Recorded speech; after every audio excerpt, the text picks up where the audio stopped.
Chapter 2165. Greetings, Your Majesty. In the Suite du Hall, Zhang Sun Wuji walked in and bowed to Li Er. There's no need to be so courteous. Li Er raised both his hands and smiled. In the previous dynasty, Li Er was already good friends with Zhang Sun Wuji. After that, Zhang Sun Wuji followed Li Er to conquer the world. After experiencing the change of dynasties and the change of Xuanwu Gate, the two of them had already established a deep friendship.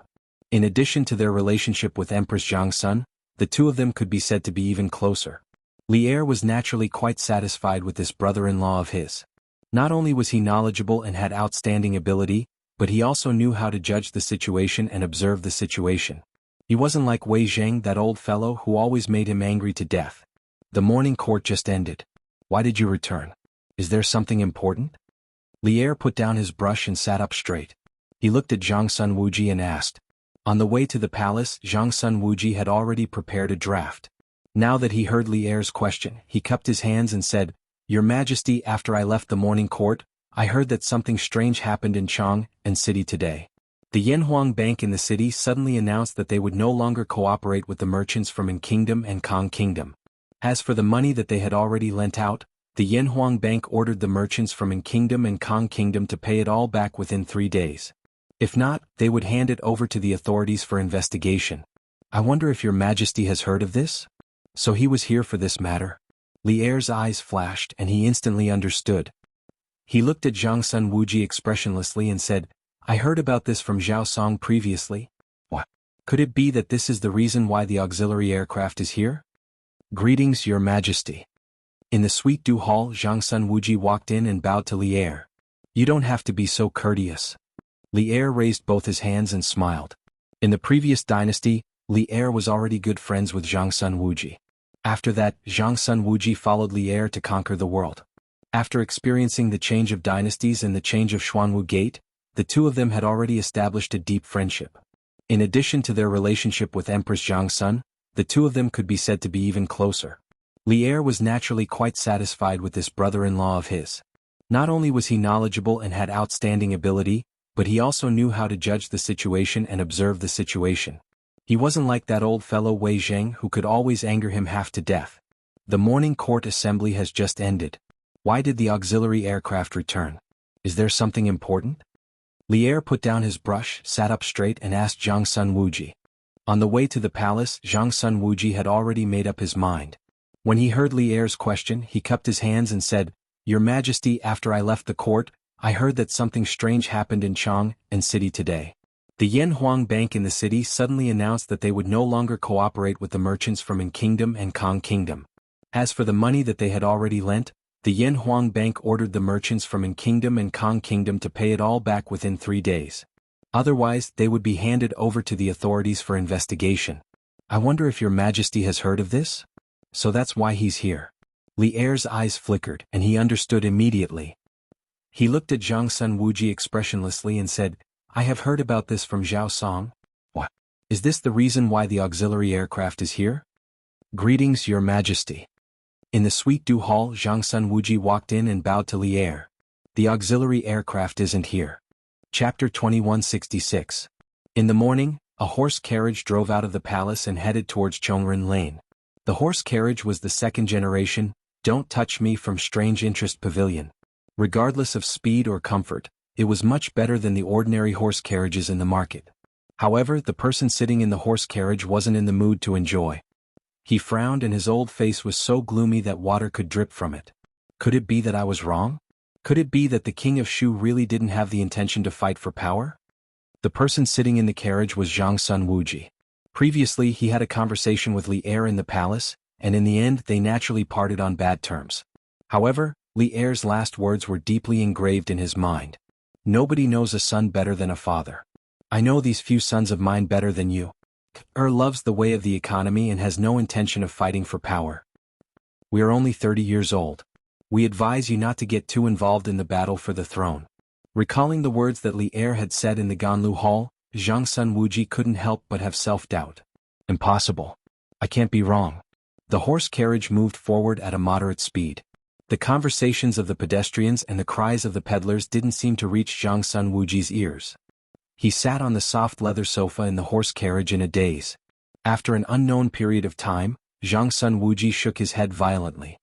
His eyes gradually regained their vigor and he muttered to himself.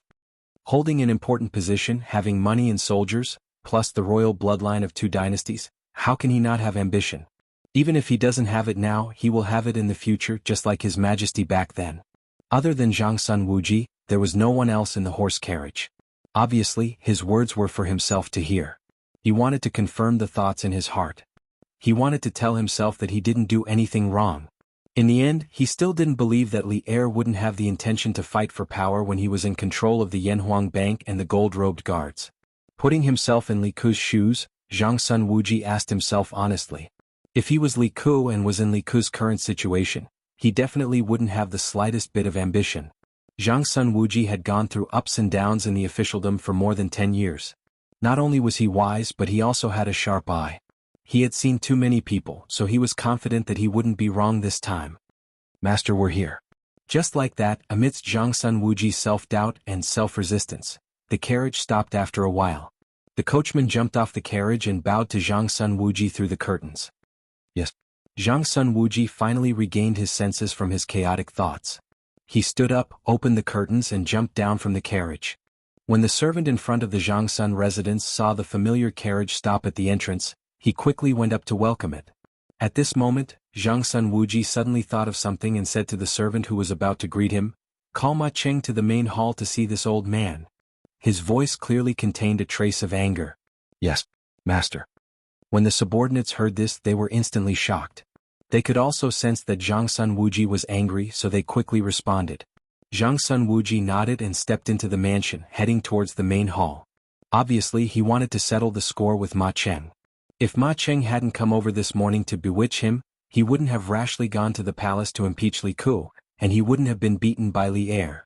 Ma Cheng pays his respects to cabinet elder. After Zhangsun Wuji returned to the main hall and drank half a cup of tea, there was a series of footsteps outside the house. Shortly after, Ma Cheng appeared in front of him and greeted him with a bow. Zhangsun Wuji placed the teacup in front of his mouth and used the teacup cover to rub the teacup. He looked like he was seriously tasting the tea, but he was secretly observing Ma Cheng from the corner of his eyes. As expected, when he saw Ma Cheng bowing to him, he was also secretly observing him. Observing one's expression.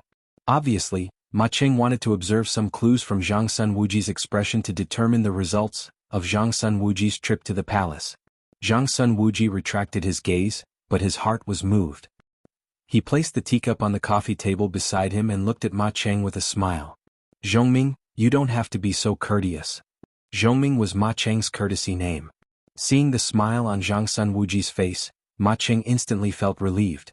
When he greeted Zhangsun Wuji previously, he saw that Zhangsun Wuji was expressionless, neither happy nor angry. He thought that Zhangsun Wuji's trip to the palace didn't go smoothly. Now, it seemed like Zhangsun Wuji definitely had a fruitful trip. Therefore, Ma Cheng hurriedly stood up and couldn't wait to cup his hands and ask, "Cabinet elder, did you just return from outside?" Although Ma Cheng was anxious to know the results, it didn't mean that he had lost his rationality. Of course, he couldn't directly ask Zhangsun Wuji what Li Er said in the palace. If he did that, wouldn't the fact that he was secretly monitoring Zhangsun Wuji be exposed? Therefore, at this moment, he had to feign ignorance and pretend that he didn't know that Zhangsun Wuji went to the palace previously. Hearing that, Zhangsun Wuji narrowed his eyes, but he quickly chuckled and said, "Ha, that's right, I just returned from the palace." Speaking up to this point, he deliberately paused. Indeed, he saw a flash of joy and eagerness in Ma Cheng's eyes. Therefore, he continued, "After I heard about the news of the Yanhuang Bank from you, I immediately went to the palace and informed His Majesty. After His Majesty heard the news, he was furious. After all, the Yanhuang Bank is an official yamen under the Ministry of Revenue. How can King of Shu suppress whoever he wants? In the long run, where will the prestige of the imperial court be? Where will His Majesty's prestige be?" Speaking up to this point, Zhangsun Wuji's expression became agitated and even faintly contained a trace of anger. In Ma Cheng's opinion, Zhangsun Wuji was angered by Li Ku's reckless actions, but in reality, His Majesty is brilliant. After all, the Yanhuang Bank belongs to the imperial court and not King of Shu alone. Ma Cheng hurriedly licked his lips and echoed. Following which, he finally asked the question that he had always wanted to ask. "Cabinet elder, I wonder how His Majesty intends to deal with this matter?" This was the question that he was most concerned about. Because if he could really help Shun Kai and the rest get rid of the sanctions of the Yanhuang Bank, and Shun Kai and the rest would definitely not lack benefits for him. After all, before this, Shun Kai had already given him 10,000 strings of cash. Who knew how much benefits Shun Kai would give him after this matter was settled? Another 10,000 strings of cash? Or 20,000 strings of cash? Thinking up to this point, Ma Cheng's breathing suddenly became hurried. Speaking of which, before this, he had never thought that he would one day have a wealth of 10,000 strings of cash. If it was in the past, he might have felt that 10,000 strings of cash was a lot and that he would never be able to spend so much money in his lifetime. But now his greed had been aroused. In his opinion, since he had the chance to earn more 10,000 strings of cash, why not go for it? Of course, the higher the benefits, the greater the risk. Ma Cheng, who was blinded by greed, did not realize that danger was approaching him step by step. King of Shu used his authority to suppress the merchants of An country and Kong country for no reason. His Majesty has already urgently ordered King of Shu to return to the palace. I believe that it won't be long before the Yanhuang Bank welcomes a new manager. Zhang Sun Wuji snorted and said. At this moment, Ma Cheng's heart was about to jump out of his chest. If not for the fact that he knew that the current situation wasn't right, he would have jumped 3 feet high in excitement. He forced himself to calm down. A huge fortune was right in front of him and could even be obtained easily. He would have endless glory and wealth for the rest of his life and enjoy it endlessly. At this moment he had to be steady and develop wretchedly. He definitely could not be reckless, and let Zhang Sun Wuji see through the clues and become suspicious. Zhongming, you have done well in this matter. I called you over because I want you to continue to keep an eye on the Yanhuang Bank. Once there is news from there, immediately report to this old man. Zhang Sun Wuji continued at this moment. Ma Cheng thought that he had hidden it well, but in terms of foresight and expression management, how could he, a small fry, who had just entered the officialdom, be a match for Zhang Sun Wuji who had been in the officialdom for more than 10 years? Although he forcefully suppressed the excitement in his heart, his tightly clenched fists had betrayed him. Zhang Sun Wuji could see through the clues at a glance. However, Zhang Sun Wuji did not expose him. Thank you for your praise, Cabinet Elder. Hearing Zhang Sun Wuji's praise, Ma Cheng's taut face could finally reveal a smile. He smiled and cupped his hands towards Zhang Sun Wuji, saying, Cabinet Elder, I am indebted to you for recognizing my worth. Zhongming is willing to go through fire and water for Cabinet Elder. I will go to the Yanhuang Bank to keep an eye on it for Cabinet Elder now. Go. Zhang Sun Wuji nodded with a gratified face and waved towards Ma Cheng. Ma Cheng cupped his hands towards Zhang Sun Wuji, then turned around and left. The moment he turned around, Ma Cheng's face could no longer be taut. From the original smile, it turned into an extremely exaggerated laughter. However, he held it in and did not make a sound. After all, he had not gone far. Stepping out of the main hall's door, Ma Cheng seemed to be able to see countless Tangyuan waving towards him. At this moment, he really wished that he had a pair of wings and could instantly fly to Anshuansai's side. It was not because he loved Shun Kai, but because he could immediately obtain a lot of money from Shun Kai. With this money he could totally establish his own household. Why would he need to continue being a guest in the Zhangsun residence? Qingha. In the main hall, seeing that Ma Cheng had already walked far away, Zhang Sun Wuji hurriedly shouted towards the door. Your subordinate is here. Very quickly, a warrior holding a saber walked in from outside the house. This person was the Zhang Sun family's guard leader, Zhang Sun Qingha, an expert at the peak of the Qi transformation realm. Immediately bring a few astute men to follow Ma Cheng. If he did not go to the Yanhuang Bank and went to meet someone, bring him and that person back for me. Remember, I want them alive. Zhang Sun Wuji said coldly with a solemn face. It was obvious that Ma Cheng was hiding something from him and wanted to use him to achieve a certain goal. Zhang Sun Wuji had been in a high position for many years. How could he tolerate such a small fry, using and manipulating him? The reason why he did not expose Ma Cheng was because Zhang Sun Wuji wanted to see who was behind this fellow. Yes, family head. Hearing that, Zhang Sun Qingha accepted the order loudly and turned to leave. After a short while, 4 to 5 warriors left the Zhang Sun residence and followed behind Ma Cheng from afar. At this moment, Ma Cheng was not heading towards the Yanhuang Bank's headquarters in the west.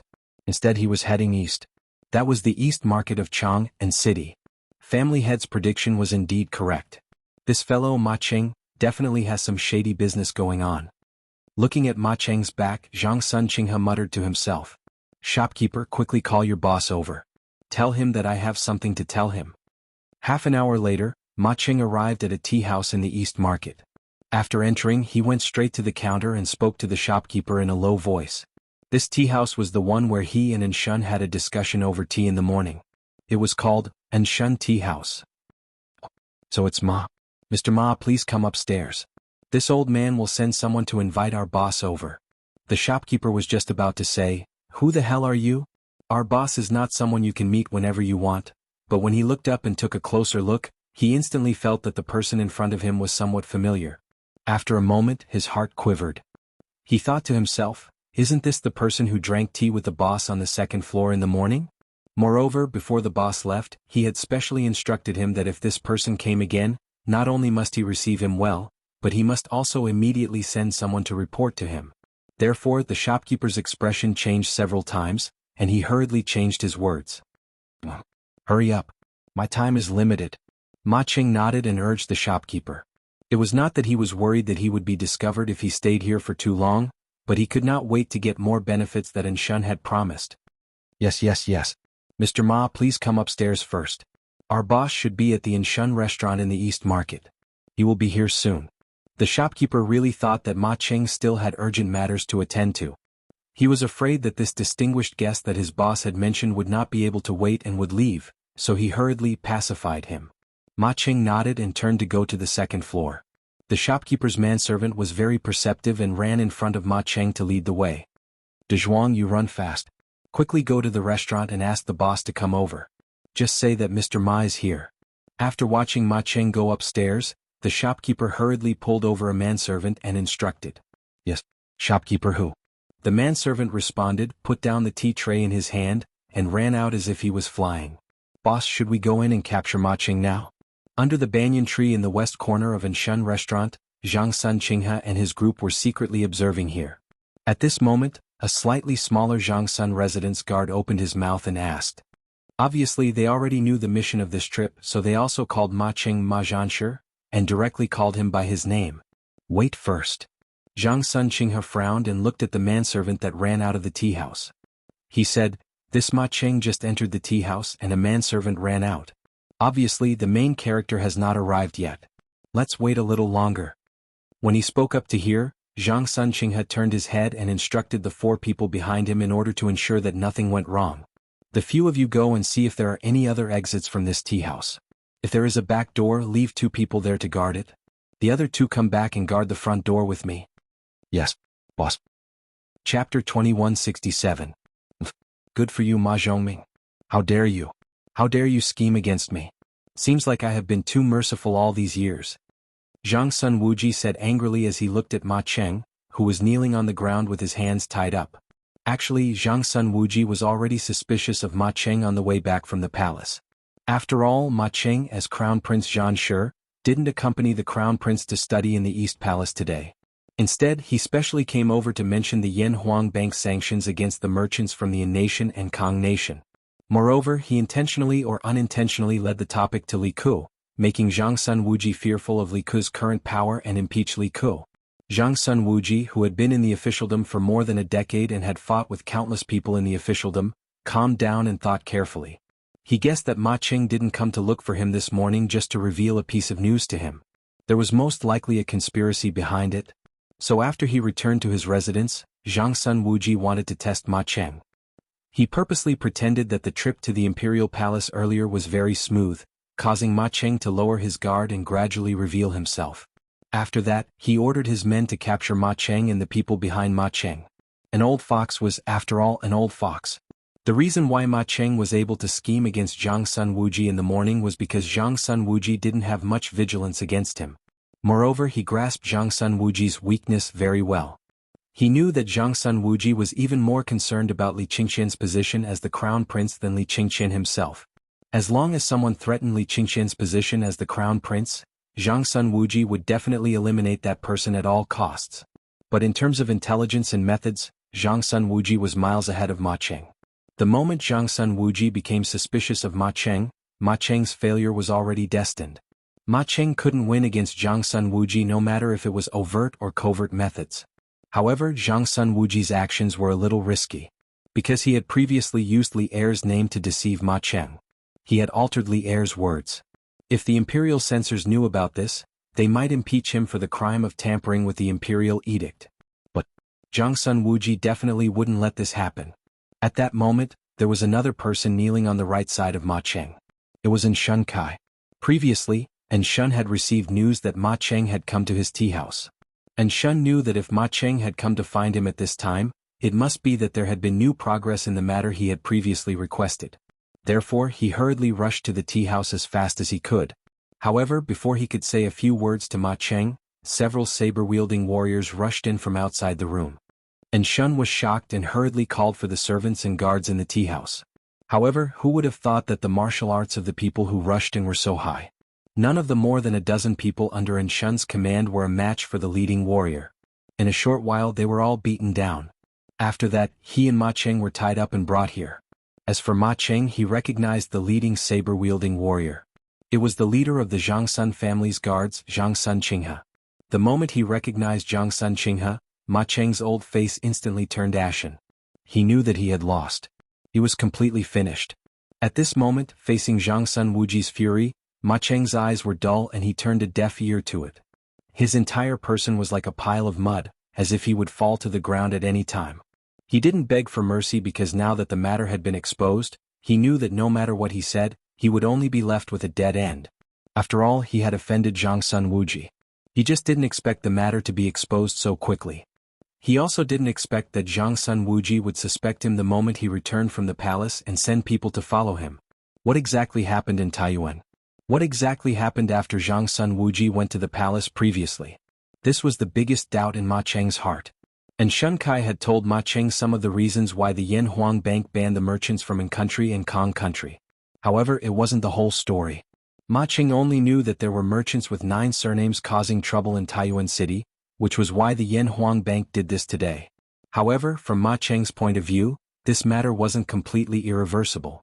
If the merchants with 9 surnames in Taiyuan were causing trouble, then the imperial court could just arrest them directly. However, the Yen Huang Bank punished all the merchants from country and Kong country who were doing business in Tang Dynasty because of this. Wasn't it a little overboard? Therefore, he was willing to take the risk to help Shun Kai resolve this matter. However, from the current outcome, he seemed to have thought of this matter too simply. Zhang Sun Wuji must have hit a wall when he went to the palace to impeach Li Ku. Otherwise, Zhang Sun Wuji wouldn't have schemed against him the moment he returned and made him lower his guard so that he could find Shun Kai to report the good news. And you? Seeing Ma Cheng's drooping head and lifeless eyes, it was obvious that he knew that he was going to die and had given up on treatment. Zhang Sun Wuji turned to look at Shun Kai, who was kneeling beside Ma Cheng. He asked coldly, "You are the one who asked Ma Cheng to plot against me? You are the barbarian merchant?" Feeling the terrifying aura from Zhang Sun Wuji, Shun Kai was so frightened that he couldn't speak clearly. Actually, the moment he entered the Zhang Sun residence, he knew that he was done for. After doing business in Chang and City for so many years, how could he not have heard of Zhang Sun Wuji's name? Previously, he asked Ma Cheng for help because he wanted to make use of Ma Cheng to connect with Zhang Sun Wuji, an important official of the Tang Dynasty's imperial court. However, he didn't expect things to develop to such a stage. Family head, this person is Shun Kai, an influential merchant from country. He is the one who bribed Ma Cheng and wanted to borrow your hand to remove the ban from the Yen Huang Bank. Seeing that Shun Kai couldn't even speak clearly, Zhang Sun Qinghe cupped his fists and said to Zhang Sun Wuji, "Good. Very good." Zhang Sun Wuji's face was as cold as ice. He stared at Shun Kai and said word by word, "A mere merchant dares to plot against me? Very good. Qinghe, drag him away and break his limbs first. Then bring him here for me to question him." "Yes, family head." Zhang Sun Qinghe cupped his fists and accepted the order. He strode forward and wanted to lift Shun Kai up from the ground. Shun Kai was shocked when he heard that. At this moment, this fellow could speak clearly. He quickly begged for mercy and said, "Duke Xiao, please spare my life. Duke Xiao, please spare my life. I just want to ask Duke Xiao to help me resolve the ban that the Yen Huang Bank has placed on us. It's just that Duke Xiao's position is high and powerful, and I'm just a merchant. It's very difficult for me to meet Duke Xiao. That's why I thought of asking Ma Zhanshi from your residence to introduce me. I have no ill intentions towards Duke Xiao." What a good recommendation. In the end, you actually want to use me as a weapon in your hands to deal with the Yanhuang Bank. What a wild ambition. Zhang Sun Wuji sneered. Then he suddenly felt that the name in Shanghai was a little familiar. Soon he recalled what Li Er said to him in the palace. Qin Kai was kidnapped by a Turkic spy in Taiyuan City. The Yin Kingdom's merchant and Shun's Han colluded with the Turkic spy. The Kang Kingdom's merchant, Kang Chu, and the others instigated civil unrest and obstructed the officials from rescuing Qin Kai. Thinking of this, Zhang Sun Wuji's expression changed. He looked at Shun Kai and asked coldly, "Wait, you are called Shun Kai?" And Shun Kai was already lifted up by Zhang Sun Qinghe and was about to be dragged away to have his limbs broken. When he heard Zhang Sun Wuji's sudden question, this fellow seemed to have seen a trace of hope for survival. He quickly nodded and said, "Yes, yes, yes. I am called Shun Kai." "Do you know Shun's Han? Who is he to you?" Zhang Sun Wuji waved his hand at Zhang Sun Qinghe, indicating for him to put Shun Kai down first. Then he looked at Shun Kai and asked, "In this era, brothers would usually have similar names. For example, Qing Chumo and Qing Chuliang, Yuqi Baolin and Yuqi Baohuan, Fang Yai and Fang Yixi. Although such things couldn't be said to be absolute with such similar names, these two people were very likely to be brothers or came from the same clan." Zhang Sun Wuji asked this because he wanted to try his luck. He didn't expect that he would really meet him. I know. Of course I know him." And Xuansai's eyes lit up. Could it be that his cousin was friends with Zhang Sun Wuji? If that was the case, he would be able to avert danger today. Therefore he quickly said, replying to Duke of Zhao, "And Shun's Han is this An's younger cousin. Shun's Han manages more than 100 shops in the Great Tang. As long as Duke of Zhao spares this one's life, this one and my younger cousin are willing to offer up all our wealth." "Shut up." This fellow still wanted to use money to bribe Zhang Sun Wuji. Zhang Sun Wuji couldn't help but frown and interrupt him. Then he shouted coldly, "And Shun's Han colluded with Turkic spies in Taiyuan and held the king of Wei hostage. His crime is punishable by death. Since you are his cousin, this matter definitely has something to do with you. Qinghe, immediately escort this person to the Supreme Court and let Xiaoqing Dai interrogate him properly." Hearing this, Ma Cheng, who was kneeling on the ground, trembled. He was filled with regret. No wonder the Yanhuang Bank wanted to ban the merchants from An country and Kong country. No wonder the cabinet elder returned empty-handed after making a trip to the palace. And Xuansai's cousin actually colluded with Turkic spies in Taiyuan. If he had known earlier, if Ma Cheng had known that such a thing happened in Taiyuan City, even if Shun Kai gave him 100,000 strings of cash, he wouldn't have dared to interfere in this matter. Now he could only feel endless regret in his heart. What? When Shun Kai heard Zhang Sun Wuji's words, his face instantly turned pale. What did he just hear? His younger brother actually colluded with Turkic spies in Taiyuan City and held the king of Wei hostage? The thing that he was most worried about had indeed happened. Now, even if Zhang Sun Wuji didn't kill him, the Emperor of Great Tang wouldn't let him off. It was laughable that he was still pondering on how to remove the ban from the Yanhuang Bank. If he had known earlier, he would have fled Chang, and in advance. Yes, family head. Zhang Sun Qinghe cupped his fists and received the order. Then he strode forward and grabbed Xuansai's shoulder. Like dragging a dead dog, he dragged Shun Kai out. Instantly, only Zhang Sun Wuji and Ma Cheng were left in the house. "Ma Zhongming, although you came from a humble background, I admire your talent. That's why I kept you in the residence back then and let you walk step by step to where you are today. But you have really disappointed me." Looking at the person that he had groomed, Zhang Sun Wuji shook his head. His face was filled with pain and disappointment. Indeed, when he first knew that Ma Cheng had schemed against him, he really hated Ma Cheng to the core. He couldn't wait to tear Ma Cheng into pieces to vent the hatred in his heart. But now that he had calmed down, there was only pain and disappointment left in Zhang Sun Wuji's heart. Ma Cheng was indeed a talented person. Moreover, he was groomed by him. Ma Cheng was able to turn from a poor scholar back then to the Crown Prince Zhan Shi today. Behind this, Ma Cheng's own hard work was behind it. But more importantly, it was Zhang Sun Wuji's help in the dark.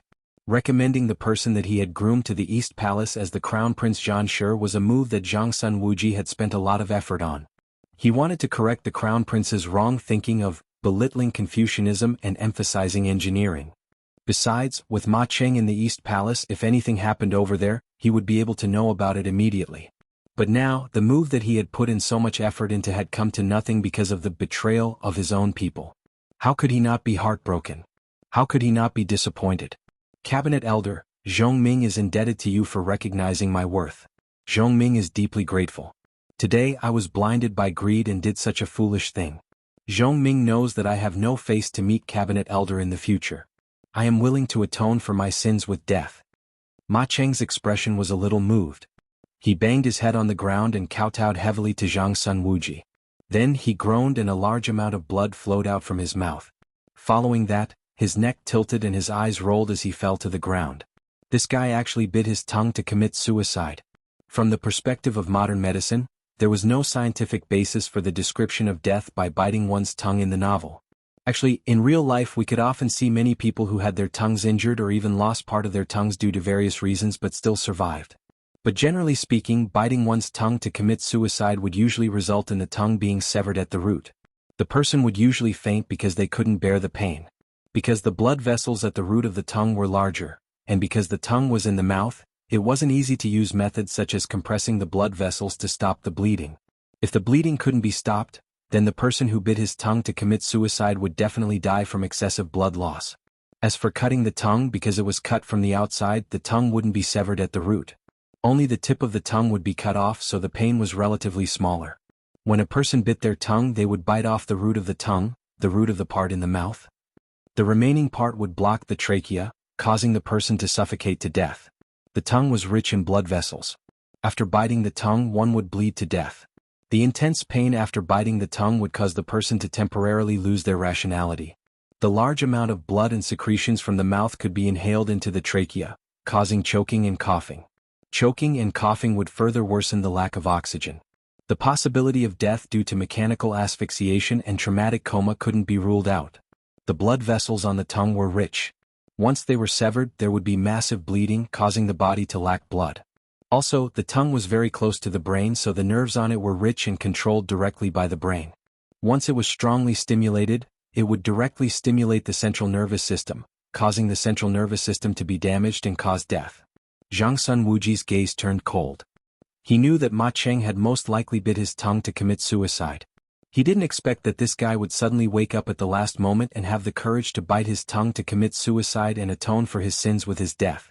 Looking at Ma Cheng's body on the ground, Zhang Sun Wuji sighed and shouted outside, "Men!" Chapter 2168. The reason why Ma Cheng committed suicide by biting his tongue was because he knew that Zhang Sun Wuji would definitely not spare him. However, he was still a third-grade crown prince. No matter how much Zhang Sun Wuji hated him, it wasn't possible for him to kill him directly. That would only give Zhang Sun Wuji an advantage. The shrewd Zhang Sun Wuji would definitely not do such a thing. In other words, Ma Cheng could have kept his life. However, Zhang Sun Wuji was the current Minister of Rights after all. Moreover, he was the elder brother of Empress Zhang Sun. He had great influence in the imperial court. Since he had offended Zhang Sun Wuji, even if he could keep his life, it would be difficult for him to do anything in the imperial court in the future. Since Zhang Sun Wuji was able to push him to his current position, he could easily pull him down as well. At that time he would once again become that powerless scholar. At that time, if Zhang Sun Wuji wanted to crush him, wouldn't it be as easy as crushing an ant? By then Zhang Sun Wuji wouldn't even need to do anything personally. Those who wanted to curry favor with Zhang Sun Wuji would take the initiative to help Zhang Sun Wuji get rid of this trouble.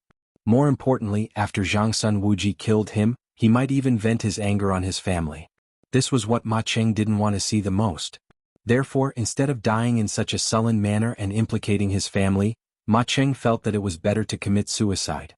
This way it would save Zhang Sun Wuji a lot of trouble. In this way Zhang Sun Wuji probably wouldn't vent his anger on his family. Yes, family head.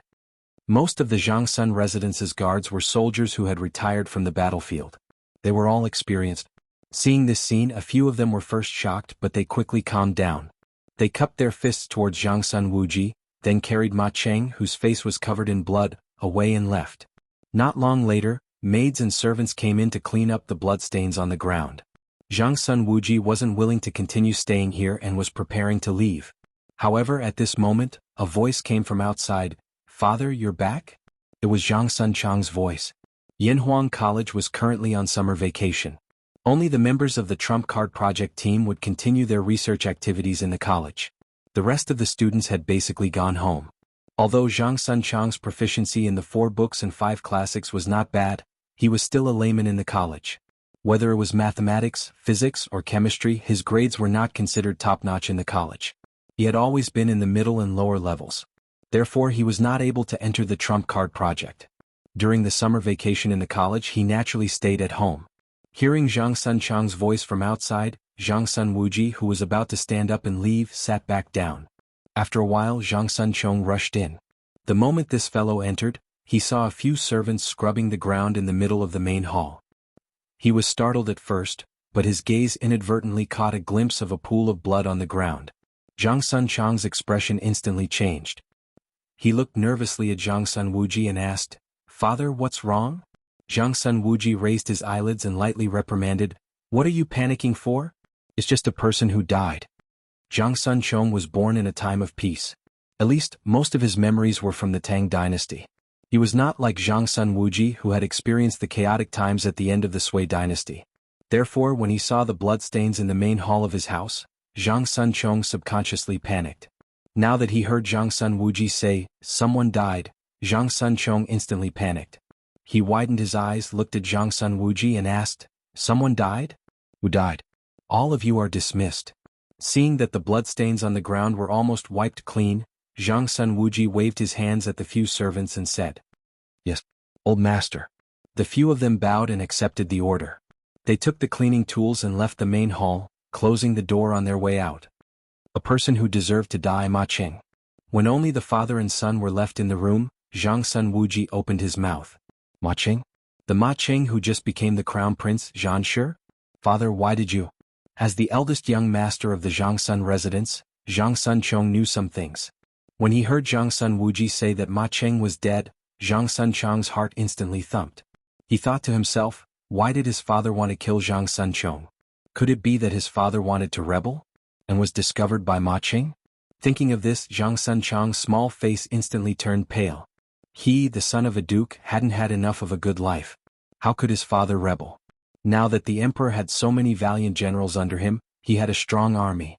How could he not think things through? Unfilial son. Ma Cheng bit his tongue to commit suicide. What nonsense are you thinking about?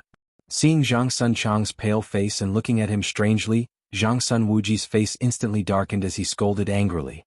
It was obvious that Zhang Sunchong was thinking about some messy things in his heart. Ma Cheng bit his tongue to commit suicide?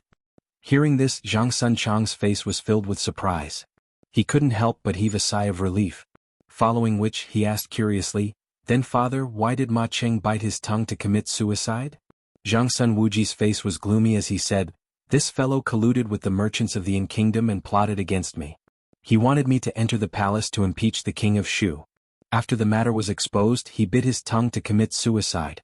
Seeing that Zhang Sunchong was still filled with doubt, Zhang Sun Wuji roughly explained what happened this morning to Zhang Sunchong.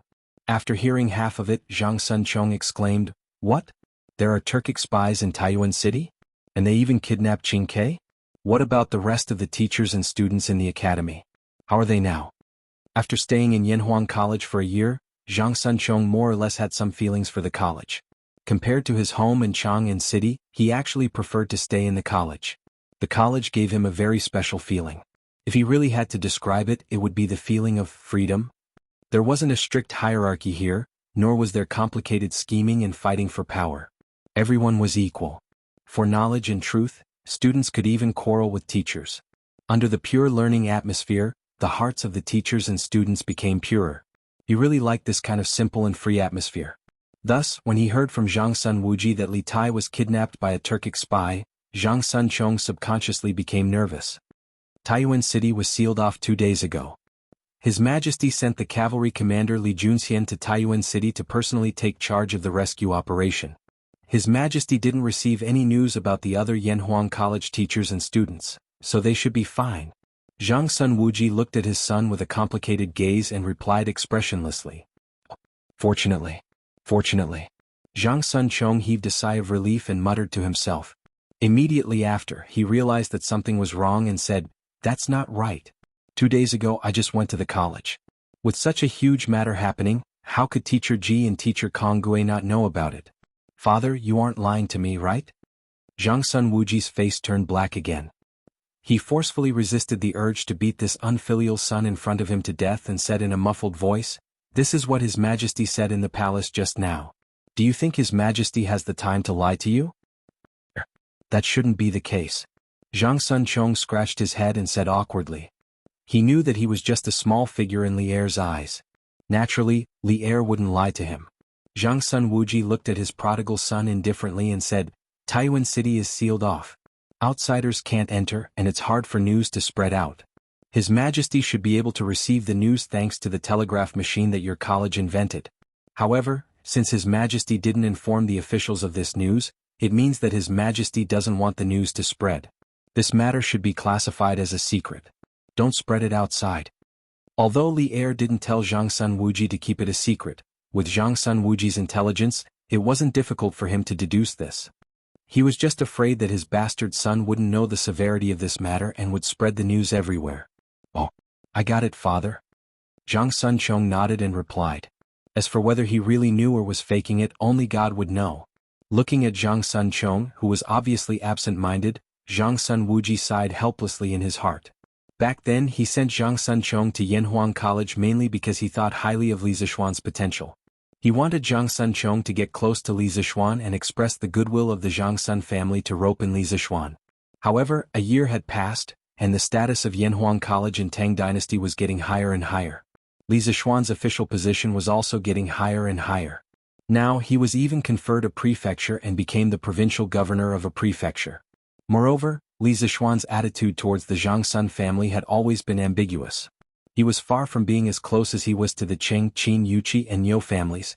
Zhang Sun Chong obviously didn't complete the task that he gave him. Not only that, this bastard son of his seemed to have sacrificed himself. Otherwise, why would Zhang Sun Chong be so worried about the Yanhuang College teachers and students in Taiyuan? This brat really thought that he was a part of Yanhuang College. Chong, how is your relationship with the King of Shu in the academy? Suddenly, Zhang Sun Wuji's heart skipped a beat as he looked at Zhang Sun Chong and asked. Little Ku, our relationship is still alright. What, father? Zhang Sun Chong didn't know why his father would ask such a question. He thought for a moment before answering. The corner of Zhang Sun Wuji's mouth twitched as he said angrily, What does still alright mean? Are you very close or are you just passers-by? Zhang Sun Chong scratched his head awkwardly and said, This, father, still alright means that it's normal. Little Ku's position in the academy is very special. He rarely attends classes in the teaching hall and spends most of his time in the Yanhuang Bank. Also, Yamacho would often teach him some things in private. The way of economics, which is the way to manage the Yanhuang Bank. Therefore, other than Yamacho, Little Ku is the most knowledgeable person in economics in the academy. I usually attend classes in the teaching hall and don't have many chances to see him. Our relationship is just average. It can't be said to be especially good, but it can't be said to be bad either.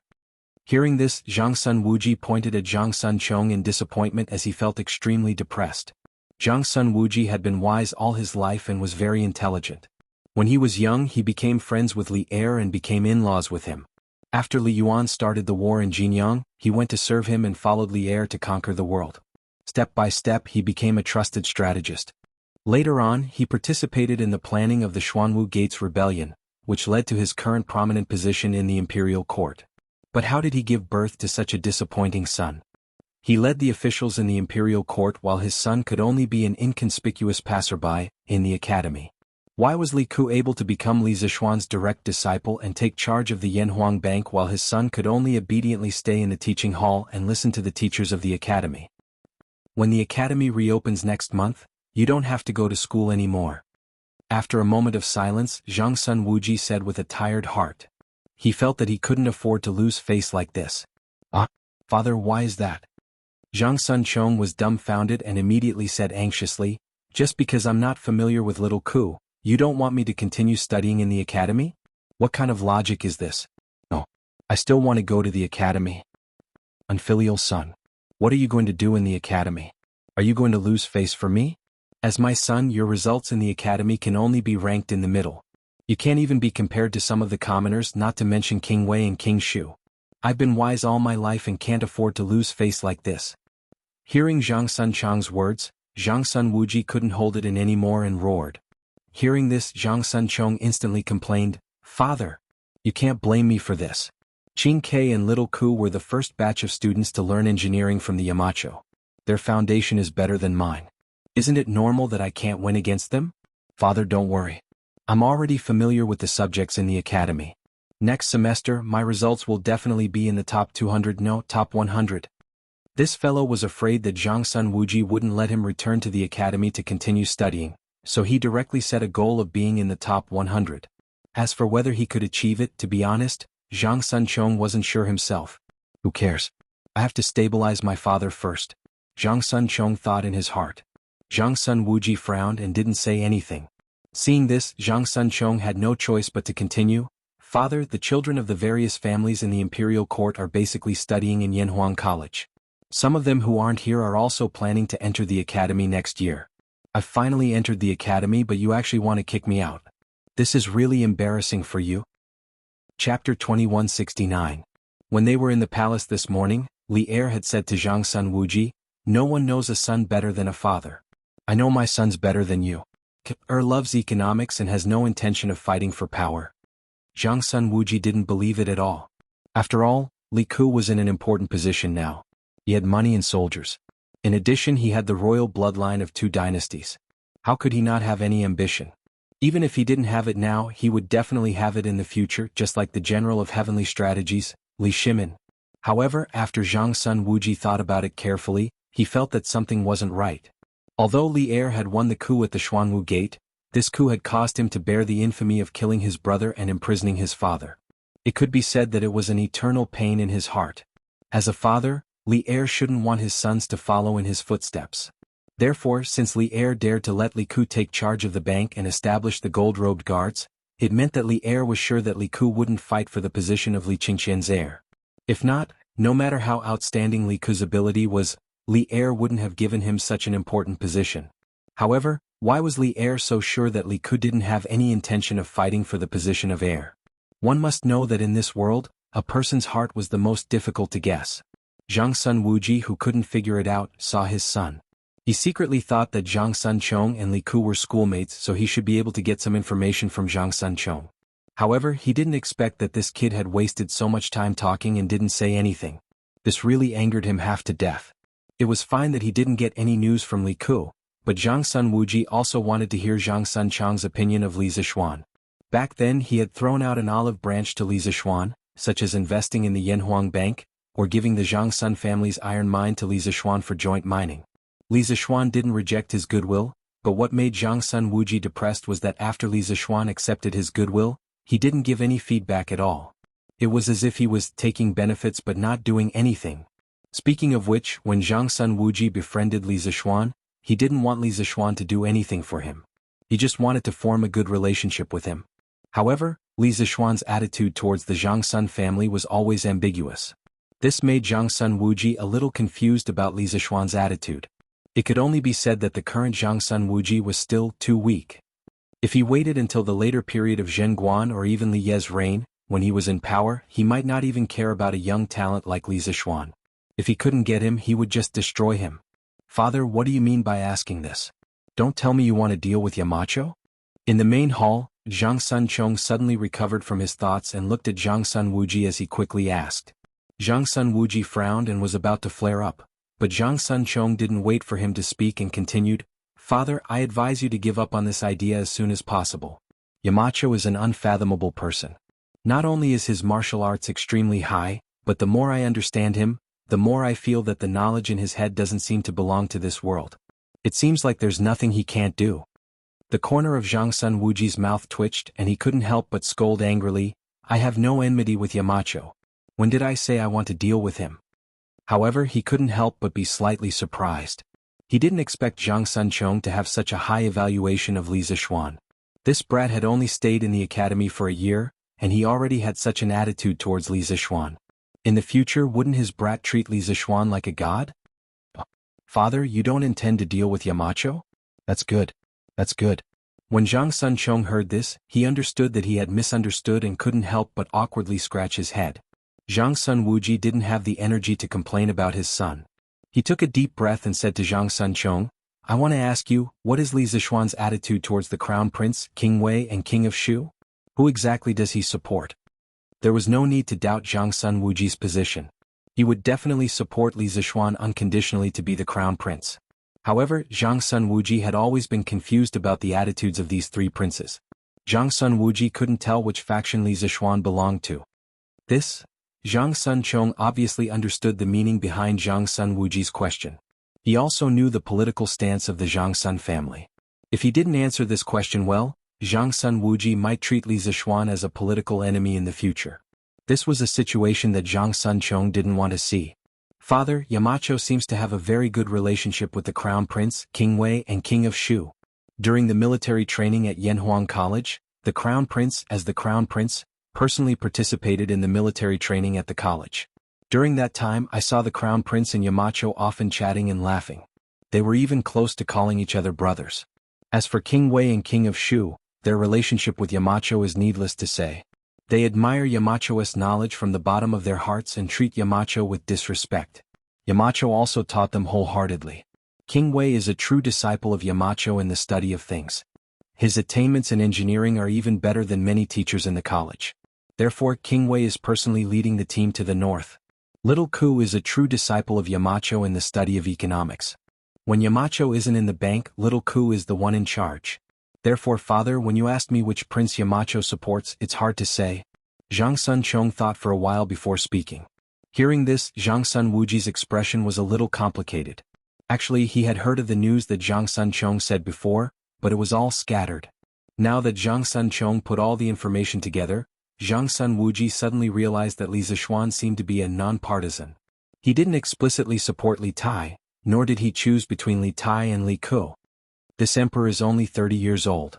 This emperor advises you not to get too involved in the battle for the throne. Suddenly, Zhang Sun Wuji recalled what Li Zixuan said in the morning. Combining it with Zhang Sun Chong's previous analysis, Zhang Sun Wuji suddenly felt that Li Zixuan was the truly brilliant one. Now Li Er was only 30 years old.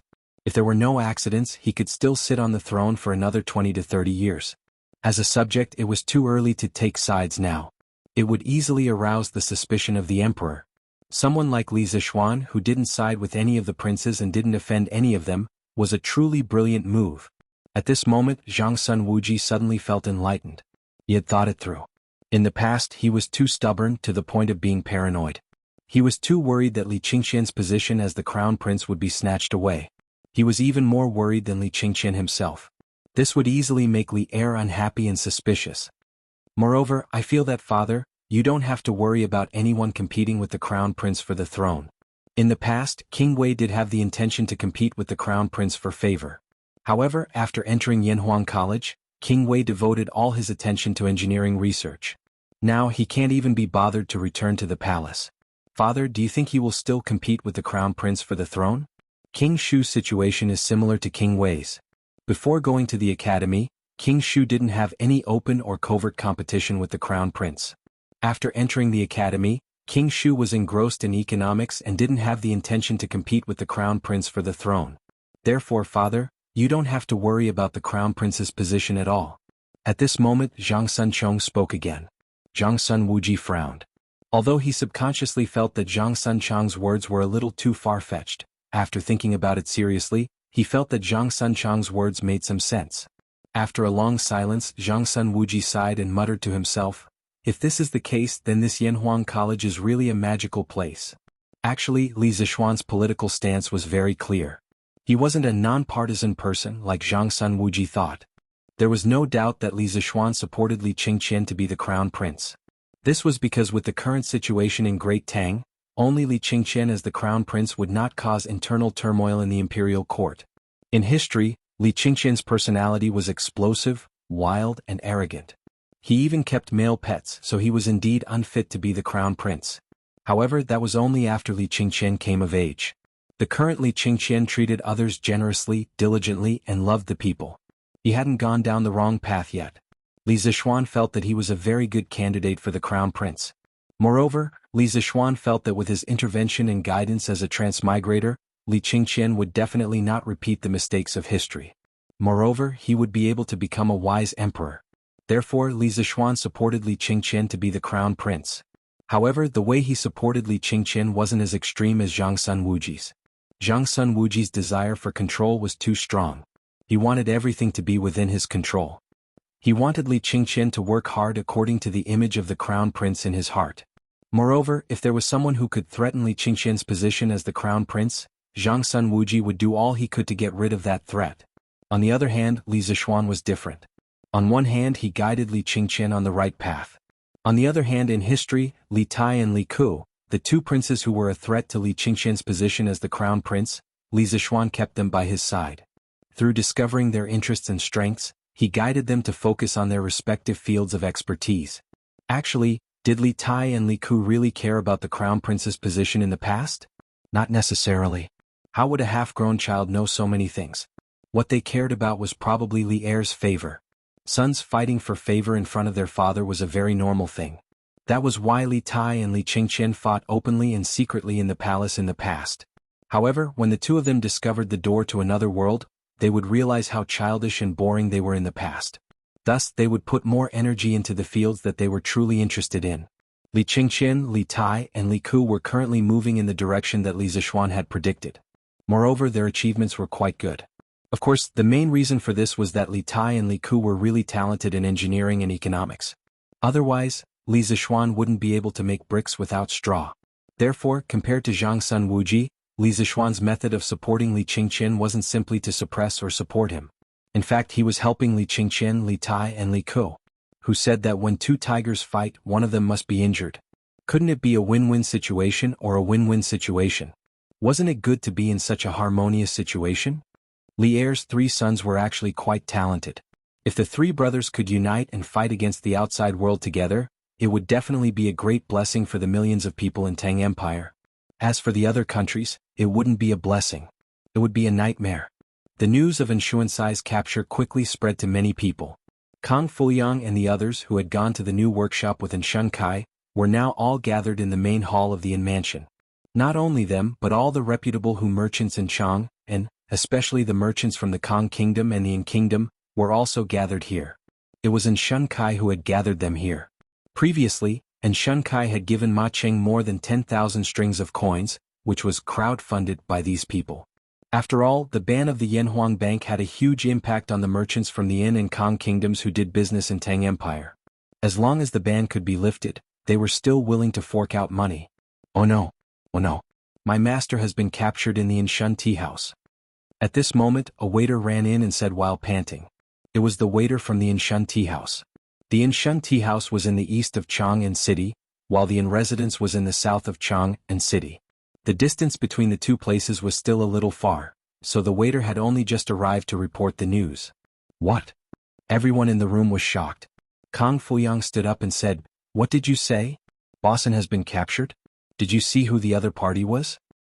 According to the shopkeeper, the other party is most likely from the Zhang Sun family. The waiter panted and raised his head to reply. What? The Zhang Sun family? Kang Fuyang's expression changed. He said with some despair, "It's over.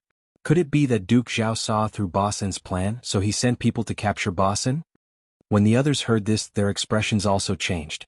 Everyone present knew about Anshuansai's plan to bribe Ma Cheng and mediate the ban of the Yanhuang Bank. Otherwise, they wouldn't have willingly forked out money. I still have matters to attend to at home, so I'll take my leave first. At this moment, a Hu merchant sitting below suddenly stood up and cupped his fists to Kang Fuyang and the others.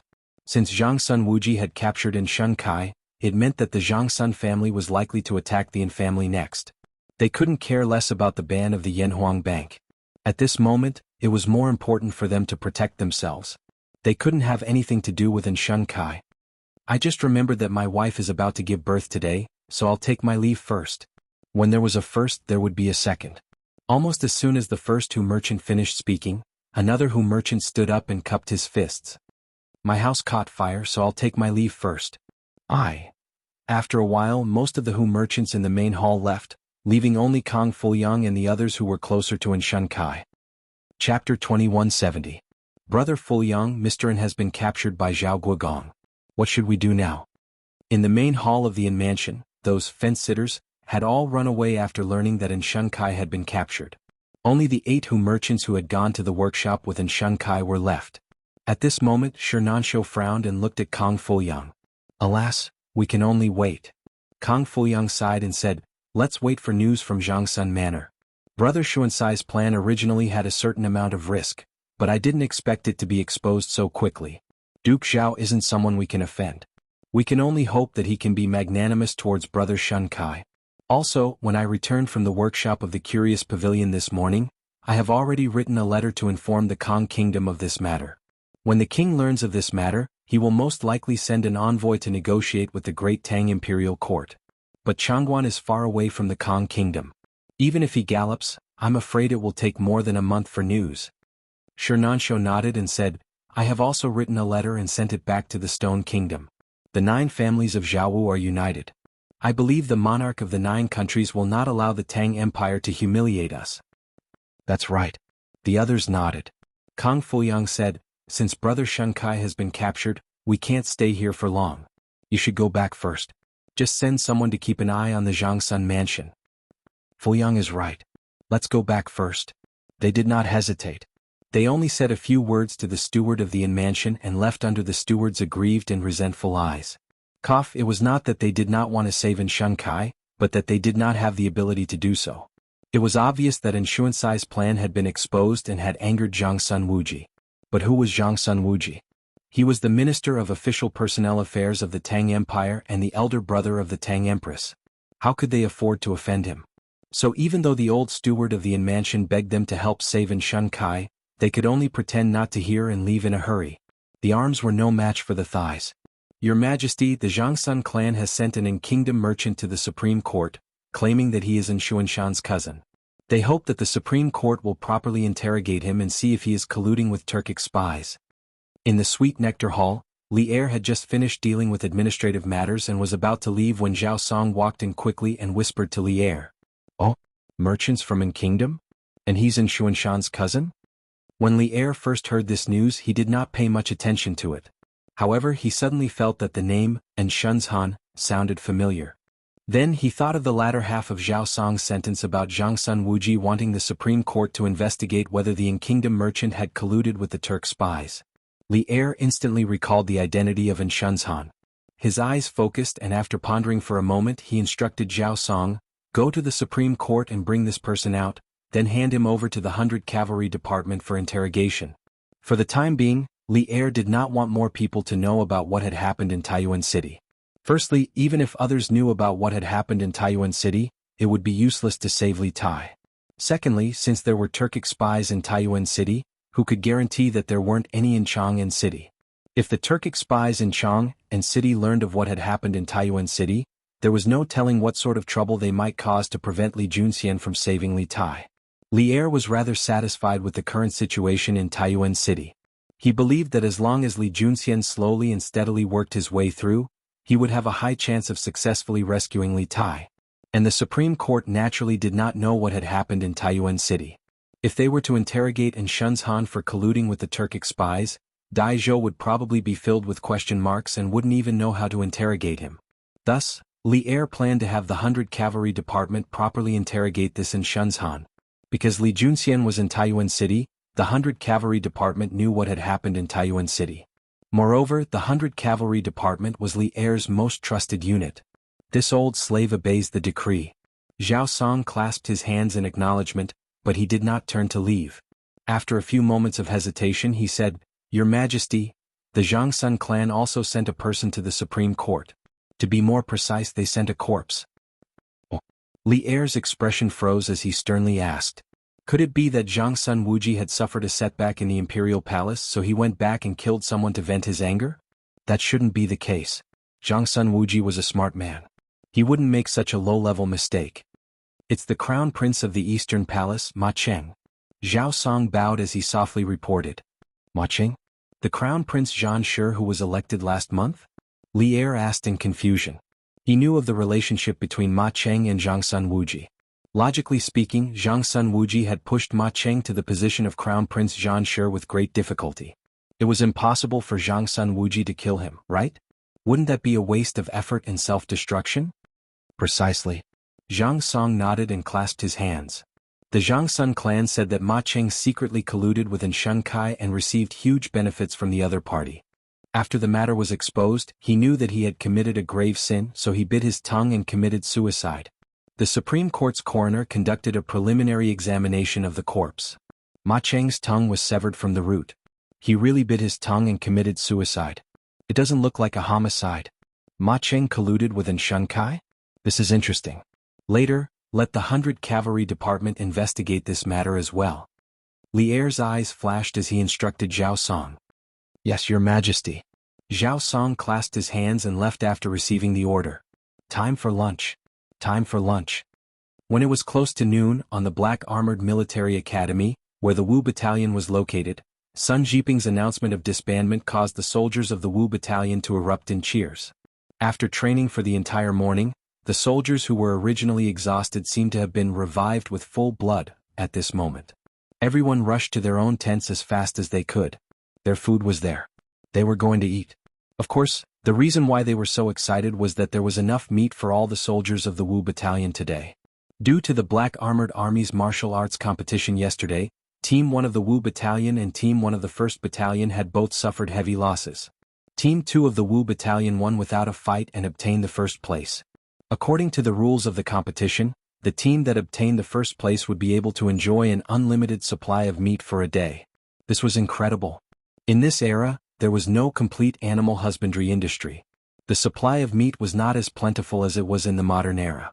It was already considered good if a commoner could have a meal of meat during the new year. As for the soldiers, although their food conditions were much better than the commoners and they could eat some meat every day, they still had to undergo a huge amount of training every day. The more energy they expended, the more energy they needed to replenish.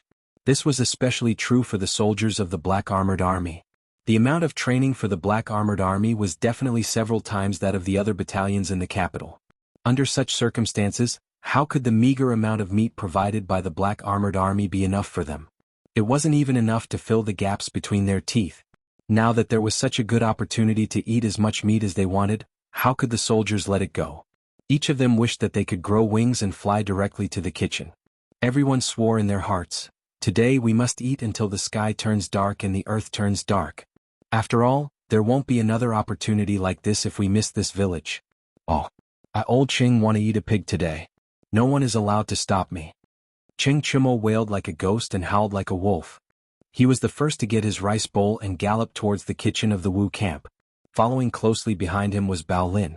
As he ran he shouted, I want to eat 8 pig trotters. No one is allowed to snatch them from me. F***CK. Why is Ching Chimo running so fast? Old Joe, you guys hurry up too. If we're late there might not be any meat to eat. Didn't you say that we have enough meat for today? Why is there no meat? Tisk. Why don't you think about it? Everyone in our battalion is a foodie. Which one of us can eat 5 or 6 bowls of meat? If we're late we might only be able to drink meat soup. Then why aren't we running? Just like that, from the leaders to the ordinary soldiers, everyone was running towards the kitchen as if they were playing with their lives. Speaking of which, the Cook's Army unit of the Wu Battalion had already anticipated the grand occasion this afternoon. They didn't even participate in the training this morning. They spent the entire morning preparing the lunch for the soldiers of the Wu Battalion. It wasn't that they wanted to be lazy and skip training. It was just that they had to prepare too many ingredients. In just one morning they had already slaughtered 40 pigs. If a pig weighed 200 pounds, then according to the 70% meat yield, 40 pigs could produce about 5,000 pounds of pork. There were 1,000 people in the Wu Battalion, so on average each person could get about 5,000 pounds of pork. These were the 40 pigs that Li Zishuan had prepared for the kitchen. He asked them to slaughter all of them at noon. If the soldiers couldn't finish their meal they could eat at night. Anyway, the more the better. Li Zishuan would never go back on his word. If he said that there would be enough meat, then there would definitely be enough meat. Quick, give me a bowl of 4-leg meat. I want all the lean meat, not the fat ones. Cheng Chimo was the first to arrive at the kitchen. He directly rushed in front of a cook and handed over his bowl of rice. If it was when Cheng Chimo first came to the Black Armored Army, he would be very satisfied to be able to eat meat for every meal. Why would he care about the fat or lean meat? But today the living conditions of the Wu Battalion had improved. This idiot also started to be picky about his food. Yesterday, during the fighting competition, Yuan Deshang from Team 1 of the 2nd Battalion had used underhanded means to severely injure Lu Ming from the Wu Battalion. Lu Ming was very popular in the Wu Battalion. When they found out that he was severely injured by Yuan Deshang, everyone was filled with righteous indignation. Coincidentally, in the knockout round, Team 1 of the Wu Battalion met Team 1 of the 2nd Battalion. And coincidentally, Cheng Chimo was up against Lu Ming. During the fight, Cheng Chimo used all his skills and finally won against Yuan Deshang, who was stronger than him. It could be said that he had avenged Lu Ming. This caused everyone in the Wu Battalion to have a good impression of Cheng Chimo, especially the cook's army unit at the kitchen. "Hey, Chimo, you little brat, you sure run fast." The cook's army unit in front of Cheng Chimo looked at Cheng Chimo and laughed. Then he took the bowl of rice from Cheng Chimo's hands and said, "Lean meat and lean meat are cooked together. But since you came first, I'll help you pick some lean meat." This was clearly giving special treatment to Cheng Chimo, and it was not just in name but in reality. Think about it, the Wu Battalion of the Black Armored Army had 1,000 people. If everyone was as picky as Cheng Chimo, then how could the cook's army unit be so busy? It was because Cheng Chimo had avenged Lu Ming yesterday that he received such special treatment. Chapter 2171. You two, have you finished a bowl already?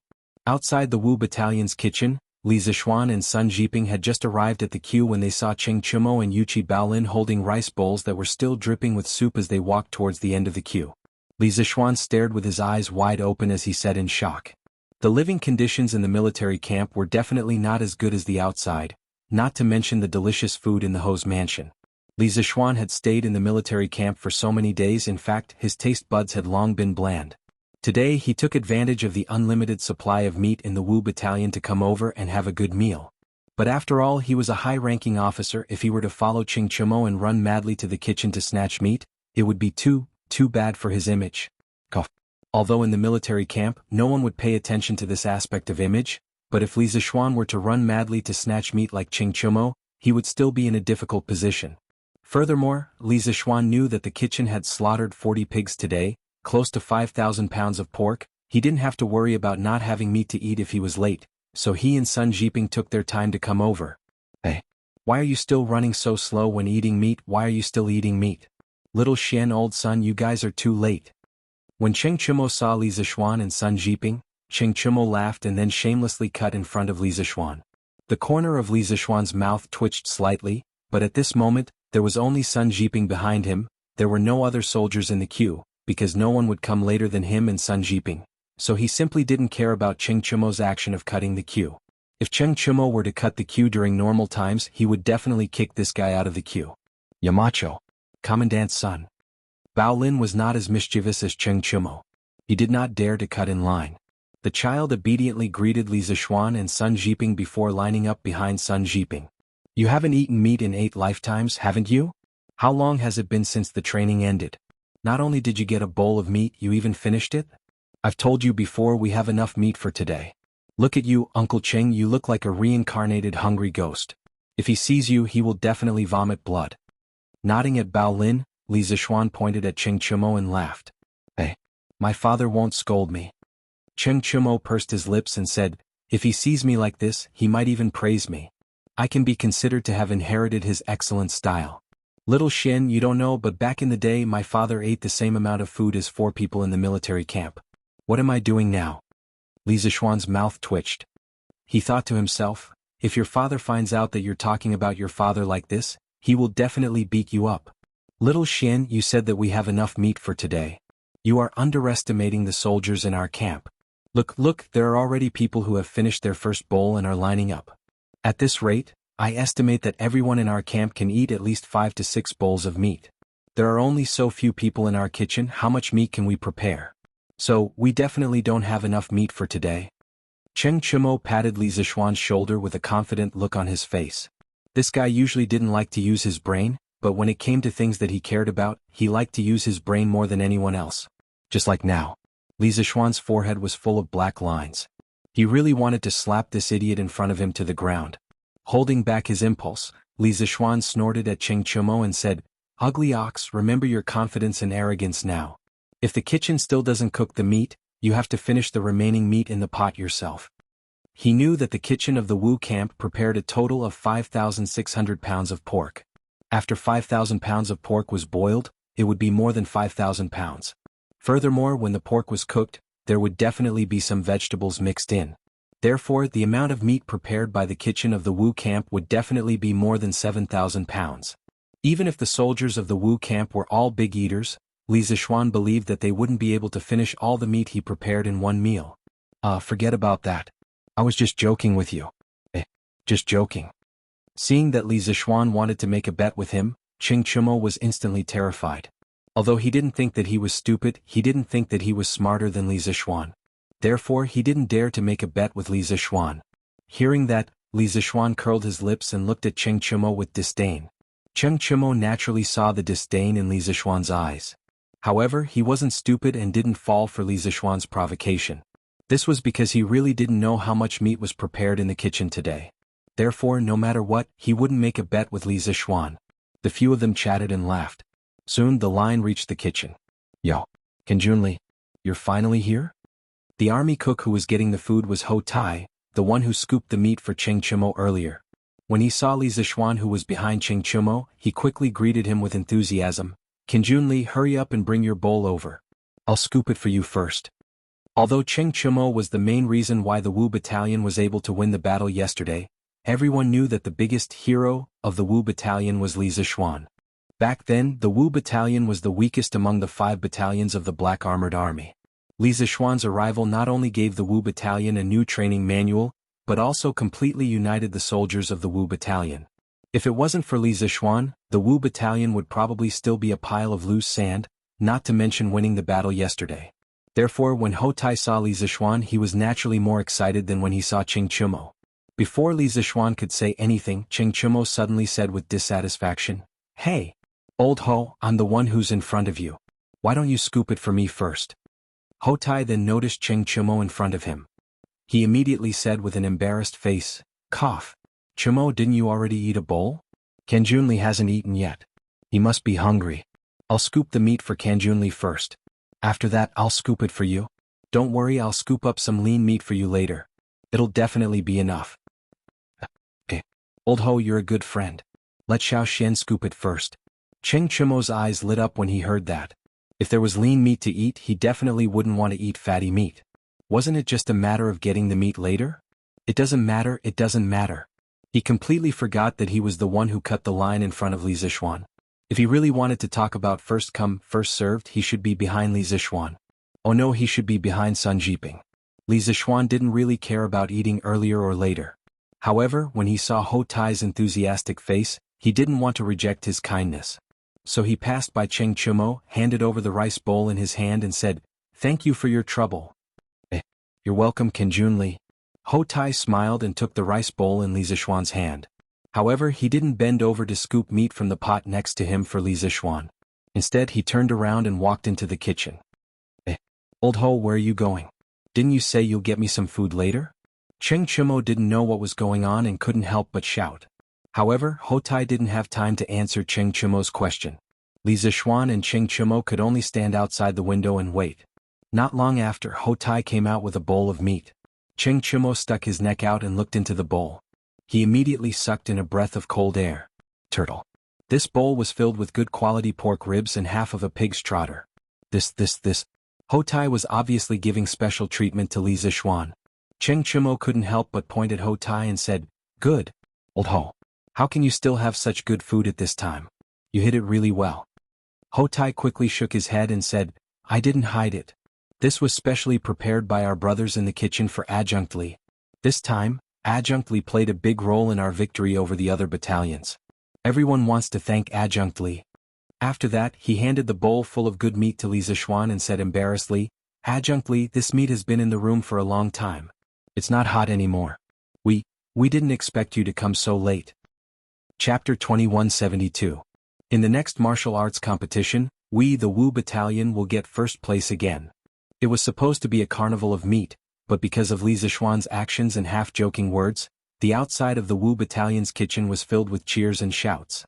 At this moment, the thousands of soldiers of the Wu Battalion were all holding their bowls in one hand and waving the other hand in the air, cheering loudly. Fanaticism, excitement, respect. With all these emotions mixed together, this lunch was destined to be unusual. All right, stop shouting. After a while, Li Zixuan saw that these guys were all shouting until their faces and necks were red. If he didn't know, he would have thought that they were looking for a fight with someone. More importantly, if they continued shouting like this, the half bowl of pork ribs in his hand would be completely cold. Although the weather was still hot, meat dishes like pork ribs would definitely not taste as good when it was cold. He had been in the barracks for so long and finally had a chance to improve his meals. How could he let this bunch of idiots ruin his chance? Therefore, Li Zishuan gathered his chi and his dantian and shouted at the soldiers of the Wu battalion around him. You can't get first place just because you have a loud voice. If you want to get first place, you have to rely on your strength. If you want to have strength, you have to train hard. I will remember all of your words. I hope that you don't just talk about it. You can put it into action and get first place again in the next martial arts competition. Li Zishuan's shout was infused with Zhenqi. Therefore, although the scene was noisy, his words were still clearly heard by every soldier of the Wu battalion. In addition, when the crowd saw Li Zishuan open his mouth, many of them consciously shut their mouths. Therefore, when Li Zishuan was halfway through his speech, the noisy outside of the Wu battalion's kitchen had already quieted down. He was the only one who was talking, and the others were all listening quietly. Don't worry, Lieutenant. We will definitely do what we say. That's right. We will train hard and get first place again in the next martial arts competition. Get first place again. Get first place again. After Li Zishuan finished his words, the soldiers all started shouting. All right. Hurry up and eat. It was rare for the kitchen to prepare so much meat today, so they couldn't waste it. After eating and drinking their fill, they continued training in the afternoon. Oh, by the way, starting from this afternoon, the amount of training in the Wu battalion will be increased by 30%. Li Zishuan gestured for everyone to be quiet and continued. The first half of Li Zishuan's speech was reasonable, but the last sentence made the faces of the soldiers of the Wu battalion instantly change. A moment ago they were still burning with passion and high morale, but the last sentence of Li Zishuan's speech was like pouring a basin of cold water on their heads, making them feel cold all of a sudden. Increase the training load by 30%? It's already been increased several times before. How are we supposed to live if it's increased by another 30%? Jiang Fei, you brat. What's wrong with increasing your training by 30%?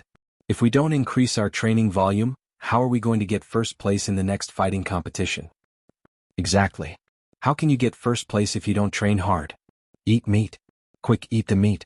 After eating, let's train hard in the afternoon. At first, the soldiers were moaning and groaning, but after being scolded by some of the captains and lieutenants, everyone gradually accepted the reality. They had no choice but to accept it. They all knew that once Li Zishuan had decided on something, no one could change it. They had no other choice but to accept the order. A soldier's duty was to obey orders. This was the most common thought that Li Zishuan had instilled in the soldiers ever since they joined the Black Armored Army. Moreover, just a moment ago, they had patted their chests and promised Li Zishuan that they would train hard in the future and strive to win first place in the fighting competition later. If they were to complain now, wouldn't they be slapping their own faces and be looked down upon by others? That would not do. After the soldiers digested Li Zishuan's news, they started to eat the meat again. After all, it was rare for them to eat enough meat today, and they still had a lot of training to do in the afternoon. If they didn't hurry up and eat, wouldn't they be letting themselves down? For a moment, there wasn't even any sound of talking in the kitchen of the Wu battalion. Only the sound of bowls and chopsticks and the sound of chewing could be heard. Li Zishuan held half a bowl of pork ribs and was about to squat down at the usual spot to eat. When he turned his head, he realized that Cheng Chumo didn't follow him. Instead, Cheng Chumo was holding his bowl and walking towards the back of the line. During the time they were queuing up, many soldiers had already finished their first bowl of meat and were queuing up behind them. Thus, this line had become a long snake. Li Zishuan couldn't help but ask, "Chonyo, where are you going?" Cheng Chumo stopped in his tracks. He calmly used his chopsticks to pick up a large piece of meat and put it into his mouth. As he chewed, he replied, "Oh, I'm going to queue up at the back. When it's my turn later, I'll be able to finish my bowl of meat. That way I won't waste any time." *CK. There's such a trick? Why else would they say that this kid wasn't stupid but just too lazy to use his brain? Look at this idiot's intelligence level now, it's way better than 90% of the people here. When Li Zishuan heard Cheng Chumo's explanation, he almost spat out a mouthful of blood. Is this necessary? Is this necessary? You're still the son of a duke. Now you're acting like this just to eat a few more bowls of meat. Aren't you afraid of embarrassing Cheng Chumo? As for the soldiers beside Li Zishuan who were queuing up for their second bowl of meat, their eyes lit up when they heard this. They thought to themselves, that's right. Why didn't I think of such a good idea before? Instead of having to queue up for another bowl of meat, why don't we eat while queuing up? This way, not only can we save time, we can also eat a few more bowls of meat. It's simply wonderful. The few of them looked at each other and then followed Cheng Chimo's footsteps to the back of the line. Old Wang, where are you guys going? To queue up in advance. Queue up in advance? Didn't you guys just finish queuing up? Are you F***king stupid? If you queue up now, you'll be able to get another bowl of meat after you finish eating. So that's how it is. This is a good idea. Later when I get my second bowl of meat, I'll queue up in advance too. Soon Cheng Chimo's trick was spread from 1 to 10, 10 to 100. The soldiers who were squatting on the ground and eating meat all stood up and joined the queue in advance. In an instant, only Li Zixuan and Sun Jiping were still squatting around the kitchen of the Wu battalion. The rest of the people were standing. Even the honest Bao Lin followed Cheng Chimo's footsteps and queued up in advance. Conscript, should we go too? Seeing this sudden change, Sun Jiping was a little confused. Most importantly, in the entire Wu battalion, only the two of them were still squatting on the ground. It was a little eye-catching. Therefore, he couldn't help but ask Li Zixuan tentatively. Jiping, there's no need to fight with these little bastards. Don't worry, there's definitely enough meat in the kitchen today. Eat slowly, there's no rush. Chapter 2173. Slap. Slap. Outside the third camp's kitchen, a strange scene appeared. Two soldiers stood face to face and slapped each other in the face, while the rest of the soldiers squatted around them, watching the big show of slapping each other in the face while eating the food in their bowls with relish. Yes, although the food in the third camp wasn't as good as the food in the fifth camp today, it had to be said that having this entertainment show to go with the meal was still pretty good. Pang Guang, use some strength. Look at how hard Du's eating is hitting you. Yeah. Pang Guang. Are you a man or not? He's already slapped you, why aren't you slapping him back? Slap. Ah. Good job, Pang Guang. Hit him like that. Du's eating, use some strength too. What a soft slap. Did you not eat lunch? Brother Nyo, it seems like they really didn't finish lunch. Ah. No matter what era it was, there was no lack of onlookers who didn't mind the drama. The soldiers of the 3rd Battalion were watching the entertainment program, and eating while fanning the flames and adding oil to the fire. Just look at the two people on the stage who jumped up and slapped each other's mouths. It was obvious how successful their fanning of the flames was. Speaking of which, as Zhang Kangyan's lackeys, Pang Guang and Du Ziding used to be tyrannical in the 3rd camp. Many people had been bullied by them before, but due to Zhang Kangyan's authority at that time, they didn't dare to say anything even though they were angry. Now that Zhang Kangyan was gone and Gao Gong took over, they were already extremely benevolent for not taking the opportunity to hit the two brothers when they were down. Now they were just fanning the flames from the side, so what? The two brothers, Pang Guang and Du Ziding, originally only wanted to complete the mission. Oh no, to complete the punishment. They were just putting on a show and didn't plan to really hit them. But when Gao Gong saw that they weren't hitting hard, he rolled up his sleeves and wanted to go up and help them, scaring the two brothers so much that they quickly increased the strength in their hands. But once the two of them used all their strength, they couldn't stop at all. F***ck Pang Guang, you bastard, you can really do it.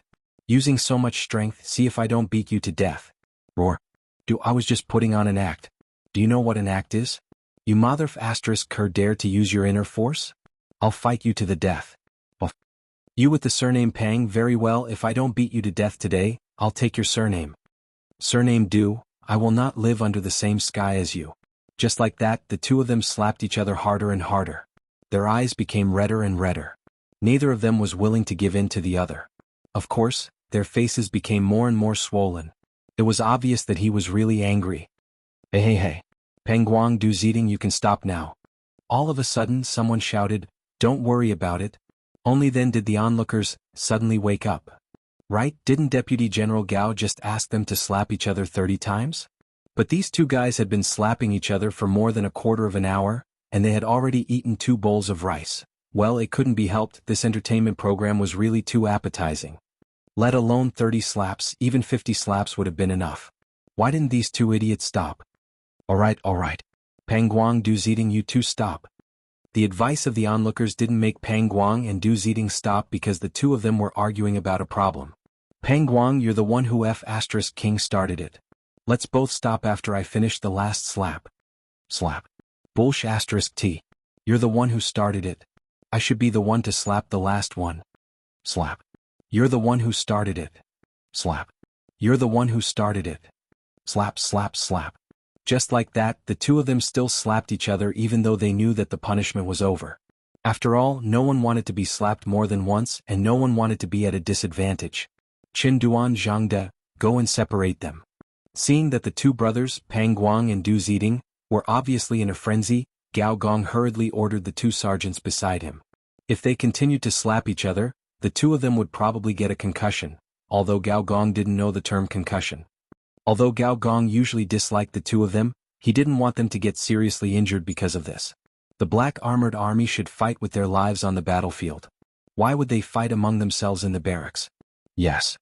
The two sergeants responded, then put down their bowls and rushed to Pang Guang and Du Ziding's sides.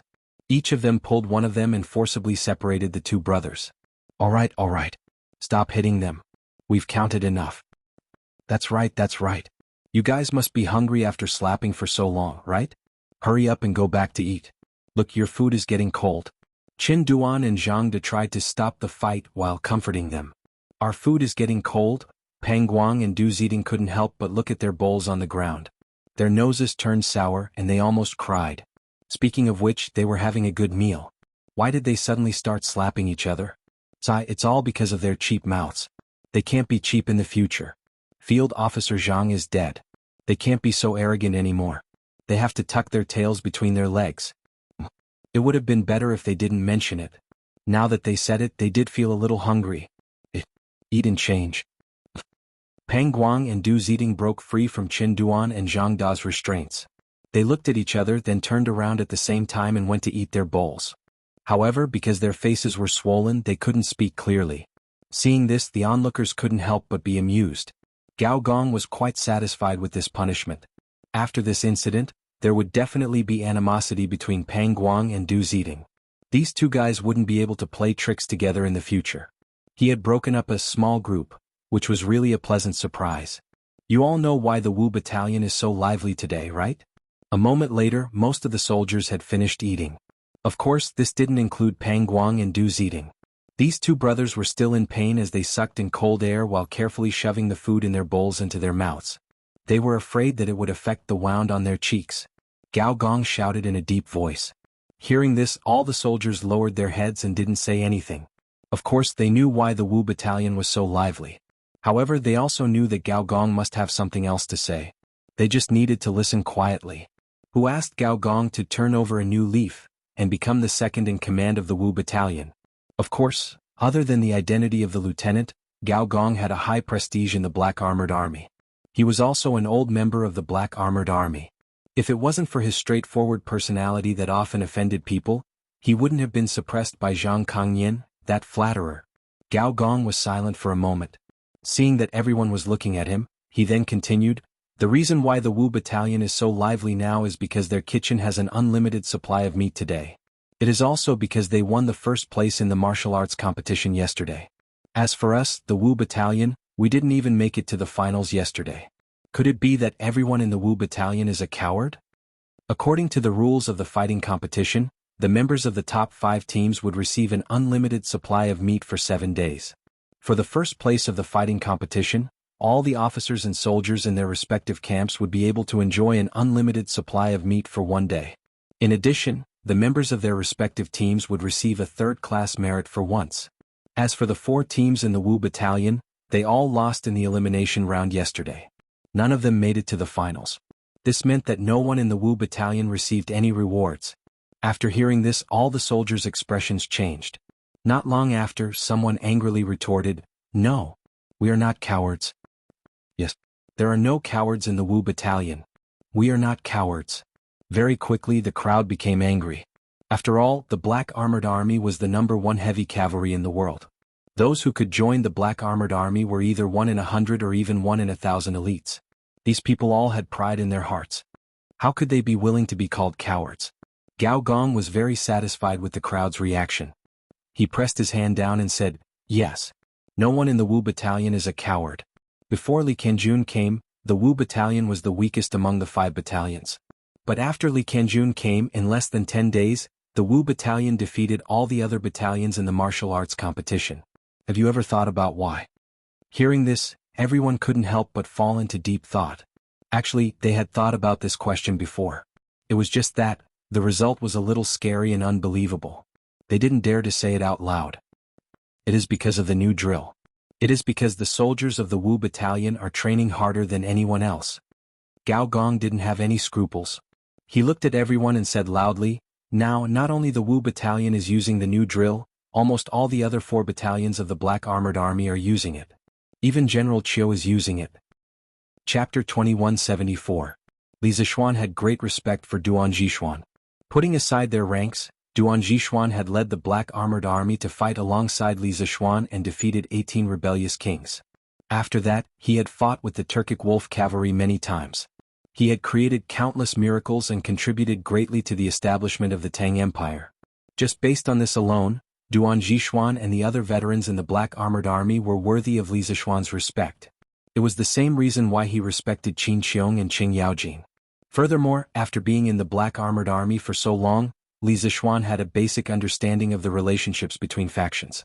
Even though he hated forming cliques and factions, even though he came to the military camp with the intention of doing something for himself, just because he didn't provoke others, it didn't mean that others wouldn't provoke him.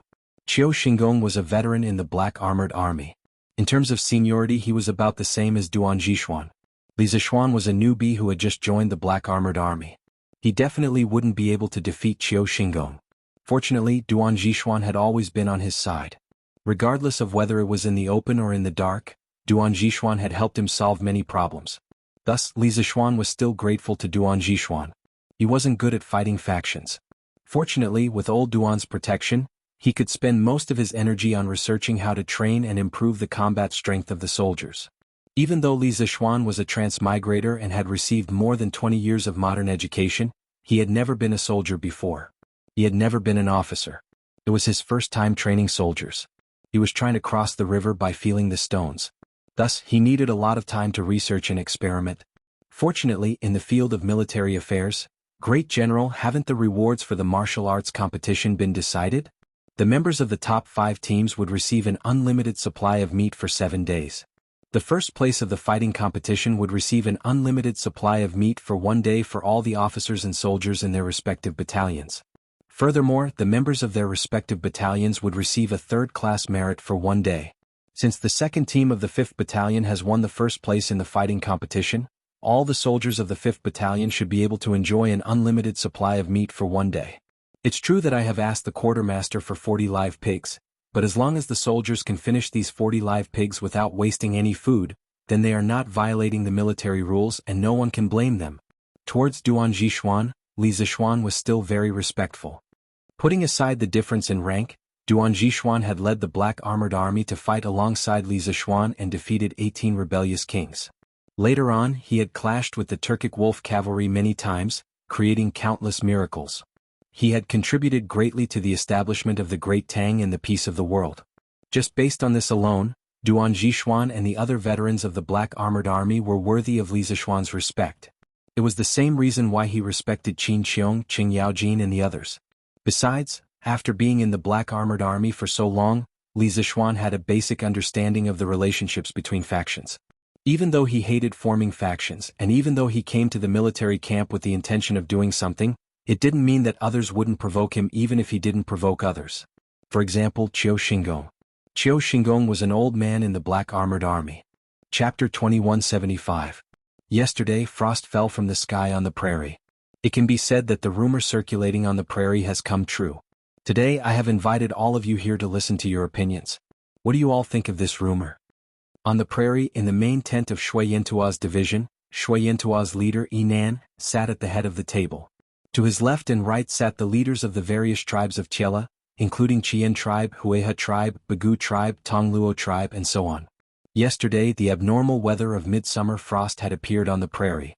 Combined with the prophecy circulating on the prairie, it had indeed caused some of the people of the various tribes of the prairie to panic. Some tribes that were dissatisfied with Shelly had also begun to secretly deploy something.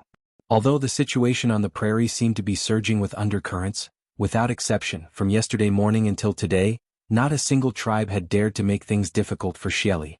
Everyone had obediently stayed in their respective tribes, quietly waiting for the outside world to turn upside down. After all, Shelly had dominated the prairie for more than 10 years. He had many warriors under his command and his strength was great. No tribe on the prairie could compare to him. Although the prophecy of frost falling from the sky had come true and Shelly was currently in a very passive situation, a starving camel was still bigger than a horse. Moreover, Shelly's current strength had not suffered any losses. Under these circumstances, even less people were willing to take the lead. Those who could muddle their way to the position of tribal chief were not idiots. After Enan finished speaking, no one in the tent spoke. Even Chian Heli, who had a rather good relationship with Enan, narrowed his eyes and pursed his lips, not saying a word. It was as if this matter had nothing to do with him. A few days ago, when this rumor had just arisen, everyone only thought that it was a delaying tactic that Tully came up with because he had nowhere else to go. However, no one expected that yesterday's prophecy would actually come true. This tribal chief does not know the situation of the other tribes, but within the Tongluo tribe, everyone is already panicking. The herdsmen are all worried that if the Great Khan does not abdicate, Longevity Heaven will be angered again.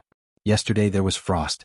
Who knows what kind of divine punishment Longevity Heaven will send down next time.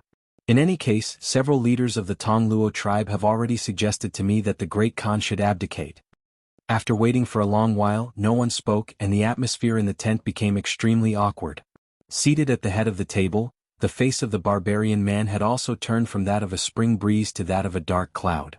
The barbarian man glanced at the fourth middle-aged man to his left. That was the Tongluo tribal chief Abu Khan, one of the tribal chiefs of the Chela tribe whom he was on good terms with.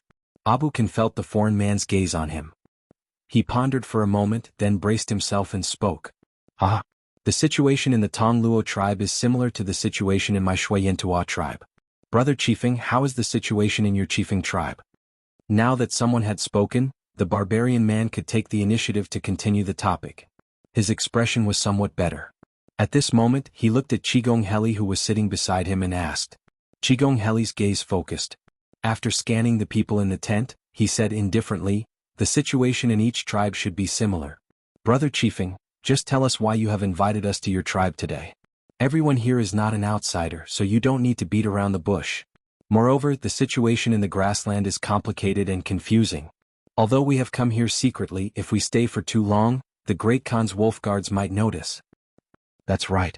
Why has Chief Chiefing summoned us to Shuayentua tribe today? There's no harm in telling us directly." Qigong Heli's words had struck a chord in everyone's hearts.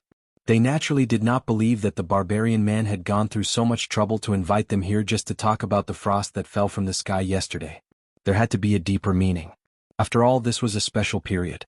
If they were discovered by Shelly's men, the consequences would be unimaginable. Ah, Brother Chiefing is still so direct. Chapter 2176. Although Tully's tribe is surrounded by our army on the surface, who can guarantee that no one has entered Tully's camp in the past few days? Or rather, who can guarantee that no one has come out of Tully's tribe in the past few days? You must know that the people from the Tang Empire's imperial court won't be so stupid as to wear their official robes and enter the grassland openly. They will disguise themselves. Can you guarantee that no one has been let in? In the main tent of Shuayentua's tribe, the barbarian man snorted and said in the face of everyone's doubts. Hearing this, everyone's faces froze because they really couldn't guarantee that no one had been let into Tully's camp in the past few days. On the other hand, Qiguan Heli's face froze slightly because he remembered the news that a team leader in Qiguan tribe had reported to him a few days ago. The barbarian man was very satisfied with everyone's reaction. He chuckled and continued, "I won't hide it from everyone. A few days ago, when the prophecy of frost descending from the sky had just spread in the grassland, I had already sent people to sneak into Tully's camp. Through the secret investigation over the past few days, I found that there is indeed a problem in Tully's camp." "What's the problem?" a tribal chief asked impatiently. The barbarian man smiled mysteriously and said, "My men found that there is a tent in Tully's tribe that is heavily guarded day and night by Tully's men. No one is allowed to get close to it. The people in the tent rarely come out. However, my men happened to see someone come out of the tent once. Although that person looked like a grassland man, At this point, the barbarian man leaned forward with a meaningful smile on his lips. Under everyone's impatient gazes, the barbarian man slowly said, "But that person spoke the Han language."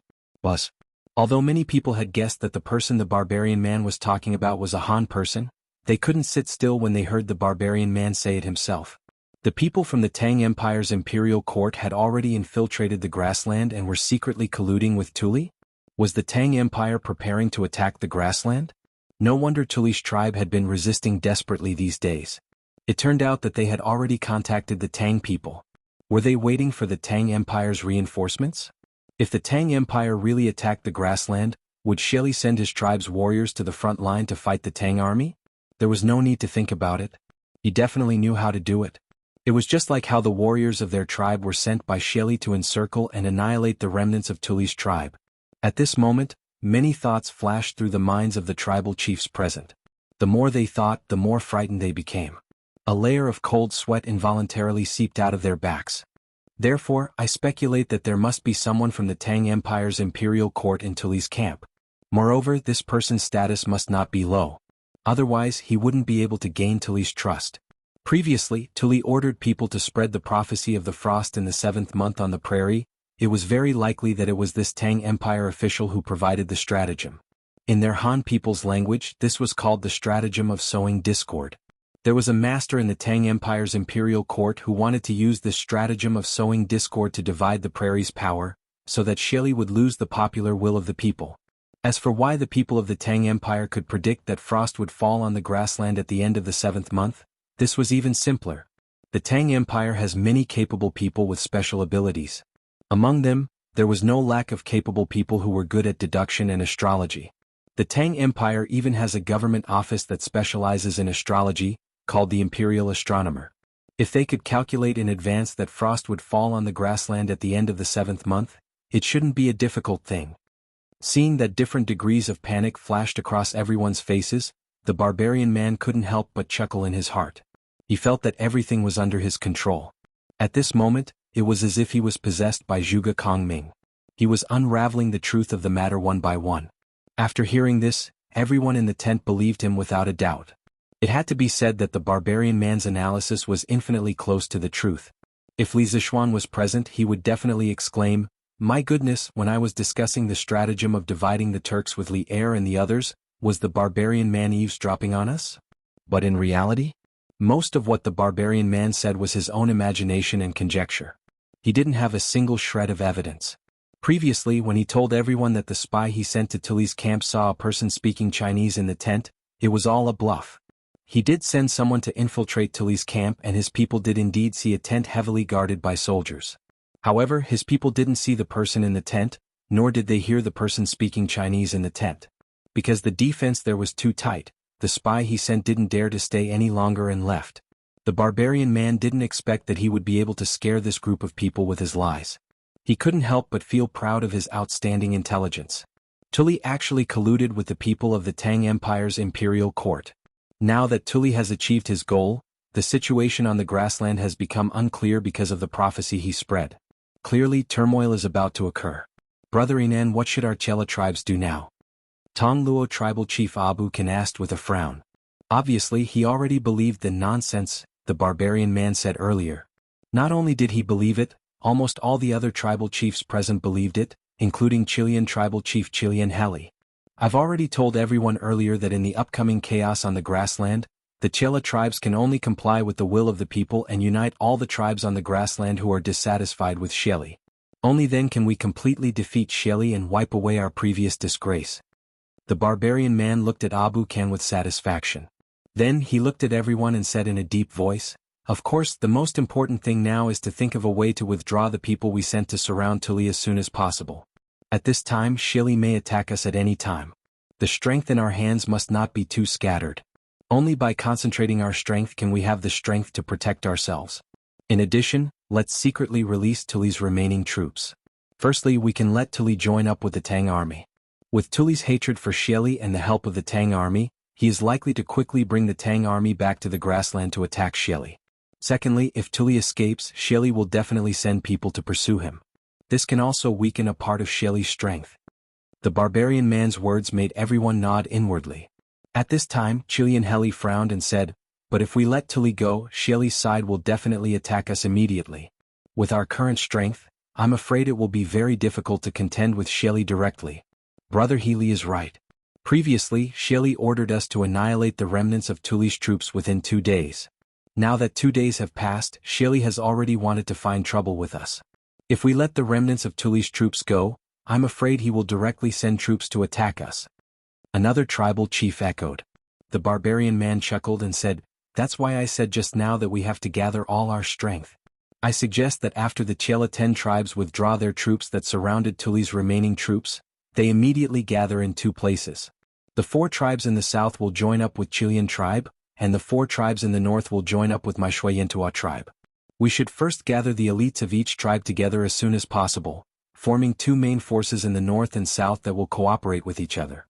As long as Shili dares to send troops to attack one of us, the troops in the other place will quickly provide support. Our Chela 10 tribes warriors add up to at least 400,000 to 500,000. On one hand, Shili has to chase after Tuli's remaining troops, on the other hand, he has to deal with the Tang army's sneak attack. It's impossible for him to defeat us in one bite. And we can take this opportunity to absorb the other tribes on the grassland who are dissatisfied with Shili and unite with them to fight against Shili." The reason why the barbarian man wanted the main forces of the Chela 10 tribes to gather in 2 places was mainly because the territories of the Chela 10 tribes on the grassland were very scattered. If they wanted to gather in one place all of a sudden, it would probably be very inconvenient. Shuayentua tribe and Chilean tribe were the strongest among the Chela 10 tribes. By letting the other tribes attach themselves to these 2 tribes, firstly, they could use the shortest amount of time to gather their forces in 2 places. Secondly, the main forces in the north and south could cooperate with each other in strategic positions. When one side was in trouble, the other side could not only provide support quickly, they could also besiege Wei to rescue Zhao, and directly attack Shili's court. This was called being able to attack and retreat at the same time. It had to be said that although this guy looked simple-minded and well-developed, his meticulous mind was absolutely qualified to become an ambitious and ruthless person. What he lacked was only time and opportunity. The frost that fell on the grassland was his opportunity. As the barbarian man's voice fell, everyone frowned and remained silent. In their hearts, they were all calculating the feasibility of the barbarian man's plan. In fact, they all knew that the current situation in the grassland was turbulent. To them it was both a crisis and a good opportunity to overthrow Shili. However, Shili had after all dominated the grassland for so many years. His fame and his strength had long been deeply rooted in people's hearts. The Chela tribes had submitted to Shili for so many years mostly because of fear and knowing that they were no match for him. For them to overcome the fear in their hearts and declare war on Shili, this was easier said than done. After all, this decision of theirs would determine the life and death of tens of thousands or even hundreds of thousands of people in their tribes. Also, I received a very important piece of news this morning. Seeing that everyone was interested but still hesitant, the barbarian man took a deep breath and decided to throw out the trump card. As expected, everyone once again focused their attention on the barbarian man. Chilean Heli said in a low voice, "What news? At this time stop keeping us in suspense, barbarian man." "Ah, brother Chilean, don't be anxious." The barbarian man chuckled and then said seriously, "I received news this morning. Yesterday morning Shili's subordinate, Shi'er, suddenly led more than 1,000 wolf riders and went all the way south. It seemed like they were chasing after someone. They chased all the way to the border of the Tang Empire." Chapter 2177. What? It's actually the imperial teacher? How is that possible? Shuayentua tribe Central Army tent. After hearing the barbarian man say that Wu Jie was the one Shili had sent after, everyone in the tent was shocked and exclaimed in disbelief. That was Wu Jie, the only martial grandmaster in the prairie, an almost invincible existence. The reason why they had not dared to rebel against Shili all these years, besides the fact that Shili had a strong army, was because they were all afraid of Wu Jie. Thinking back to the time when Wu Jie had challenged all the masters of the prairie and broken through to the martial grandmaster realm in one fell swoop, everyone's hearts were inevitably shrouded in fear. Just imagine if Wu Jie had personally led an elite wolf cavalry to attack their tribe. With Wu Jie leading the charge, their tribe's army would not have been able to resist for even a moment and would have been utterly defeated. At this time, hearing the barbarian man say that Wu Jie had betrayed them and Shili had sent troops to pursue them, these tribal chiefs were pleasantly surprised, but at the same time, they felt that all of this was somewhat unreal. Why would Wu Jie betray them? He was the imperial teacher of the prairie, second only to one person. Why is it impossible? Baron Man snorted coldly, interrupting the whispers of the crowd. He said in a low voice, "Our imperial tutor's origins are unknown. It is said that he was brought back by Princess Shu Yan from some unknown place. When he was brought back, his entire body was charred black and he was on the verge of death. If it wasn't for the old imperial tutor, he would have been dead. However, although he was rescued, he lost his original memories. Later, when the old imperial tutor passed away, Wu Jie became the new imperial tutor of the prairie. Because of this, he attracted a large number of challenges from masters from various tribes. These people were all outstanding talents of their respective tribes, but Wu Jie only needed 3 months to defeat all of them. More importantly, his strength also broke through from the Qi transformation realm all the way to the martial grandmaster realm. From then on, no one in the prairie dared to challenge him. But think about it, a Qi transformation realm cultivator breaking through to the martial grandmaster realm in only 3 months, is this possible? Even if Wu Jie was a genius, it was impossible for him to use only 3 months to cross the threshold of the martial Dao that ordinary cultivators would never be able to cross in their lifetime. What does this mean? This meant that before he was brought back by Princess Shu Yan, he was already a great grandmaster. On our prairie, there hasn't been a martial grandmaster for nearly 100 years, so this Wu Jie's identity is definitely not simple. At least he would definitely not be loyal and devoted to Shelly. It wouldn't be strange if he suddenly turned traitor. After listening to the barbarian's analysis, everyone could not help but fall into deep thought. In fact, regarding Wu Jie's identity and origins, no one present was very clear. Throughout the entire prairie, very few people knew of this matter. Qigong Heli was silent for a moment. He could not help but say, "But these are only our guesses, there is no proof. If the imperial advisor is still in the palace, if we rashly raise the army to resist Shelly, wouldn't we be asking for trouble?" Yes. Imperial Preceptor is an expert of Great Grandmaster realm. If he did not betray us and Shelly sent him to lead his troops to deal with us, who among us Chela tribes can stop him? One of the chieftains agreed. The barbarian man smiled confidently and said, "Although I don't have direct evidence, I still have some confidence. Think about it, Shelly's natural disposition is suspicious. Those who can be put in important positions by him, like Ashina Shirchu, Ashina Simo, are all loyal and devoted to him. It is impossible for them to betray Shelly. Only Wu Jie, this person's origin is unknown, and he is extremely mysterious. Usually he ignores Shelly's orders, but Shelly needs to rely on his superior martial strength to subdue the prairie tribes, so he has always turned a blind eye to Wu Jie. Maybe he suddenly recovered his previous memories and did not want to work for Shelly anymore? That's why he ran away. Think about it, with Shelly's temperament, how could he let a great grandmaster escape? Moreover, he went south to the Tang Empire? He will definitely send people to kill him. Moreover, the people I sent to the palace also found an important piece of news. Perhaps it can prove that Wu Jie has already left the palace. What news? Everyone couldn't wait to ask. Although they were very dissatisfied with Shelly and wanted to rebel against him, none of them were willing to face Wu Jie because a great grandmaster was really too terrifying. The wolf riders under Shelly were the elites of the elites. If these wolf riders were combined with a great grandmaster like Wu Jie, they would be an invincible existence. Although there were many tribes and warriors in the prairie, no one could stop this almost invincible combination. Don't underestimate the influence of a great grandmaster expert on a battle. Although a great grandmaster expert was still a human and could not fight an entire army by himself, if an army was led by a great grandmaster expert, the battle prowess of the army would definitely increase by several times. This was the effect of 1 + 1 greater than 2. Therefore, the tribal chiefs of the Tai Lu tribes all hoped that the barbarian man's guess was true, because once Wu Jie left, Shelly would have one less trump card in his hands, and they would have more confidence in rebelling against Shelly. Princess Shu Yan's tent has been sealed off by Shelly's people. From yesterday morning until today, Princess Shu Yan has not taken a single step out of her tent. The barbarian man smiled and told everyone a seemingly unrelated piece of news. The tribal chiefs of the Tai Lu tribes all frowned and began to think about the connection between this matter and Wu Jie's escape from the palace. The barbarian man did not give them more time to think, instead continuing, "As everyone knows, Princess Shu Yan and the imperial teacher have always had a close relationship, and Princess Shu Yan once traveled the Central Plains in her early years, disappearing for several years. When she reappeared in the prairie, it was with the severely injured and unconscious Wu Jie. With the relationship between Wu Jie and her, now that Shelly has placed her under house arrest, how could Wu Jie not find Shelly to reason with? Therefore, I guess that before Wu Jie was brought back by Princess Shu Yan, he must have already known Princess Shu Yan, and he is most likely from the Central Plains.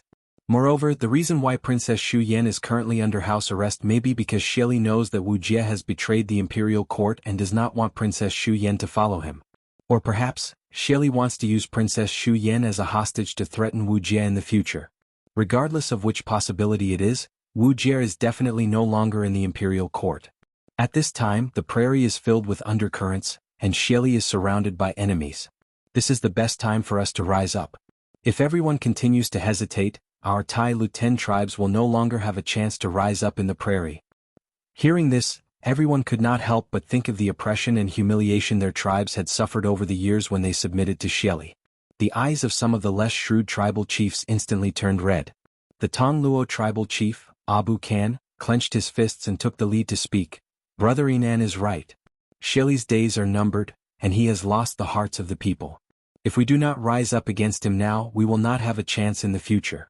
The Tai Luten tribes have been oppressed by the Ashina family for so many years, it is time to rebel. My Tong Luo tribe is willing to rise up. My wild ancient tribe is also willing to rise up with Brother Yinan. My Pugu tribe is also willing to rise up. Immediately, a few other tribal chiefs of the Tai Luten tribes expressed their views. Most of these tribes were located in the north of the prairie and were closer to Shuiyantua's tribe. The remaining tribes that had not expressed their views were mostly closer to Kijian's tribe. The uprising was initiated by Yinan, and since Kijian Healy did not say anything, they naturally could not express their views. Brother Yinan's analysis is correct. After the prophecy of frost on the prairie is realized, Xie's prestige in the prairie is bound to be greatly reduced. Coupled with the fact that the state preceptor has most likely left the imperial court, this is indeed the best time for us to rise up. Seeing that Kijian Healy had no intention of speaking, a middle-aged man sitting below Kijian Healy spoke. However, the Tang imperial court has been eyeing the prairie for a long time. Once the Tai Luten tribes rise up, the prairie is bound to fall into endless internal strife. According to Brother Yinan's plan, you want to borrow Tuli's hand to lead the Tang army up north to attack Xie. Isn't this the same as leading the wolf into the house?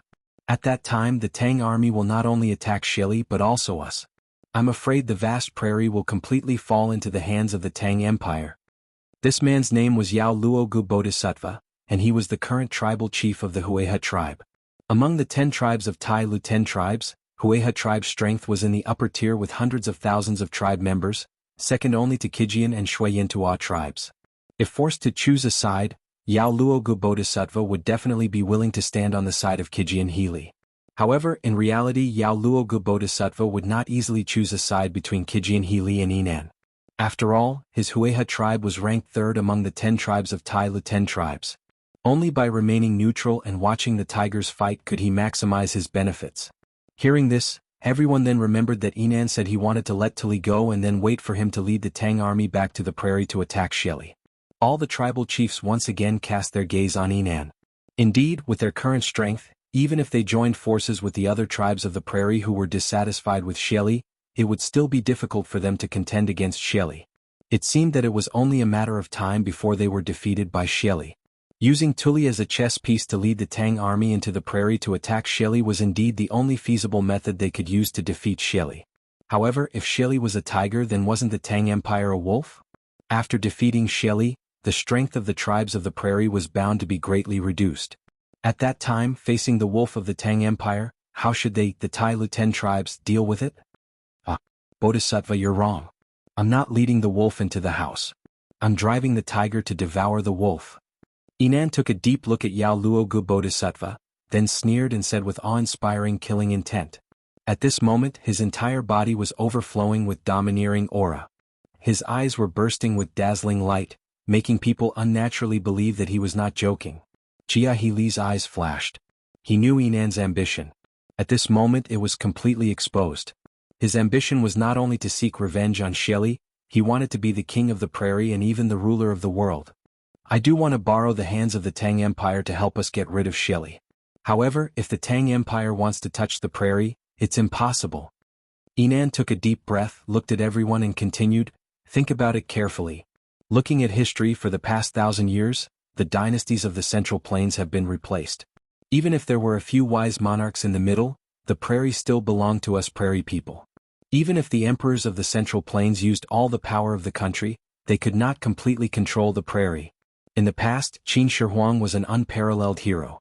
Although the General Meng Tianbei was more than 700 miles away from the Xiongnu, the Qin Empire could only look at the prairie and sigh. In the end they still built the Great Wall. Because the prairie was vast and boundless, once the armies of the Central Plains went deep into the prairie, it was difficult to get out. Qin Shi Huang could only use the Great Wall as the boundary to secure the territory. After Qin, the Emperor of Han was also a man of great talent and bold vision. Back then the Han Empire was rich, ambitious and capable. Therefore the Emperor of Han also wanted to touch the prairie. Wei Qing went to Hunan and Hua Tsubing went to Heshi. Although they tore two pieces of fertile land from the Xiongnu Empire, the Emperor of Han could only stop there. After the Emperor of Han, the Western Han and later the Eastern Han, although they could protect the western region and pursue the desert, their method of dealing with the nomadic tribes like the Xiongnu was to move inwards. As for the real control of the prairie, no one in the Han Empire dared to mention it. Because to them the prairie was a land of death. If they wanted to use the power of the country to fight the prairie to the death, the only outcome would be the destruction of the country. Even wise rulers like Qin Shi Huang and the Emperor of Han could not do anything about the prairie. Do you all think that Li Shimin is stronger than Qin Shi Huang and Hanwu? After we defeat Shili, this vast grassland will all be our territory. If the great Tang army dares to make a move against us, we will have enough space to deal with them and kill them all on the prairie. I think that the final result is very likely that Li Shimin will admit that we are in control of the prairie. As long as we do not invade the great Tang, I believe that Li Shimin will not fight to the death with us. When the great Tang army retreats and leaves the prairie, the entire prairie will be under the control of our Chela 10 tribes. No one will dare to bully us and our tribes will have the most fertile land. What are you all still hesitating for? Opportunity knocks but once, it will not come again. It had to be said that Yannan had definitely made sufficient preparations for today's secret meeting. Otherwise, this fellow would not have been able to speak so eloquently.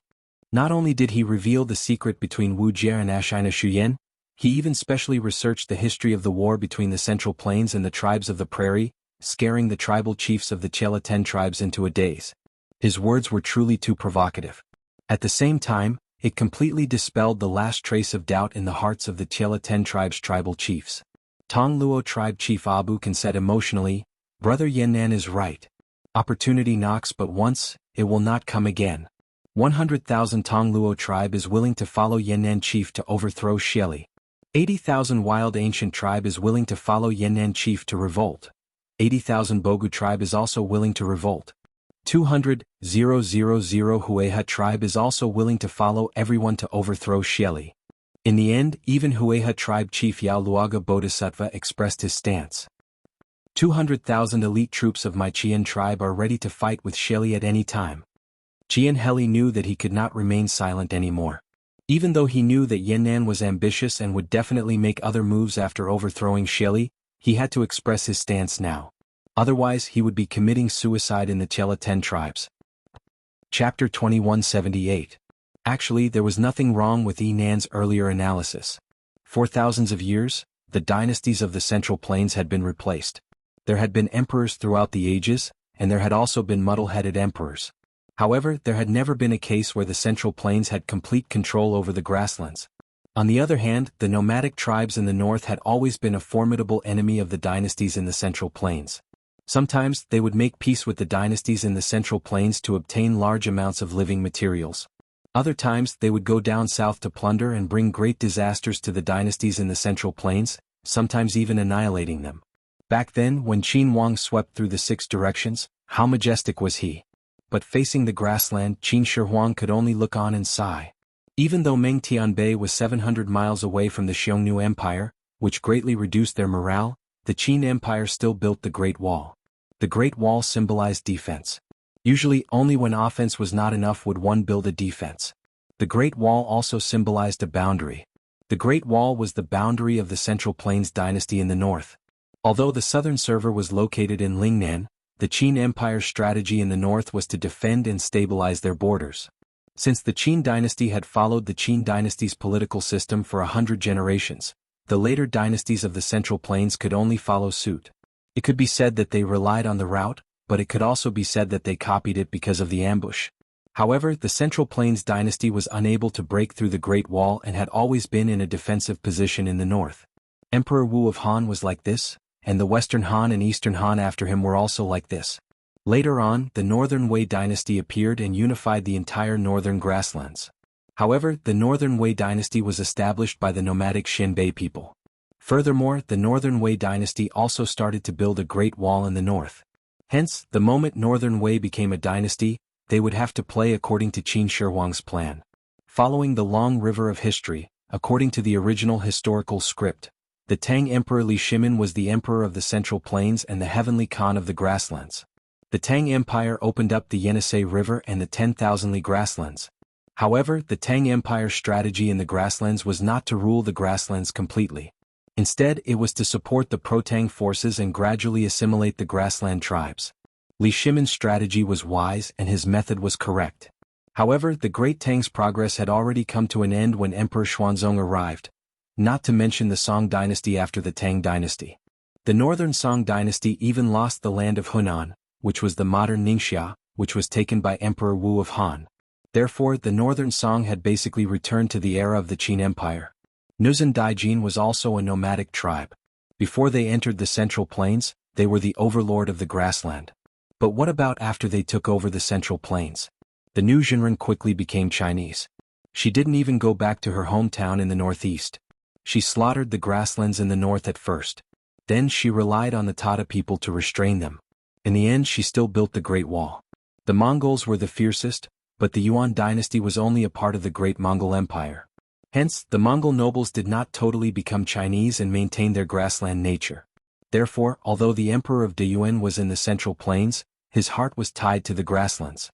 As a result, the Yuan dynasty's rule over the Central Plains was as rough as it could be. It was so rough that they even forgot to collect taxes after conquering the southern Song dynasty. However, once the mid-plains was reorganized, the Mongols could only retreat north. Because these people had never treated the Central Plains as their home. Since the master of the Central Plains did not welcome him and even tried to chase him away with a stick, then he would quickly run back to the grasslands to sing and herd the horses. After the nomads conquered the Central Plains, they would definitely encounter two choices. It was also a dilemma. One was to quickly assimilate into the Chinese and then successfully take over, but they would have to give up on the grasslands. The other was to refuse to assimilate into the Chinese and then find it difficult to gain a foothold. Sooner or later they would be chased away. Why did the Manchus achieve the unification of the Central Plains and the grasslands? The Manchurian emperor of the Qing dynasty created a trinity. In the Central Plains he was called the emperor, in the Mongolian grasslands, and in the snowy highlands he was called the reincarnation of Manjushri. Therefore, the ruling methods of the Manchurian nobles were quite powerful. However, it was still the same question. Do you want the Manchurian people to become Chinese? This was a must. If they did not become Chinese, they would not be able to gain a foothold in the Central Plains. However, if the Manchurian people were to become Chinese, how would they rule the grasslands? A Lama temple was better than 100,000 soldiers. This was the understanding of the Manchurian emperor, and it was also the strategy of the Manchurian emperor to rule the grasslands. The Manchurian emperor's cost of conquering the grasslands was much lower than the Ming dynasty's cost. However, why did the ancient Central Plains dynasty not have a single emperor who dared to rule the grasslands? It was not that they did not want to, but that they could not. Other than what the Chinese man said earlier, there was a deeper reason. That was that the Han dynasty of the Central Plains and the Grassland dynasty had a fundamental difference in their underlying logic. In ancient China, what was a Han? A Han was defined according to culture. Specifically, it was the Confucian culture. As long as one accepted the Confucian culture and lived according to the Confucian culture, they would be regarded as a Han in ancient times. The Confucian culture first existed as a standard of ethics for the masses. Individuals who followed the Confucian culture had to live in a specific structure of interpersonal relationships. The Confucian culture required these specific interpersonal relationships to have a relatively stable family structure. The prerequisite was that they had to settle down. The prerequisite for settling down was farming. However, farming had a hard constraint, which was the amount of rainfall. In ancient society, due to the requirement of rainfall for farming, if a Han wanted to live beyond the Great Wall, they had to become nomads. Otherwise they would die. Once they became nomads, it meant that the Central Plains interpersonal relationships would collapse. They could no longer live according to the Confucian way. As long as you lived a nomadic lifestyle, you would no longer be a Han. For the Central Plains dynasty, it was fine to send troops to expel the nomads. However, to rule the north they had to station troops. The logistics of the garrison could not be transported by the Central Plains. It was too far. It was because of the Confucian culture of the Central Plains dynasty that the Central Plains dynasty could not go beyond the Great Wall. They could only develop in the Central Plains. In layman's terms, it was probably a vast and boundless grassland. For the rulers of the Central Plains, it was a barren land that was not worth their efforts to attack and control. Even if they conquered it, it would not be of much use. Moreover, they would have to send troops to defend it. It was not worth it at all. After all the tribal chiefs of Chela expressed their desire to resist Shelley together, the few of them briefly discussed their next plan, and then returned to their own homes, to their own mothers. Now was indeed a special time. These tribal chiefs gathered together for a long time and were easily discovered by Shelley's spies. Therefore, Qigong, Heli and the others did not delay in Shui Yintua's tribe. After walking out of the tent, they disguised themselves and left Shui Yintua's tribe. However, although these tribal chiefs were very careful, they somewhat underestimated Shelley's spies. In other words, they underestimated Shelley's wolf guards. Bull, watch for me for a while. I need to go to the outhouse. At the exit of Shui Yintua's camp, a soldier suddenly clutched his stomach and cried out in pain. It seemed that he ate something bad and had a stomachache. This person shouted to his companions and then hurriedly ran away with his back bent. However, he did not go to the outhouse. After making many turns, he came to the foot of a hill in the west of Shui Yintua's tribe. He put his thumb and index finger in his mouth and whistled. After a while, not far away, a man in a black robe flashed over. That soldier hurriedly went up to him and said directly, "Quickly go and report to the Great Khan." The tribal chiefs of Chela 9 tribes came to Shui Yintua's tribe to discuss with the barbarian man. It seems that they are planning something. They stayed in Shui Yintua's tribe for nearly an hour before leaving. Good. The man in the black robe nodded and only said one word. Then he turned and left. In a few breaths, he had already disappeared. Obviously, his martial arts were not ordinary. As for the soldier, he surveyed his surroundings. After confirming that he had not been exposed, he slowly returned to his post. Chapter 2179. Jimming, you're right. The barbarian man may end up burning himself in the end. In the main tent of the Chigu tribe, Chigu Heli sighed and said, "After the Wei River Alliance, the Tang Empire has been recuperating for the past 2 years, and its national strength is becoming more and more prosperous. On the other hand, our Turks have been caught in internal strife. The current Tang Empire's strength is not weaker than Shelley's. Half a month ago, Shelley sent 50,000 of his most elite wolf riders to the Tang Empire's border to receive state teacher Wuxia. But in the end, the 50,000 wolf riders were annihilated by the Tang Empire's army. From this, it can be seen that the current strength of the Tang Empire's army is definitely not the same as 2 years ago. The barbarian man wants to lead the Tang Empire's army north to attack Shelley, and then drive the tiger to swallow the wolf. But how does he know that the Tang Empire will definitely send troops to the grassland? As far as I know, the current Tang Empire's imperial court can be said to be full of talents and bright stars. There are Fang Xianling, Zhang Sun Wuji and other world-shaking talents. In the military there are peerless generals like Li Jing, Qing Jijia and Yu Qijingda. If Tuli leads his troops to return to the Tang Empire, if the civil and military officials in the Tang Empire's imperial court know about the current situation in the grassland, in my opinion, they will most likely choose to sit on the mountain and watch the tigers fight. When our Chela tribe and Shelley's imperial court both suffer losses, they will then lead their troops north and reap the benefits. Therefore, since yesterday's frost on the grassland and rumors about Shelley's misconduct spread everywhere, I'm afraid all the tribes on the grassland have already fallen into the Tang Empire's scheme. There are experts in the Tang Empire's imperial court. And now in Tuli's camp, there must be a senior official of the Tang Empire secretly adding fuel to the fire. Why does Chief say so? Jimming agreed with the first half of Chigu Heli's words. He also thought that after the Tang Empire knew about the grassland situation, they would most likely choose to sit on the mountain and watch the tigers fight instead of rashly sending troops to attack Shelley. On this point he and Chigu Heli agreed. However, Chigu Heli's last sentence surprised him. Thanks to Baron Man's reminder this morning, I was reminded of something. Keegly furrowed his brows and said in a deep voice, "A few days ago, a squad leader named Keeg from Putua's tent guarding the southern fortress reported that there was a caravan of Pugu tribe coming from the south. They claimed that they were under the orders of the chief of Pugu tribe to transport a batch of Tang specialties from Taiyuan and offer them to the Great Khan. Chigu he brought people to inspect the carriages of the caravan. Seeing that the carriages were filled with silk, porcelain and ironware, he gave the order to let them pass.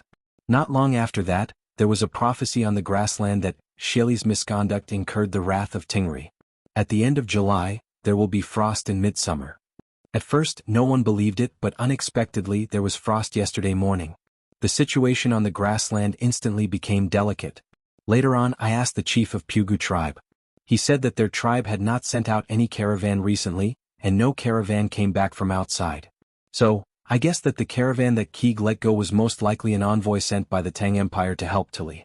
The prophecy of frost in midsummer at the end of July was purposely released by the Tang Empire's envoy to stir up the situation on the grassland and make the grassland fall into greater turmoil so that the Tang Empire's imperial court could reap the benefits and conveniently help Tuli.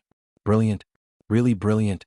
When Keeg Heli first heard about the prophecy of frost in the grassland at the end of July, he suspected that this rumor must have come from Tuli. He guessed that Tuli wanted to use this rumor to stir up the situation on the grassland and then take the opportunity to lead his tribe out of the encirclement and surrender to the Tang Empire. He even guessed that Tuli might have already gotten in touch with the Tang Empire's imperial court. Otherwise, he would not have suddenly put on such a show. But he never expected that an official from the Tang Empire's imperial court would secretly sneak into the grassland and infiltrate the heavily encircled Tuli's court. This was really a case of how to catch a tiger cub without entering the tiger's den. Even Keeg Heli somewhat admired that person's courage. If this is true, then the Tang Empire's imperial court is really too terrifying. Hearing this, Guzheng Jiming opened his eyes wide and said with a shocked face. So, the grassland civil strife is about to rise. If our Keeg tribe still follows the barbarians and becomes the enemy of the Tang Empire, it is really an unwise move. We have to think of a way out for our tribe in advance.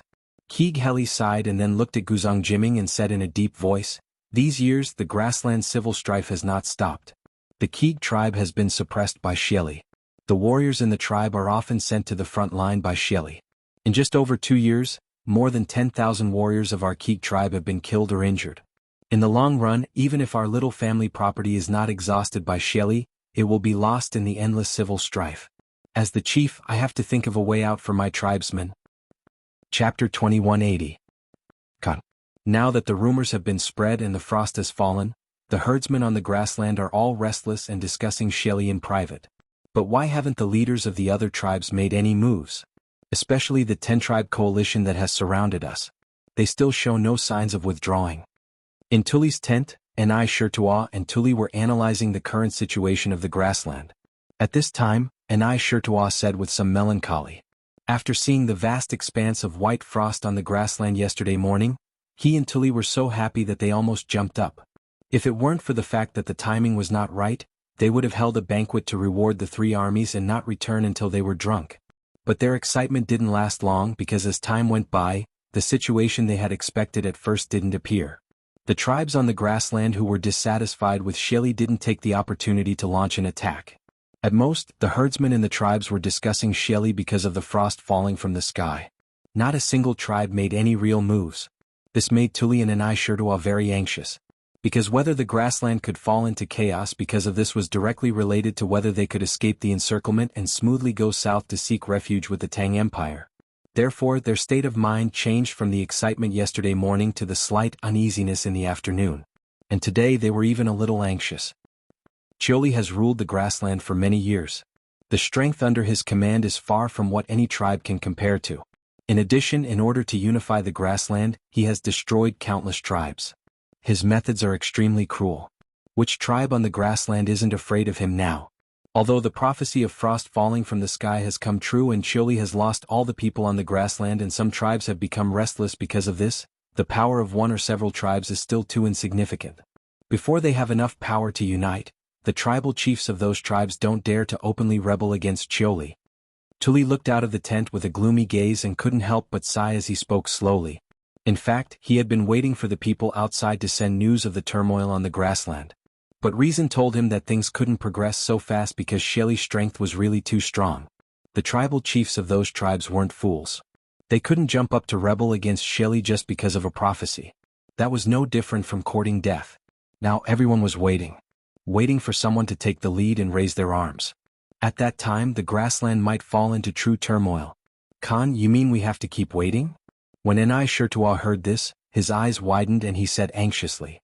That's right, Tuli said indifferently. Right now we can only wait. Anai Shirdoa said anxiously, but the tribe's warriors can't hold on for much longer. I'm afraid our rations can only last for 3 more days. If we can't break out of the encirclement and rendezvous with the Tang army outside the southern plains, our 100,000 men will starve to death even if we aren't killed by the Great Khan's men. Only 3 days? Upon hearing this, Tuli could not help but clench his fists. In fact, he was more anxious than anyone else, but was there any use in being anxious? His subordinates had been surrounded by the 10 allied armies and over 300,000 warriors. At this moment he was like a beast trapped in a cage. He could only hope that the hunters outside the cage would start fighting so that he could seize the opportunity to escape. He could only wait. Even though they knew that they didn't have enough provisions, they could only wait. It wasn't that he didn't want to send people to break out of the encirclement. Previously, his people had tried countless times to open a gap in the encirclement, but in the end they had all failed and suffered heavy losses. If they tried to break out now, it would only increase the number of casualties and the result wouldn't change at all. Is there any movement on Tang Jian's side? After a long silence, Tuli suddenly asked, replying to the Great Khan. Ever since Tang Jian changed his tent, his days have been even more carefree than before. We're still worried about the news from the front line, but he's living well. He's been drinking wine and having beautiful women all day long. He's living very comfortably. Upon hearing Tuli mention Tang Jian, Anai Shirdoa's face suddenly became indignant and he couldn't help but criticize. Speaking of which, after the frost fell yesterday morning, Tuli knew that his plan had succeeded by more than half. He was in an incomparably good mood. Therefore he ordered people to settle Tang Jian and the others in the best tent, gave them the best food, the best wine, and also sent the best beauties in the tribe to serve them. He practically treated Tang Jian as the tribe's honored guest. Compared to the treatment Tang Jian received at the beginning, it was like the difference between heaven and earth. It couldn't be helped. After witnessing the realization of the frost prophecy, Tuli knew that he had hope of escaping. After he escaped, he still had to lead his troops to surrender to the Tang Empire. Tang Jian was the Tang Empire's Duke of Zhou and an important minister of the imperial court. After he surrendered to the Tang Empire, he would inevitably have to rely on Tang Jian in many places. Therefore, he had no choice but to carefully serve Tang Jian. Anai Shirdoa's face was full of indignation. After hearing Anai Shirdoa's words, Tuli's gloomy face eased up. He muttered to himself, "That's good. That's good." He thought that as long as Tang Jian remained calm and didn't panic, it meant that the situation hadn't deteriorated to the point of no return. It must be known that when the frost prophecy was spread, Tuli's heart was even more uncertain than it was now. However, at that time Tang Jian looked calm and at ease, not worried at all that the prophecy would come true. In the end, the heavens really did come at the end of the 7th month and sent frost to the prairie. As soon as he thought of this, Tuli's restless heart suddenly calmed down. He now had a kind of honey confidence in Tang Jian. As long as Tang Jian didn't panic, he wouldn't panic. What? Anai Shirdoa faintly heard Tuli's muttering. He couldn't help but open his eyes wide, wondering if he had misheard. He thought that old guy Tang Jia was living a carefree and happy life in their camp. How could it be a good thing in the Khan's eyes? Tuli shook his head and didn't explain further. At this moment, a voice came from outside the tent, reporting to the Khan, General Demotzi of Shui Yintua's tribe requests an audience. Demotzi? Upon hearing this, Tuli's body suddenly shook, and a trace of astonishment flashed in his eyes. He and Anai Shirdoa looked at each other, then quickly sat up straight and ordered outside the tent, "Invite General Demotzi in." Demotzi was not only the general of Shui Yintua's tribe, but also the nephew of a barbarian man. Although he was only in his teens, he had divine strength since childhood. Not only was he rarely a match among the younger generation of the tribe, but few people in the army who were older than him could beat him. Therefore, at such a young age, Demotzi had become a general that the barbarian man relied heavily on. According to the historical process, after the Tang dynasty destroyed Shui Yintua, the remaining Shui Yintua people supported Demotzi as Wuxia Khan in an attempt to restore Shui Yintua. However, the Tang dynasty and the Chela tribes didn't recognize it. Li Er sent Li Ji to attack Demotzi's encampment and instructed, "If you surrender, you'll be pacified. If you rebel, you'll be punished." Li Ji went to the Overseer Mountain. His chief, Tizhenda, led his people to surrender, but secretly plotted to rise again. Li Ji then sent his troops to attack, beheaded more than 5,000 people, captured more than 30,000 men and women, and brought Demotzi back to Chang'an. After Tuli heard that Demotzi was requesting an audience, he guessed that Shui Yintua's tribe would take action. However, he couldn't understand why the barbarian man sent Demotzi over at this time.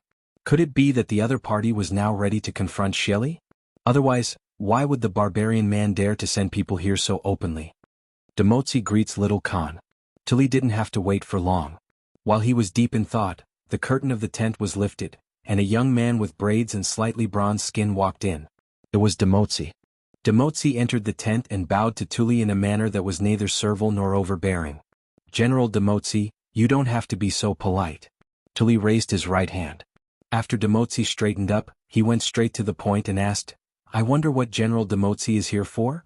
Tully didn't have much interaction with Shui Yintua's tribe before, and he was even less familiar with Demotzi. He had only heard of his name but had never seen him in person, let alone have any friendship. Therefore, Tully didn't want to waste time to exchange pleasantries, but went straight to the point. Demotzi was a straightforward person. Hearing Tully's question, the corners of his mouth curled up into a smile. Then he cupped his fists and said to Tully, "Demotzi has come to convey the goodwill of Shui Yintua's tribe to Little Khan." Chapter 2181. Who in the prairie doesn't know the fighting power of the Swanee 7 tribes? General Ni Shirji is a famous fierce general in the prairie. How could Demotzi dare to bully you? In Tully's tent, seeing Ni Shirji getting angry, Demotzi hurriedly flattered him with a face full of fear and trepidation. The Swanee tribe was Tully's direct army, and the Swanee tribe could be said to be the most powerful tribe in the entire prairie. At first, there were dozens of tribes in the Swanee tribe, and later, it gradually developed into 7 tribes. They were mainly distributed in the Sumo River and Blackwater area. Among these 7 tribes, the Sumo Swanee and Blackwater Swanee were the most powerful. Ni Shirji was the chief of the Swanee Blackwater tribe. Humph! A bunch of hypocrites. Ni Shirji snorted coldly, looked at Demotzi and said with a face full of disdain, "You say you don't dare, but now you're here to threaten the Little Khan. If the barbarian man really wants to fight, the 100,000 warriors of the Swanee 7 tribes will fight with him to their heart's content." Being pointed at and scolded, especially by a defeated general, or rather, a general who was about to be defeated, Demotzi's face was somewhat ugly. However, when he thought of the mission that the barbarian man had given him before he came here, he could only temporarily suppress the anger in his heart. His slightly furrowed brows quickly relaxed. He smiled slightly and said, "That's right. What is General Ni Shirji talking about? Demotzi came here with the friendship of my Shui Yintua tribe. Over the years, the Great Khan has relied on his tyrannical strength to go on expeditions and collect taxes on the prairie. A while ago he implemented the Han official system, causing the people of the prairie to seethe with resentment. The reason why the Chela 10 tribes surrounded the Little Khan was also because they were threatened by Shelly. However, no matter what, our common enemy should be Shelly, and we should not be killing each other here. Although the Little Khan's men are incomparably elite and all of them are fearless of death, you have been besieged for such a long time, your men and horses are already tired, and your provisions are almost exhausted.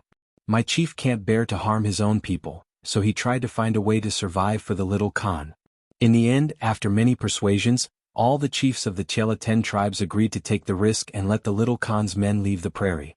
Of course, we also have some selfish motives because we let the Little Khan leave without permission, and it will definitely anger Shelly. Next, I'm afraid that Shelly will soon lead his troops to attack our Chela 10 tribes, so we hope that after the Little Khan joins the Tang Empire, he can lead the Tang army to invade the prairie and attack with us. Seeing that the hard way didn't work, Demotzi had no choice but to use the soft way. The main reason was that the old man Ni Shirtua was too stubborn. If he really angered him and caused the Bai and 7 tribes to fight to the death with Shui Yintua's tribe, then it would be a big joke. When he returned, wouldn't the barbarian man skin him alive? On the other hand, calculating the time, the rest of the Chela 9 tribes should be arriving soon. As soon as those people arrived, they would withdraw their respective tribes' troops and horses. Wouldn't his previous nonsense with Ni Shirtua and Tully be exposed? At that time, not only would Tully and Shui Yintua's tribe become enemies, the rest of the Chela 9 tribes would also blame Shui Yintua's tribe for secretly smuggling goods. That's right, the barbarian man sent Demotzi to force Tully to swear in the name of Tingri and hand over his only son to Shui Yintua's tribe as a hostage. This was smuggling goods. The barbarian man wanted to completely strangle the uncertainty of whether Tully would lead the Tang army to the prairie as soon as possible, and he also wanted to hold the card of Tully's son in his own hands. After all, the strength of the Bai and 7 tribes couldn't be underestimated. If Tully really led the Tang army to the prairie in the future, the strength in his hands and the warriors of the Bai, and 7 tribes under his command might all be used by him because of this card. Chapter 2182. Inside the tent, Tuli looked into Tang Jian's eyes with a nervous and anxious expression. His burning gaze was like a deeply affectionate man gazing at his lover. Cough cough Tang Jian felt his scalp go numb. In fact, it wasn't that Tuli didn't know the severity of the matter. Tuli was naturally very willing to exchange one person's life for the survival of hundreds of thousands of people in his tribe.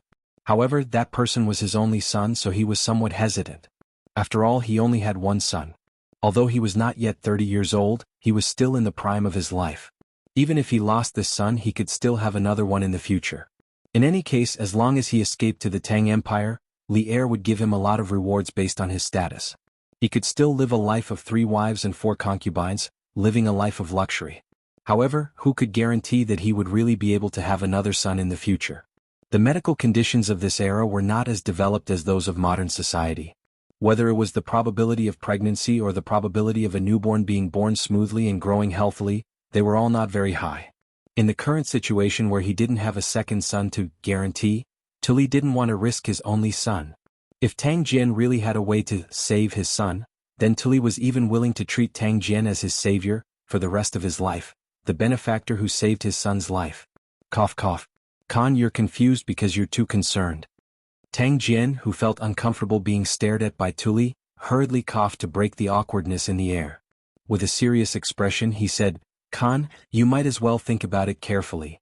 At this critical moment, since the barbarians and the other Chela tribes have unanimously decided to raise their troops to fight against Sheli, not only does it show that they have long been disloyal to Sheli, but it also proves that they have already realized that this is their only chance to defeat Sheli. Khan, do you think that the Chela tribal chiefs will give up or change their plans for such an important plan because of a hostage? Tuli's eyes turned cold when he heard this. He felt that Tang Jian's analysis was very reasonable, but some parts seemed to be somewhat unreasonable.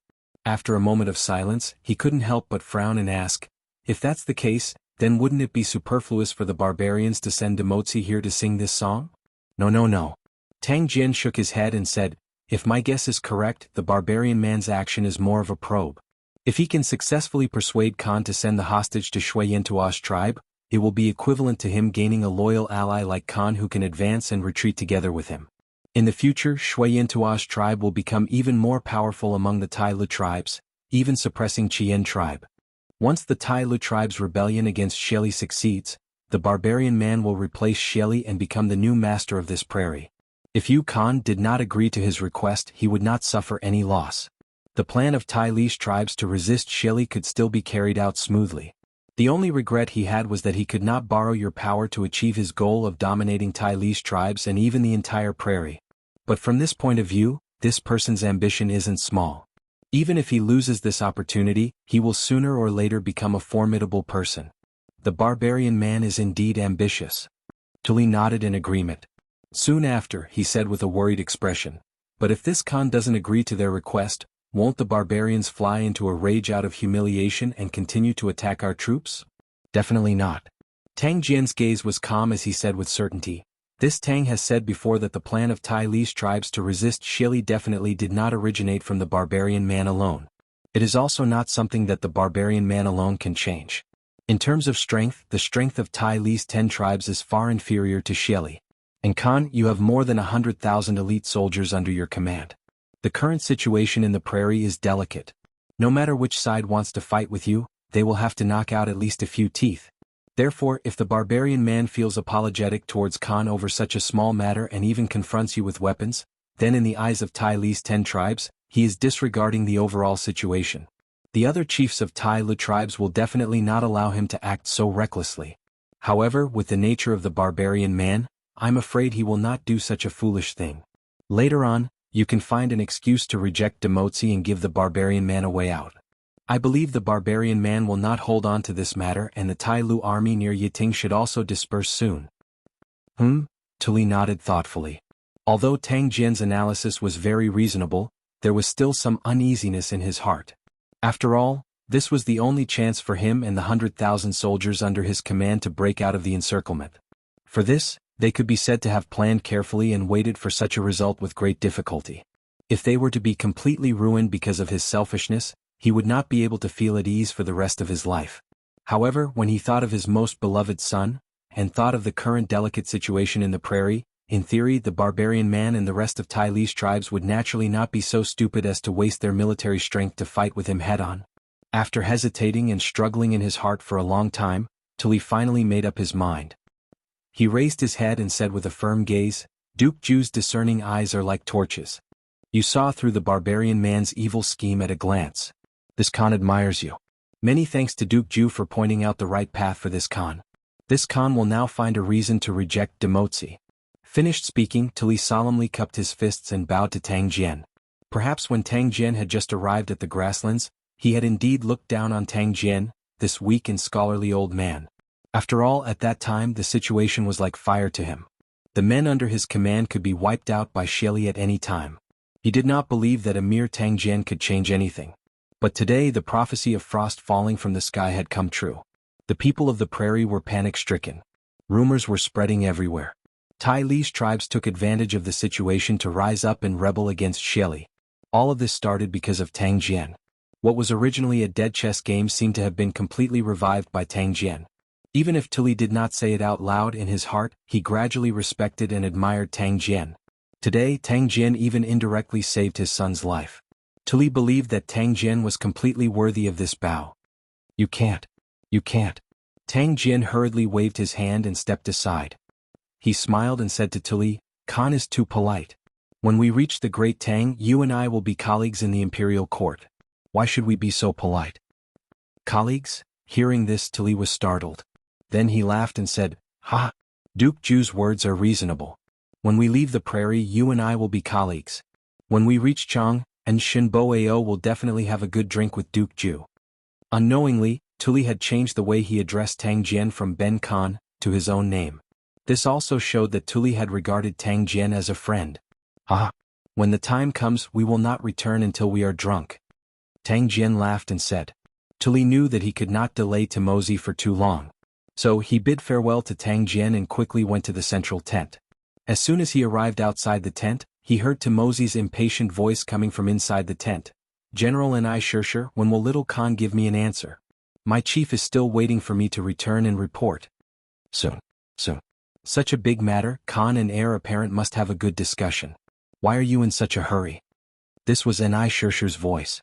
He was also a little impatient because before Tuli came back, he had already said similar words countless times. Ni Shirdoa was a hot-tempered person who would explode at the slightest provocation. If it were anyone else who urged him like this, he would have slapped them long ago. However, the person in front of him was Demotsi, the nephew of the barbarian man. If he beat him up, the old barbarian man would definitely not let the matter rest. At that time, it would be hard to say if they could escape from the grassland. Therefore, even though he was very unhappy, Ni Shirshir had been suppressing it. His heart was very uncomfortable. "No. The chief has given me 2 hours to return to the tribe and report. I can't delay any longer. I have to find little Khan and ask him face to face whether he agrees or not. He has to give me a definite answer immediately." Inside the tent, Timozi frowned and turned to walk out of the tent. The main reason was that he was really anxious. Tuli had already left for more than a quarter of an hour. Calculating the time, the people from the other tribes should be coming soon to pass on the order of withdrawal to the surrounding defenders. At that time he would be exposed. Even if he was exposed, Tuli and the others wouldn't dare to do anything to him. However, if this matter spread out, the other chiefs of the Chela tribe would definitely know about the barbarian man's plan. At that time they would really go for wool and come home shorn. Ni Shirshir frowned and moved his feet slightly. In a flash, he stood in front of Timozi and said in a deep voice, "General Timozi, this is an important military camp. Not every soldier knows you. If you walk around casually, it won't be good if someone treats you as someone from another tribe and catches you. Therefore you'd better stay in the tent and wait for Khan to come back." Before Tuli left, he told him to take good care of Timozi. Although Ni Shirshir didn't know who Tuli went to look for after leaving the tent, he could still understand the hidden meaning in Tuli's words. Tuli was determined not to let Timozi leave the tent, at least not before Tuli came back. "General Ni Shirshir, what do you mean by this?" Seeing that Ni Shirshir had the intention to stop him, Timozi narrowed his eyes and exuded a dangerous aura. In terms of prestige on the grasslands, although he was not as famous as Ni Shirshir, when it came to fighting he was not at all weak. Besides, he came here as a representative of the barbarian man. Naturally, there was nothing to be afraid of. Ah, General Tomozi, please don't be angry. General and I sure doesn't have any bad intentions. We both hate Shelly to the bone and should be friends. Why should we harm our friendship? Outside the tent, Tully knew it was time to go in. Most importantly, in such a short time, he had already thought of an excuse to send Tomozi and the barbarian man away. Therefore he opened the tent curtain and walked in. He chuckled at Tomozi, who was about to fight with Enai Shirshir. Khan? Seeing Tully come in, Enai Shirshir was shocked. He no longer cared about Tomozi beside him and quickly turned around to salute with cupped fists. Tomozi also hurried to greet him and said, "Little Khan, you're finally back. What's the result of your discussion with Helluo? Tomozi needs to return to the tribe as soon as possible to report. Please give me an answer now." Cough cough. Tully coughed softly and said with a serious face, "General Tomozi, unfortunately, Helluo has recently contracted a strange disease. His body is sometimes cold and sometimes hot. At first, this Khan thought he had caught a cold, but many shaman doctors in the tribe couldn't cure him. Just now, this Khan went to Helluo's tent to check again. Coincidentally, the tribe's old shaman doctor, Zhuama, diagnosed him. Zhuama said that Helluo has contracted a cold and fever." Chapter 2183. Khan, if the barbarian gets wind of this news, will he fly into a rage out of humiliation and lead his troops to attack us? In Tully's tent, Enai Shirta asked Tully worriedly after Demotsi had left for a long time. He naturally knew that what Tully had said to Demotsi about Hiluaha getting cold and fever was a lie. When he saw Hiluaha yesterday, he was still alive and kicking. How could he suddenly get cold and fever? Clearly, Tully didn't want to hand his son over to Shui Yentua's tribe. From a personal point of view, Enai Shirtua naturally didn't want to hand over Hiluaha either. Even if the Chela tribes withdrew, he would feel ashamed. However, compared to the lives of the hundreds of thousands of soldiers under his command, Enai Shirtua felt that there was nothing wrong with leaving him behind. However, these were only his personal thoughts. Now that Tully had made a decision, he would support him unconditionally. However, he still couldn't help but worry that the barbarian man would retaliate after he got wind of this news. The situation in the grasslands is delicate now. Since the Chela tribes dared to unite to resist Shelly, it means that more and more tribes on the grasslands are dissatisfied with Shelly and are willing to stand up. At this time, even if the barbarian man is unwilling, he won't dare to waste his troops here. Otherwise, how can he resist Shelly? Although he wasn't sure, Tully still replied with certainty. He had to give his subordinates confidence. Khan is wise. Enai Shirtua frowned and thought for a while. He felt that the barbarian man's words were reasonable, so he leaned over and flattered him. Tully's expression didn't change. He pondered for a moment and ordered, "General Enai Shir, immediately pass down the order.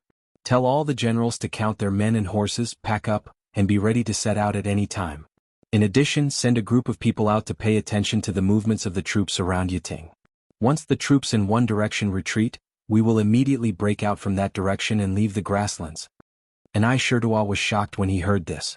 They had been trapped here for nearly half a month. They had experienced life and death situations and even ran out of food and water. Now that they were about to break out, Enai Shirtua couldn't help but feel somewhat enlightened. All these changes were brought about by that Tang. This subordinate obeys. Enai Shirtua immediately cupped his fists and accepted the order. He then turned and walked out of the tent. "Duke, forgive me for speaking out of turn. We are about to complete our mission and leave the grassland to return to Chang'an. Why do you still want to create more problems? That barbarian man is not a good person. If Tully refuses him like this, what if he changes his mind and joins the other Chela tribes to encircle and annihilate us? I'm afraid we won't be able to go back for the rest of our lives."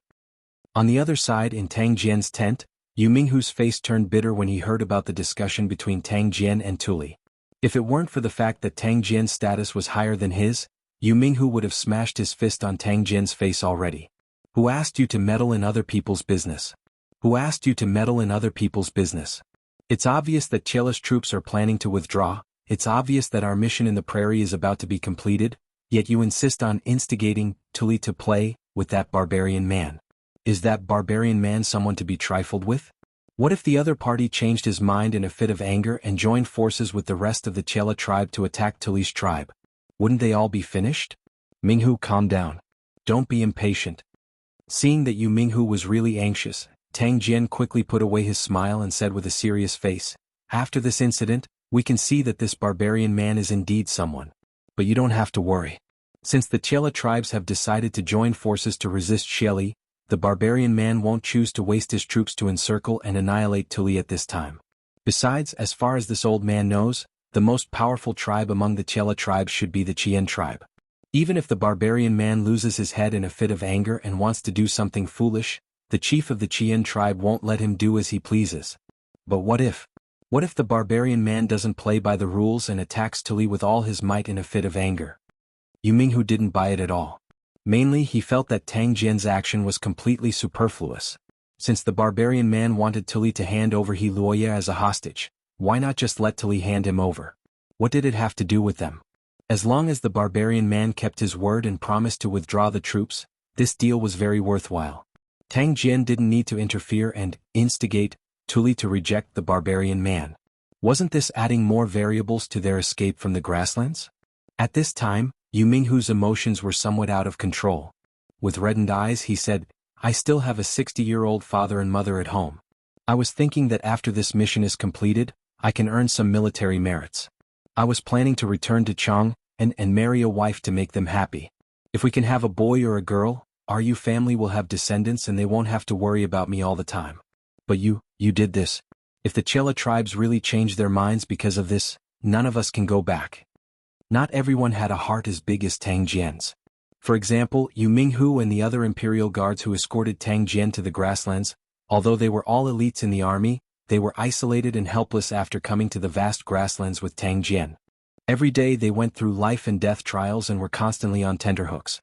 If they were not mentally strong, they would have already broken down long ago. They were able to hold on until now because of the belief in their hearts, the belief to go home. And now, Tang Jian's seemingly superfluous decision might very well ruin their hard-won opportunity to go home. How could Yu Minghu not feel heartache? Seeing Yu Minghu reveal his true feelings, Tang Jian couldn't help but fall silent. Yu Minghu was born in the Imperial Guards. Before this, they actually didn't have any interactions. However, along the way they had crossed mountains and rivers, experienced all kinds of difficulties and dangers, and even faced death several times.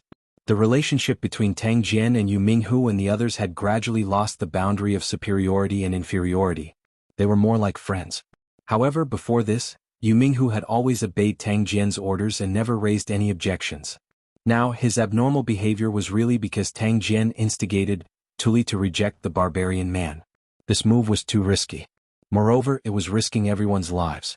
If Tang Jian had taken such a risk when they first came to the grassland, Yu Minghu wouldn't have said anything. Because at that time, their situation was very bad and they could only fight to survive. But now they were clearly about to welcome the dawn of victory, but Tang Jian still wanted to create new problems. Yu Minghu couldn't understand this. "Minghu, this old man's move is indeed a little risky and I have neglected your feelings. This old man deeply apologizes." After a long silence, Tang Jian patted Yu Minghu's shoulder heavily and sighed. But then he changed the topic and said, "But even if I had to do it again, this old man would still make the same choice.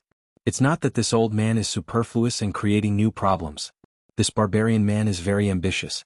If he really leaves Tuli's son in Shui Yantua's tribe and suddenly submits to the imperial court, wouldn't it be equivalent to the barbarian man inserting a chess piece in our Tang Empire?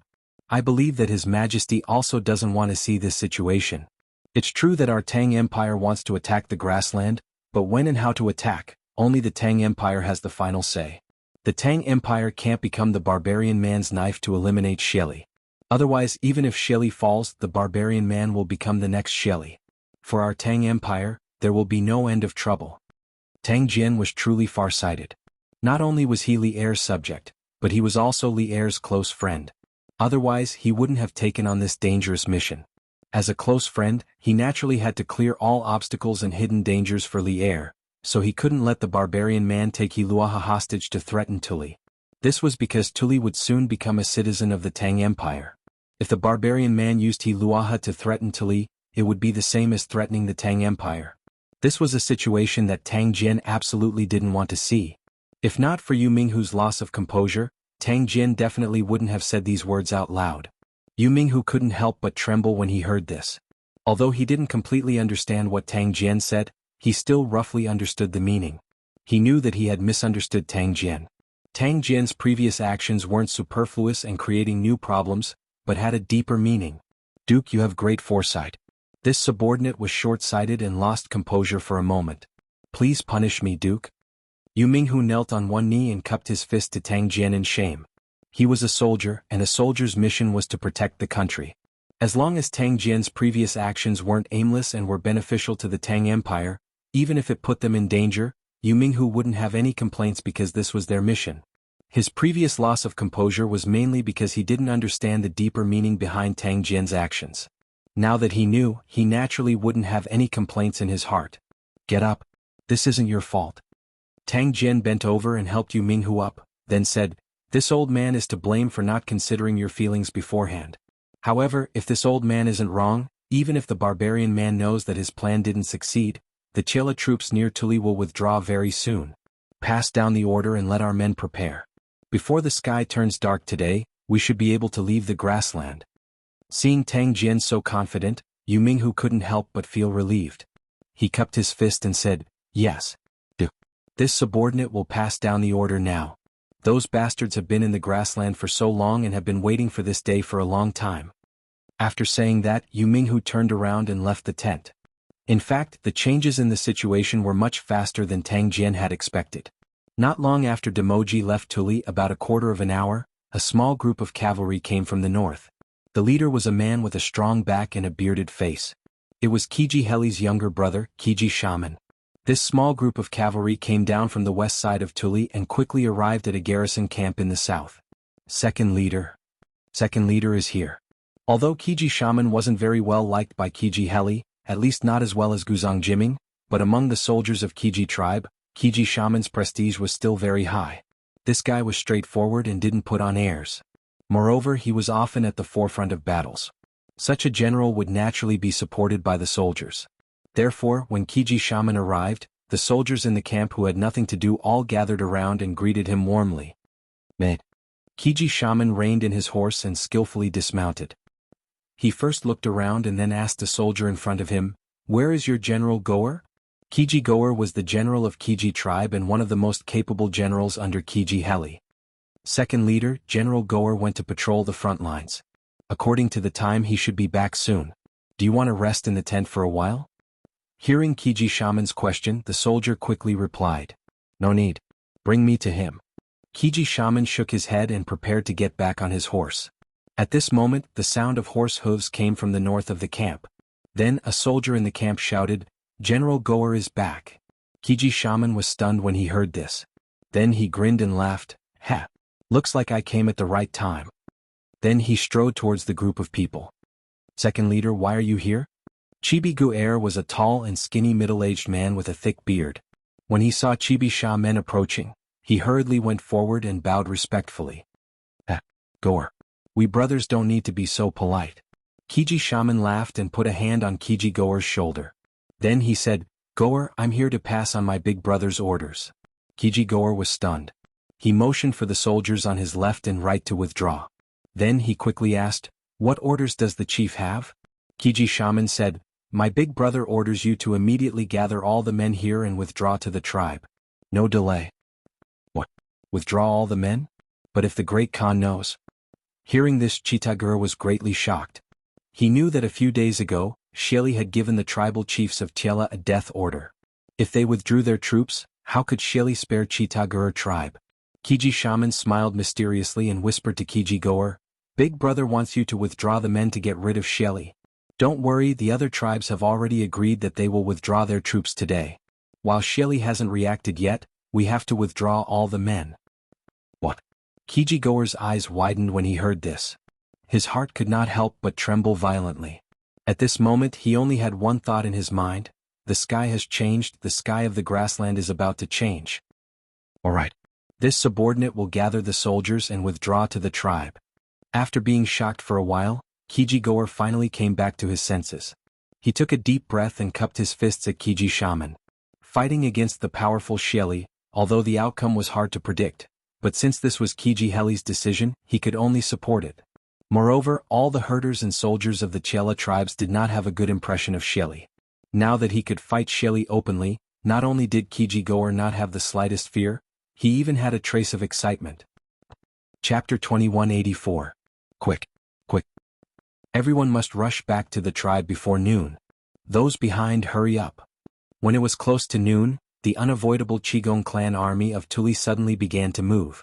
A large number of people circled to the west side of Tuli Kingdom, then under the lead of Qigong Shaman and Qigong Gu, the army rushed north, stirring up dust and grass along the way. When the army reached the foot of Mount Udeti, which was more than 10 miles away from the west side of the Tuli tribe, a large group of cavalry suddenly appeared in front of them, and the cavalry was rushing in their direction. Seeing this scene, Kiger hurriedly reined in his warhorse, and at the same time raised his hand towards the rear troops, indicating for them to stop. Kiger Shaman frowned and said with a displeased expression, "Could it be Shelley's men?" This question was naturally directed at Chien Gu. The two of them were standing in a row. Chien Gu looked into the distance for a while. When the cavalry was only 1 mile away from them, his expression suddenly changed and he said with a serious expression, "Not good. It's Xier's army. He went to inspect the Heshi tribe earlier. I didn't expect him to come back so soon." Previously, when the grassland was filled with rumors because of the prophecy of frost, Shelley specially gave the Tiela 10 tribes such as Chien tribe and Shuiyentua tribe a death order to prevent any changes in the great cause of unifying the grassland. He ordered them to annihilate the Tuli tribe and trample the Tuli tribe within 2 days. Moreover, to prevent the Tiela 10 tribes from going against him and not going all out, Shelley also sent General Ashina Xier to lead 10,000 elite wolf riders to supervise the battle at the front line. Once he found that someone was passive and slacking, Ashina Xier could even directly kill first and report later. The cavalry that was charging towards Chigur was none other than Ashina Shirchu's army of warlords. Its members were all from the grassland's most elite cavalry, the Wolf Riders. Hearing this, Chien Heli's expression changed and he couldn't help but ask, "What should we do now? Why don't the rear army become the front army and bypass them from other places?" It was true that he was very confident in his own strength, but he didn't have much confidence in the soldiers under him.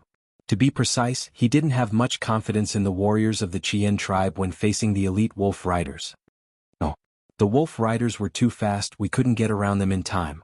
Moreover, once they catch up to us, our formation will be too chaotic, and it will be very difficult to resist their attacks. Kishiger was much more experienced in battle formations. Hearing this, he shook his head and rejected Kishiger's suggestion. Then his mind turned quickly.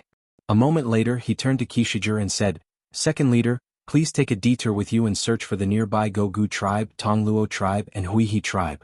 They definitely haven't completely retreated. Since the Tiela 10 tribes have already decided to join hands to fight against Shelley, now that we have encountered the wolf cavalry, there is no reason for them to sit idly by. Xier only brought 10,000 wolf riders. As long as Pugu tribe, Tongluo tribe, and Hueha tribe are willing to send reinforcements, Xier's 10,000 wolf riders will definitely not dare to act blindly without thinking. They will only retreat in the face of difficulties." Asking for reinforcements was the only feasible method that Tashiger could think of at the moment. There was no other way, the strength of the wolf cavalry was simply too strong. Moreover, the leader of the wolf cavalry was the famous great general Ashina Shirchu of the grasslands. A person's reputation was like a tree's shadow. Against this wolf cavalry, Tashiger did not have absolute confidence in victory. "But you," hearing this, Kishiger hesitated. Speaking of which, if he went to ask for reinforcements, what about Tashiger and the others? Could they withstand the attack of 10,000 elite wolf riders? Putting aside their positions, Kishiger and Kishiger's personal relationship was rather good. Normally they called each other brothers, which was why Kishiger hesitated at this moment. "Second leader, don't worry. Xier only brought 10,000 wolf riders. My tribe has 80,000 men. Although it will be somewhat difficult for us to completely defeat these 10,000 wolf riders, it is also impossible for them to completely defeat us in a short period of time. We will definitely be able to hold on until second leader returns with reinforcements." Kishiger knew what Kishiger was worried about, so he hurriedly spoke to dispel the latter's doubts. "Good.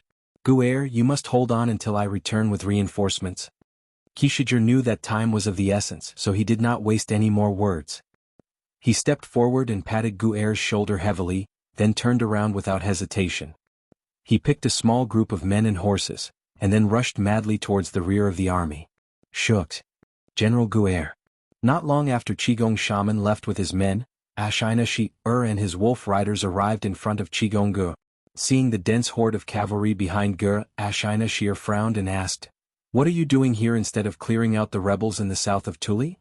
As he spoke, Ashina Shirchu stared into Katanger's eyes and asked word by word, "Could it be that you want to disobey the Great Khan's orders and rebel?" Kishijer looked at Ashina Shir, then calmly cupped his fists and replied, "Shir Top, she must be joking.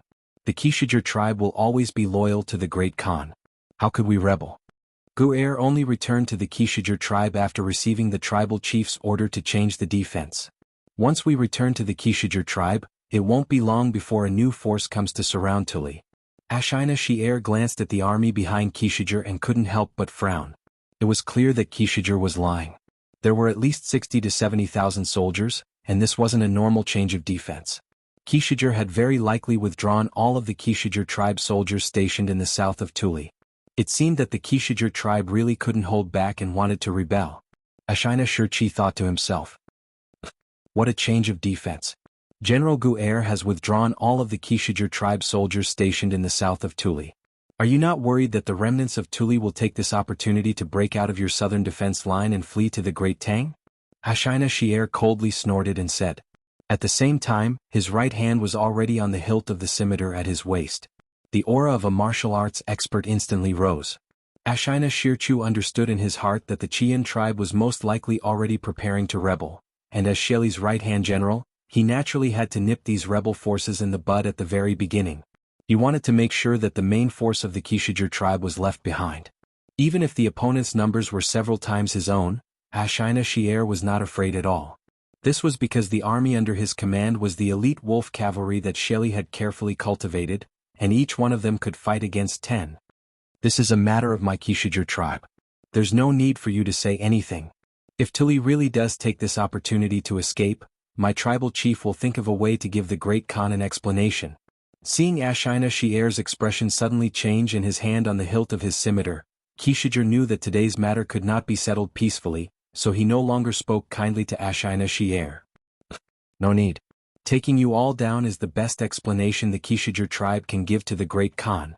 Ashina Shir coldly snorted, and suddenly shouted to the soldiers behind him, "Listen to my order. Kishijer has disregarded the Great Khan's military order and hastily withdrew his army.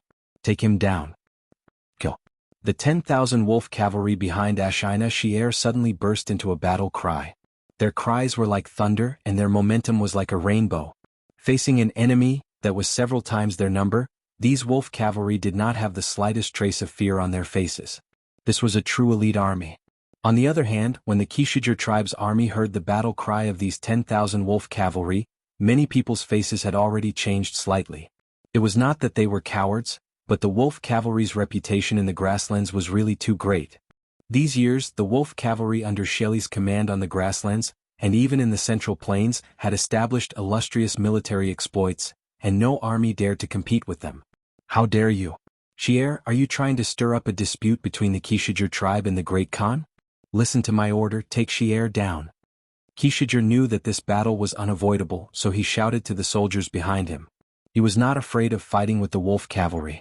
Just like what he said to Kishijer Gate earlier, it was very difficult for him and the 80,000 warriors of the Kishijer tribe to defeat Ashina Shir's 10,000 elite wolf cavalry, but it was also not easy for Ashina Shir's 10,000 elite wolf cavalry to defeat them.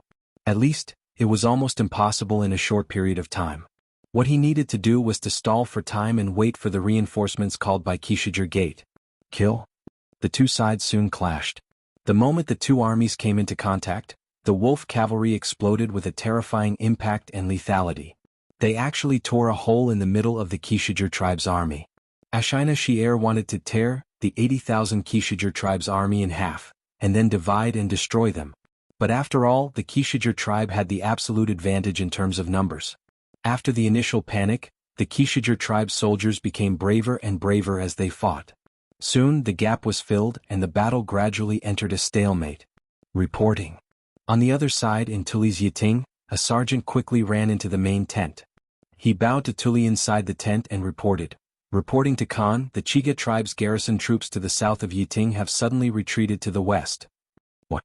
Because he had refused the barbarian man's hostage request, Tuli's heart was in a mess. When he heard the barbarian man's words, his eyes widened. Immediately, his face was filled with deep pleasant surprise. With a whoa, he stood up and quickly walked over to the sergeant. He asked, "Are you saying that the Chilean tribe's army in the south has withdrawn?" The soldier probably did not expect Tuli to be so excited. He could not help but take a step back and said, "Yes, Great Khan. The Kishijer tribe has retreated to the west." Chapter 2185. The atmosphere of the troops heading south was very relaxed, especially when they saw that the camp of the Chien tribe south of Yiting was indeed empty. Everyone cheered because the dark cloud of death that had been hanging over their heads for half a month had finally dissipated. Therefore, some people were so excited that tears streamed down their cheeks, while others couldn't help but hum. It was very lively. Tuli rode in front of everyone. Seeing this scene, he didn't speak harshly because he knew that his subordinates had been suppressed for too long. Reporting. Right at this moment, a sergeant riding a fast horse rushed out from the right rear of the troops. He arrived in front of Tuli, dismounted from his horse, cupped his fists and reported. Reporting to Khan, the troops of Chien tribe have encountered Ashina Shir's wolf cavalry near Mount Wuda. Both sides are currently engaged in battle. It is difficult to determine the outcome of the battle. This sergeant was a scout that Tuli had sent out earlier. Although he knew that the Chien tribe's troops had retreated, Tuli didn't let down his guard. After all, not only were their troops brave and good at fighting, but they also had some old, weak and injured soldiers. Their marching speed wouldn't be too fast. If they were to unfortunately run into Shelley's troops on their way south, then they really wouldn't be able to escape. Therefore, when they were retreating south, Tuli sent out a group of scouts to scout for information and investigate the enemy's situation. The Chien tribe encountered Ashina Shirkun's wolf cavalry? And it's near Mount Udeti? Tuli's expression abruptly changed when he heard this. Their current location was only a dozen or so li away from Mount Wudu. For the extremely mobile wolf cavalry, this distance was actually nothing. If the other party knew their exact location, it would definitely be very easy for them to catch up to them. Therefore, Tuli was subconsciously worried when he heard this news. "Khan, don't worry." At this time, Anai Shirtua rolled his eyes and said to Tuli, "As far as I know, Ashina Shirkun only has about 10,000 wolf riders under his command, while the Chilean tribe has about 80,000 soldiers. Although the wolf riders' combat strength is unparalleled in the world, the Chilean tribe's strength cannot be underestimated either. It is almost impossible for Ashina Shirkun's 10,000 wolf riders to easily defeat the Chilean tribe's 80,000 soldiers, let alone catch up to us." After listening to Anai Shirtua's analysis, Tuli felt a little relieved.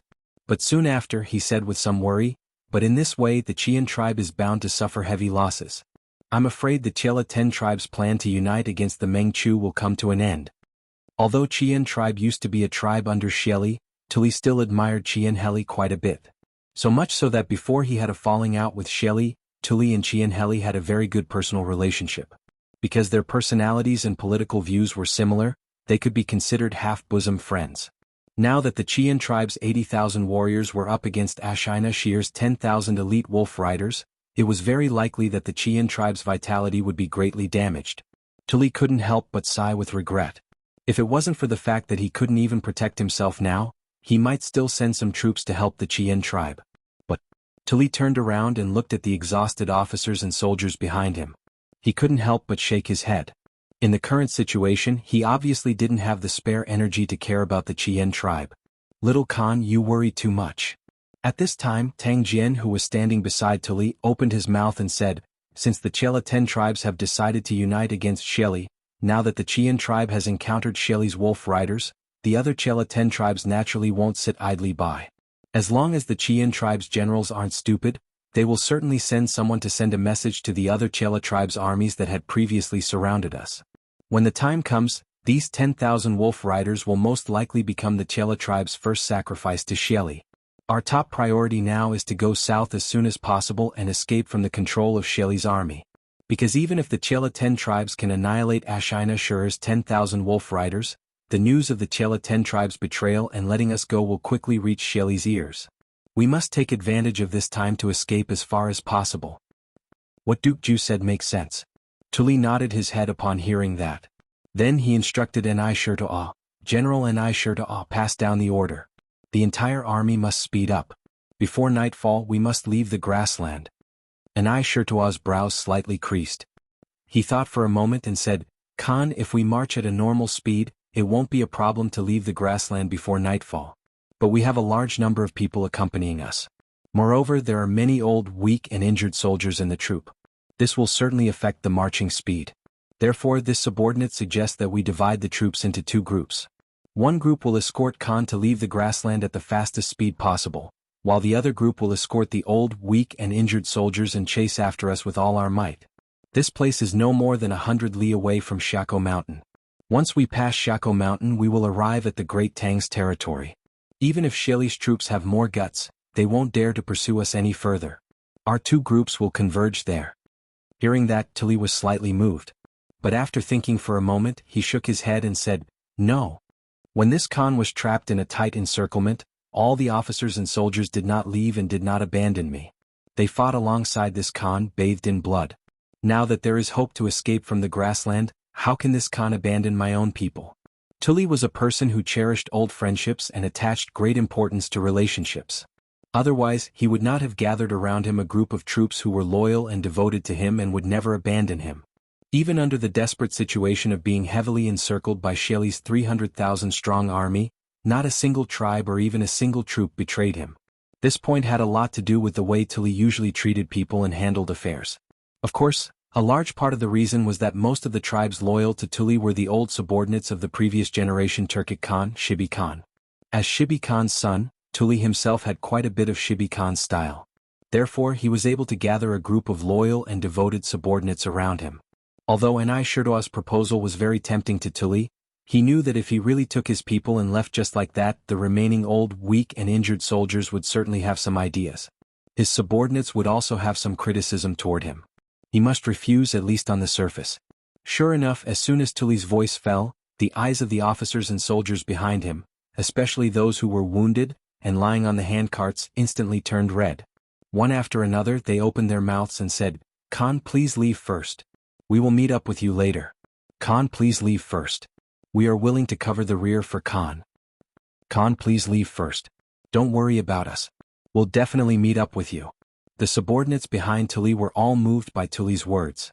Regardless of whether Tuli's words were sincere or not, it was rare and commendable for Tuli to say such words at such a crucial time. Khan, actually, General Anai Shirtoa's words are not without reason. Right at this moment, Tang Jian opened his mouth because he knew that if he didn't speak, it would be difficult for Tuli to step down. With a serious expression he said, "Moreover, if we split up and hurry on our way, it doesn't mean that we will abandon the old, weak and injured soldiers in the tribe. With so many of us traveling together, we will be too big of a target. If we split up into several groups, we will have a higher chance of successfully escaping the prairie. In addition, if Khan leads a group of elites to escape the prairie as quickly as possible, we can also ask for help from the Great Tang's border army. Then we can lead the border army to the periphery of the prairie to meet up with the remaining tribes. In this way, isn't it killing two birds with one stone? Right now, time is of the essence. Khan, please make a decision as soon as possible." Actually, it wasn't important to Tang Jian whether or not he could bring all of Tuli's tribes out of the prairie. This was because he had already achieved his goal of sneaking into the prairie. The prairie was in chaos. The Chela 10 tribes had begun to unite with other tribes to resist Sheli. Tuli was also about to be rescued by him and brought back to the Great Tang. As for whether or not the old, weak and injured soldiers in Tuli's tribe could escape the prairie, it was no longer important. Right now, what was more important to him was to bring Tuli back to the Great Tang. Khan Dukju is right. If we split up, it will be more advantageous for us to break out. Right now, time is of the essence. Please make a decision as soon as possible. Anai Shirtoa glanced at Tang Jian gratefully and hurriedly echoed. Speaking of which, ever since he met Tang Jian, this was the first time he found Tang Jian pleasing to the eye. Khan, please leave first. We will catch up with you later. This subordinate is willing to stay behind to escort the old, weak and injured soldiers of the tribe. Khan, please feel free to leave first. Several of the generals behind Tuli began to persuade him. Very well. Since that's the case, General Anai Shirtoa, select a group of light cavalry and follow this Khan to Shako Mountain. Then, ask the Great Tang border army to come and receive our troops. Tuli had a helpless look on his face. After pondering for a moment, he could only nod and agree. Then he said to the generals behind him, "You must escort the remaining troops out of the prairie safely. After this Khan sees the Great Tang border army, he will come with them to receive you." This subordinate obeys. Khan, please be careful on the way. The generals naturally cupped their fists and accepted the order. Not long after, this massive group quickly split into two groups. One group of 10,000 light cavalry abandoned all of their heavy equipment and rations, breaking away from the main group. They began to gallop as fast as they could across the vast and boundless plains, heading for the border of the grasslands to the south. As for the original main group, the remaining people were divided into 10 small groups under the arrangement of several generals. These 10 small groups were divided into 10 different routes. Although the direction of their advance was roughly south, they did not take the same route. The 10 groups quickly separated and gradually lost sight of each other. In this way, even if Shelley's men caught up with one of their groups, the remaining 9 groups would have a great chance of survival. This was to share the risk. At the foot of Udagi Mountain, Ashina Shir's 10,000 wolf cavalry and the 80,000 troops of the Qian tribe were fighting in a chaotic battle. Both sides fought with their lives on the line whenever they saw each other. In just a short while, both sides had already lost a lot of men. Of course, compared to the wolf cavalry, the Qian tribe had more casualties. Just the first few charges of the wolf cavalry had already caused the Qian tribe to have several thousand casualties. Both sides fought fiercely until now. The casualties of the Qian tribe had already increased to more than 20,000 people. On the other hand, Ashina Shir's side had at most 2,000 casualties. It was almost a 1-to-10 casualty ratio. The terrifying battle strength of the wolf cavalry could be seen at a glance. On the Qian tribe's side, there were even signs of defeat. When some of the soldiers encountered the wolf cavalry, they had already lost their will to fight. They only cared about running for their lives and did not even think about taking up their weapons to resist. Seeing this scene, Ashina Shir's mouth could not help but curl into a cold smile. He thought to himself that although the Qian tribe had many men, they were just a bunch of mobs. The difference between them and his wolf cavalry was too great. Qiangu was secretly anxious at this moment. Because he knew that once his men showed signs of defeat, the casualty ratio of both sides would very likely not be 1-to-10, but 1-to-20, or even 1-to-30. This was the reason why a defeated army was like a landslide. All soldiers listen to my order. Only advance, no retreat. Follow me and kill our way out. Our reinforcements will be here soon. Qiangu knew that he could not continue like this. He had to raise the morale of his men. Otherwise, the 80,000 soldiers of the Qian tribe would very likely all die here. Thus, he leaped up and chopped down a wolf cavalry general. Then he flipped himself back onto his horse and shouted to the surrounding Qian soldiers.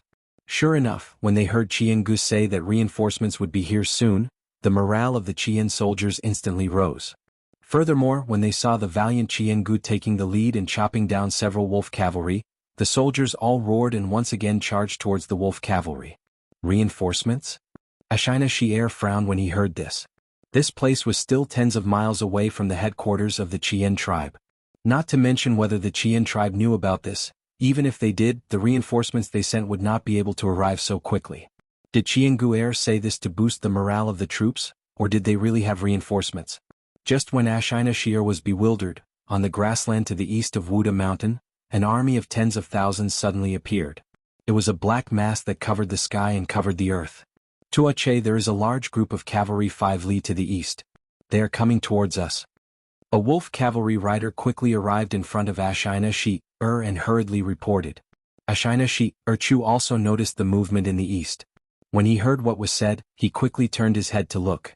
He saw a black mass of cavalry about 4 to 5 li to the east, rushing towards them. Ashina Shir Chu was shocked at first, then he became furious.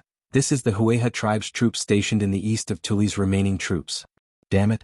Now it seems that the 10 Chela tribes have decided to secretly rebel. We must send this news back to the palace as soon as possible. Retreat immediately. Almost in an instant, Ashina Shir guessed the general situation and made a decision. In this situation, the 10,000 wolf cavalry under his command were obviously not enough. If they continued to fight with the Qian tribe, once they were surrounded by Chela tribe, his men would probably all die here. Brothers, the wolf cavalry has retreated.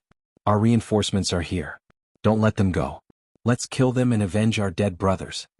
Seeing that Ashina Shir's wolf cavalry was retreating and that reinforcements were coming from the east, Qiangu decided to beat them while they were down.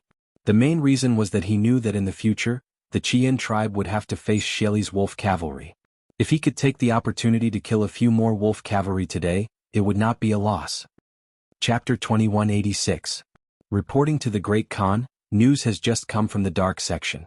The Chela 10 tribes have decided to rebel and ordered the withdrawal of the 300,000 troops surrounding Tuli's remaining forces. Tuli will definitely use this opportunity to escape the grasslands and seek refuge with the Great Tang. Grasslands Royal Court. The vice commander of the Wolf Guard, Wang Yudong. Oh no, Wang Yudong should be considered the official commander of the Wolf Guard now. He quickly walked into the tent and bowed slightly towards Shelly, who was seated at the head of the table. Ever since the moment Shelly gave up on rescuing Zhao Dian, who was trapped in Taiyuan, Wang Yudong had become the true boss of the Wolf Guards. Although Shelly kept saying that he was only letting Wang Yudong temporarily assume the position of Guard Master of the Wolf Guards, and that he would return the position of Guard Master to Zhao Dian after rescuing him, anyone with a discerning eye knew that Zhao Dian would probably never return. Because the situation of the grasslands was about to become chaotic, Shelly did not have any extra troops to go rescue Zhao Dian. What? The Chela 10 tribes have already rebelled and withdrawn all their troops? Hearing this, Shelly's right hand holding the teacup shook violently. The tea in the teacup was the extremely rare divine tea from the Great Tang, which Shelly's subordinates had plundered with great difficulty. At this moment, Shelly's hand shook and a lot of tea spilled out of the teacup. If it were in the past, Shelly would definitely feel some heartache, but at this moment, Shelly no longer had the mind to care about this. He put down the teacup and stood up with an ugly expression. I didn't expect these people to act so quickly. Must be that bastard Yinan. This morning, he gathered the chiefs of the Chela tribes for a meeting in the Shuiyantua tribe. He must have wanted to unite the Chela tribes to rebel against this Khan. But this Khan didn't expect these people to all agree to unite with Yinan and act so quickly. Wang Yudong said with a worried expression. Khan, what should we do now? The Chela 10 tribes have millions of troops. If they unite, I'm afraid. At this point, Wang Yudong tactfully did not continue, but the meaning he wanted to express could be understood by anyone. But Shelly smiled coldly and said with a face full of disdain, Humph. They're just a few restless grasshoppers. If they want to jump, they'll have to ask this Khan for permission. A mere Chela 10 tribes? This Khan has never put them in his eyes. Hearing this, Wang Yudong's worried face gradually relaxed. Suddenly he thought of something and asked tentatively, then tonight's banquet. In the morning when he found out that Yinan had secretly gathered all the Chela tribe leaders to discuss matters in Shuiyantua tribe, Shelly had ordered people to send a letter to all the Chela tribe leaders, saying that there would be a banquet in the royal court tonight, inviting all the tribe leaders, but now. He had originally planned to use tonight's banquet as an example to others, but he had not expected these people to act so quickly. With the current situation, even if this Khan invites them, they won't have the guts to attend the banquet. Shelly shook his head. Suddenly, his gaze focused as he looked at Wang Yudong and said in a deep voice, since those ants don't know life from death and want to take advantage of the situation to cause trouble, then this Khan will let them know what is called a mantis trying to stop a chariot. He immediately ordered the Dark Tribe to cooperate with the Light Tribe experts and execute the decapitation plan in advance. It's tonight. Hearing this, Wang Yudong's eyes widened in shock. The decapitation plan, mentioned by Shelly as the deputy leader of the Wolf Guards, he had naturally heard of it and was deeply involved in it. It was precisely because he was one of the main executors of this plan that Wang Yudong was so shocked when he heard that Shelly was going to start this plan now. After coming back to his senses, Wang Yudong advised, Khan, please reconsider. Now that rumors are spreading all over the grassland and the situation is delicate, if we forcefully start the decapitation plan, I'm afraid it will lead to a strong backlash from the other tribes and turn to imitate or rely on the Chela tribe to resist us. In addition, although there are Dark Tribe members of the Wolf Guards hidden in all the Chela tribes, most of them have not really come into contact with the core power of each tribe. If we start the decapitation plan in advance, I'm afraid it will be difficult to completely succeed. Once there is a flaw, our previous deployment will be for naught. Even if we can't completely succeed, at least we can make most of their tribes leaderless. This Khan wants to let them know that on this grassland I, Ashina, still have the final say. Whoever dares to resist, there is only one outcome, and that is death. Wang Yudong's words did not make Shelly give up on executing the decapitation plan. Shelly's tiger-like eyes focused as he snorted coldly and persisted. Wang Yudong was silent upon hearing this. Seeing this, Shelly slowed down and continued, the 10 tribes of the Chela tribe have millions of soldiers. If we allow them to unite, it will bring a lot of trouble to this Khan. Although this Khan does not fear them in a head-on battle, to eliminate this group of ants, this Khan will inevitably consume a portion of the power in my hands. This Khan's true goal is to enter the Central Plains and not just this grassland before our eyes. Therefore there is no difficulty in quelling this rebellion. What's difficult is that we need to eliminate this group of ants at the smallest cost. Taking advantage of the fact that they have yet to unite, we will kill a few of their leaders and let a few of their tribes fall into chaos first. Then this Khan will gather the elite forces and swiftly annihilate these few tribes with a thunderous momentum. As for the remaining tribes, it will be much easier to deal with them. Wang Yudong's heart trembled. He did not expect that even in this kind of situation, Shili would still want to attack the Central Plains. Moreover, facing the rebellion of the 10 tribes of the Chela tribe before them, Shili clearly planned to use a swift and decisive method to quell the rebellion. This required a lot of courage, but at the same time, this was also the most suitable method to break the current situation. Thinking of this, Wang Yudong bowed and cupped his hands, saying, "Khan is wise. This subordinate will arrange it right away. Tonight, the wolf guards will execute the decapitation plan in the 10 tribes of the Chela tribe." Go. Shili nodded and said, "Once the decapitation plan succeeds, this Khan's army will attack the various tribes of the Chela tribe overnight. This Khan has always had high hopes for the wolf guards. Don't let this Khan down." The wolf guards had not been established for a long time in the Turks, but the speed of their rise and development was extremely fast. Back then, with Shili's full support, Zhao Dian established the wolf guards and recruited a large number of martial arts experts and personnel who were good at collecting intelligence. Not only did they quickly help Shili eliminate the voices of opposition on the grassland, they even infiltrated the dark operations of the wolf guards into various factions. This included not only the various tribes of the grassland but also the Great Tang. Some of these dark operations members could only be peripheral members of certain factions, but some had already completely infiltrated the enemy's inner circle, even becoming the core members of the opposing faction. Of course, the reason why the wolf guards could develop so quickly, apart from Zhao Dian's own outstanding ability, was also inseparable from Shili's full support. Rest assured, Khan. The wolf guards will definitely not disappoint Khan's high hopes. Wang Yudong's expression turned cold as he cupped his hands very solemnly towards Shili. Seeing that Shili had no other orders, Wang Yudong turned and left. Although the success of the decapitation plan seemed difficult, the wolf guards had been planning for a long time, and the various Chela tribes were completely unprepared for it. Thus, overall, the chances of the success of the decapitation plan were very high. Wang Yudong was somewhat confident. But in order to be absolutely safe, he still had to make some preparations before the plan could begin. Fortunately, there was still a long time until nightfall. "Come. Have General Sili come over." After Wang Yudong left, within the tent, Shili instructed the guard outside in a deep voice. "Yes." The guard obeyed and left. "Why hasn't Sandgate returned yet? Did he run into some accident on the way?" At the same time, in the main tent of the Chiguan tribe, Chiguan Heli was anxiously pacing back and forth with his hands behind his back. After a few moments, he stood still and muttered with a frown. Inside the tent, apart from Chiguan Heli, there was another person, and that was the #1 strategist under his command, Guzang Jiming. Hearing this, Guzang Jiming pondered for a moment and said, "The matter of the 10 Chela tribes joining forces to resist Shili is extremely confidential. At present, there should be no possibility of the news leaking out. The various tribes acted quickly according to the plan. Logically speaking, Shili shouldn't have had time to react. No, there's another variable." Speaking up to here, Guzang Jiming seemed to have thought of something and his expression suddenly changed. Chiguan Heli's heart also thumped. He looked at Guzang Jiming and couldn't help but ask in a low voice, "What variable?" Guzang Jiming replied, "Shi'er's wolf cavalry. The 10,000 wolf cavalry that Shili sent to supervise the battle. If the second leader and the others encountered this troop on the way back, I'm afraid there will be a lot of trouble." Shi'er's wolf cavalry? Chiguan Heli was stunned at first, and then his expression changed. Obviously, when he sent Chiguan Shaman to pass the order to Chiguan Guer, he didn't consider this layer. The main reason was that too many things had happened in the past 2 days. In addition, Ashina Shi'er only had 10,000 wolf cavalry under his command, and there were more than 300,000 wolf cavalry surrounding the remnants of Tuli's troops.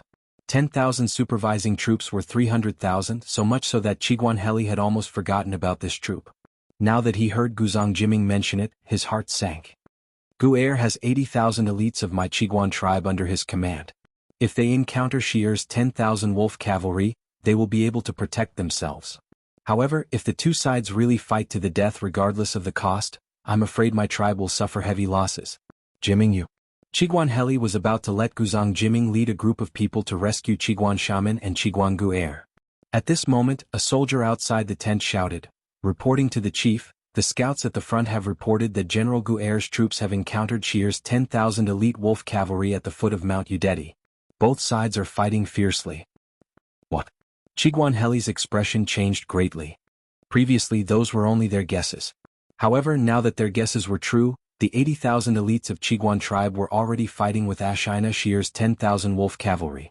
If he were to send an army to rescue them now, it would probably be too late. After all, Qiguan tribe was almost 100 li away from Mount Udeti. Scout again, report again. After weighing the pros and cons in his mind for a moment, Qiguan Heli ordered the messenger soldier outside the tent.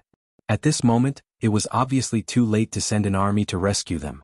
The only thing he could do was to wait for news. Yes. The messenger soldier accepted the order and left. In the tent, Qiguan Heli's face was gloomy and he was at his wit's end. Guzang Jiming thought for a moment and comforted him. "Chief, you don't have to be too worried. Although Gu'er's tribe encountered the wolf cavalry, the number of wolf cavalry under Shier's command is no more than 10,000. Our tribe has 80,000 elites. Even if the wolf cavalry's battle prowess is unparalleled, if they want to fight 80,000 with 10,000, I'm afraid it will be difficult to win. Moreover, at this moment the other Chela tribes are also retreating. When they hear the commotion at the foot of Mount Udeti, they will definitely not stand by and do nothing. They will definitely come to help. Therefore these 10,000 wolf cavalry are not enough." Sigh. Qiguan Heli sighed and said, "How could I not know this? I have also never worried that Gu'er's tribe would lose to Shier's 10,000 wolf cavalry. What I am worried about is that even if Gu'er and the others win, I'm afraid they will suffer heavy losses. Next, the 10 tribes of Chela will join forces to resist Sheli. Inan is also very ambitious. If our tribe's strength is seriously damaged, I'm afraid we will be in danger. Now, we can only hope that the other tribes can quickly discover the battle at the foot of Mount Udeti and go to help." Guzang Jiming's heart sank. Because Qiguan Heli's worries were not without reason. According to the plan, the 10 tribes of Chela will join forces to resist Sheli. At this time, if the Qiguan tribe suffered heavy losses because of this small conflict, then in the following uprising, not only would they have to face the threat from Sheli, they would also have to face their allies. For example, Inan.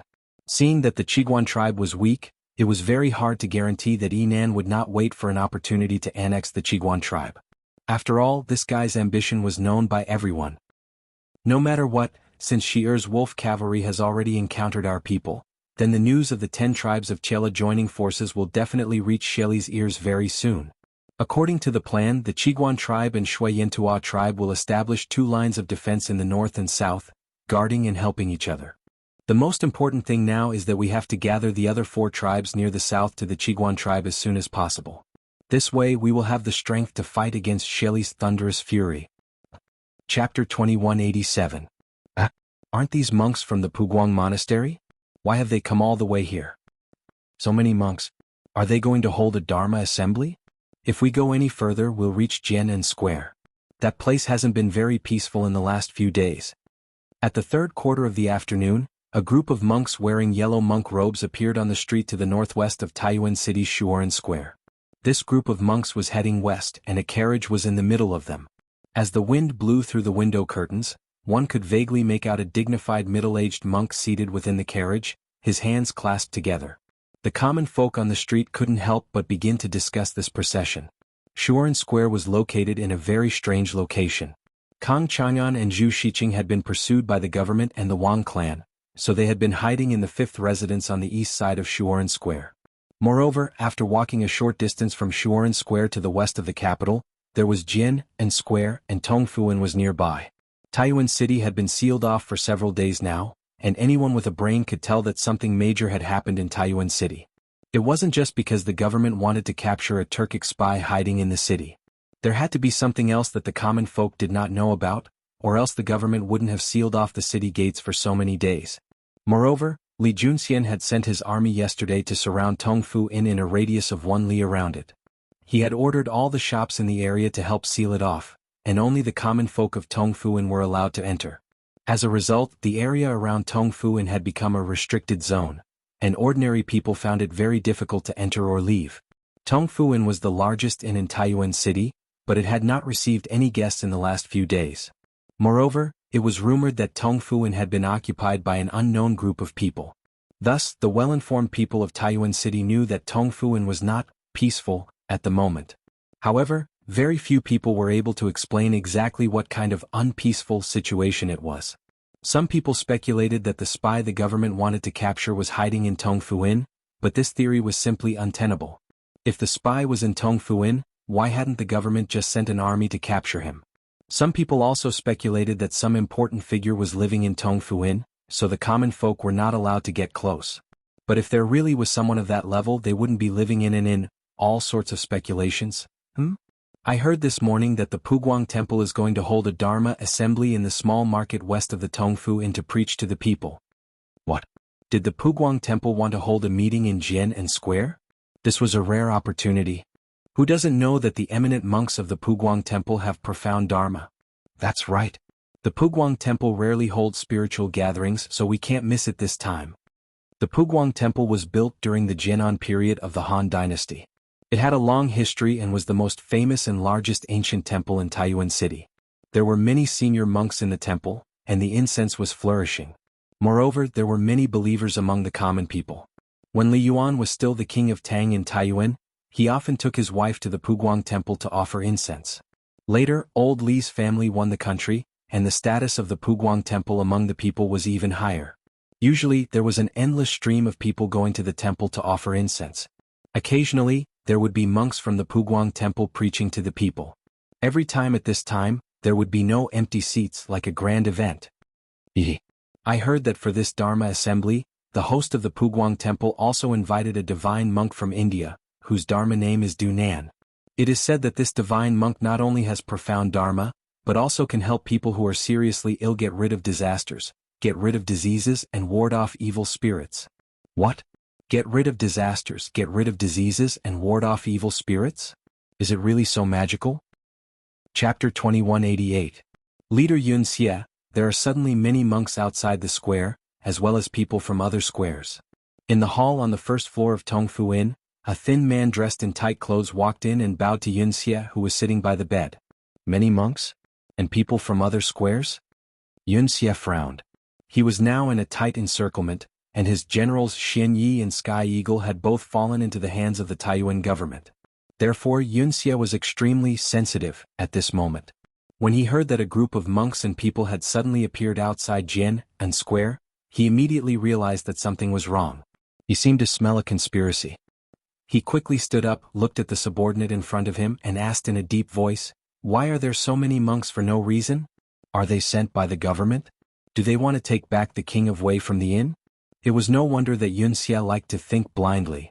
Their current situation was so precarious that if they were not careful, they would lose everything. As a secret agent of the Wolf Guard, it did not matter if they died, but what about their families in the grasslands? One could foresee that if they did not complete their mission and died in the Central Plains, then what awaited their families would be a very miserable fate. Therefore Yun Xie could not be careless. "It's the monks from the Puguang Temple. I heard that there will be a Dharma assembly in the small market west of the inn in the afternoon. The people from other squares all wanted to hear the monks from the Puguang Temple preach the sutras, so they came here." The Turkic spy hurriedly replied. Obviously he had done some work before he came back to report to Yun Xie. "The Puguang Temple is going to hold a Dharma assembly here?" Yun Xie muttered suspiciously. Then he said with a sullen face, "No. Why would the Puguang Temple hold a Dharma assembly at this time? And it just so happened that they chose this place to hold the Dharma assembly? There must be a conspiracy behind this. Could it be that there are experts from the imperial court among the people who came to listen to the Dharma assembly?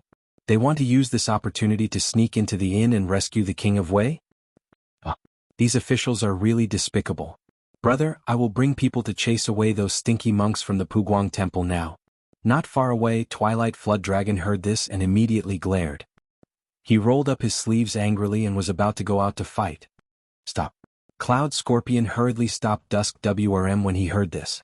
Perhaps Dusk WRM wouldn't listen to anyone else, but it was a different story if it was Cloud Scorpion.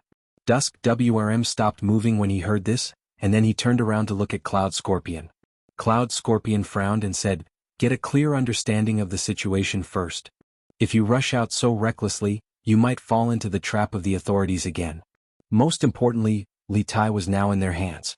As long as they held tightly onto this trump card, no matter what the government was up to, they would be invincible. Cloud Scorpion added inwardly. Therefore, although Cloud Scorpion felt that the monks of the Puguang Temple had come here to hold a Dharma conference, he did not panic because they still had a trump card, a very powerful trump card. Yesterday, the government sent troops to surround all the residential areas near Tongfu Inn and strictly limited the access of the people. Now that so many people have suddenly come in, there must be a problem. Let me ask you, are there any officials among the people who entered the workshop? Tell me in detail about the situation at the gate. Cloud Scorpion glanced at Dusk WRM and asked the Turkic spy who reported the news. Chief Cloud Scorpion, among the people who entered the workshop, there were no officials or people from the Bing province barracks. However, before those people entered the workshop, they had to register at the gate. After registration, the guards at the gate would let them in. Chapter 2189. Adjunct Li, may I know why you called us here today? In the tent of the Black Armored Army, Li Zishuan sat at the head of the table. On his left and right sat Zhang Shigui, the lieutenant of the A camp, Gao Gong, the lieutenant of the C camp, Lu Da, the lieutenant of the D camp, and the lieutenant of the E camp, Sun Jiping. Zhang Shigui took the initiative to ask after seeing that almost everyone had arrived. He was the most senior here. The others might be afraid of Li Zishuan's power and favor, but he wasn't. Therefore he could only ask. Li Zishuan smiled and said, Brother Zhang, Gao Gong, Jiping, Lu Da, I called you here today because I need your cooperation on two things. As the saying goes, no discord, no concord. After yesterday's army fighting competition, as the biggest dark horse, the Wu battalion won against all the other battalions. On one hand, it proved the superiority of Li Zishuan's new drill. On the other hand, Li Zishuan's relationship with the captains of the 4 battalions had become closer. Therefore, he didn't address the 4 of them by their positions. He wanted to get closer to them. After all, he was an adjunct of the Black Armored Army. If he wanted to work normally in the Black Armored Army in the future, he couldn't do without their cooperation. Of course, this was mainly for Zhang Shigui and Lu Da. As for Sun Jiping and Gao Gong, they had already followed Li Zishuan's lead. What is it? As long as it's within our power, we will definitely cooperate with Adjunct Li. Zhang Shigui's eyes flashed. After a moment of silence, he smiled and said. His mind became active as he tried to guess what Li Zishuan was talking about, that they needed to cooperate with him. Could it be that it was about the competition between the E camp and the B camp in 2 days? But that was a matter between the B camp and the E camp. What could the A camp and D camp do to help? Shaking his head, Zhang Shigui quickly denied this conjecture. That's right. As long as it's within our power, we will definitely cooperate with Adjunct Li. Lu Da also clasped his fist and said. Even Zhang Shigui had expressed his support for Li Zishuan. He didn't need to get on Li Zishuan's bad side. He didn't have a deep hatred for Li Zishuan like Qiu Xingong. On the contrary, he had a good relationship with Li Zishuan. In yesterday's combat competition, the D camp even do a favor to the E camp. Sun Jiping and Gao Gong also nodded. Although they didn't speak, it was a statement. The 2 of them were hardcore supporters of Li Zishuan. This was also the reason why Li Zishuan didn't invite the captains of the B camp. After all, the B camp was still under Qiu Xingong's control. If they were called over, they would definitely oppose any of Li Zishuan's suggestions unconditionally. It would simply be adding to the chaos. Seeing this, Li Zishuan said, The first thing is that I want to select a group of literate soldiers from each camp. After training, each camp will have a night class for 3 hours between the hour of Su to quarter of Haoshi. The main content of the night class will be for these literate soldiers to teach the other soldiers how to read. Teach the soldiers how to read. Hearing this, Zhang Shigui frowned and couldn't help but say, Adjunct Li, don't blame me for being straightforward. Most of the soldiers in the army only know how to wield spears and swords. Teaching them to read is harder than killing them. Besides, the main purpose of being a soldier is to fight, not to take the imperial examinations. Why do they need to be literate? Chapter 2190. Special Combat Team? May I ask how many people there are in this Special Combat Team? What is its purpose? Who will be in charge of it after that?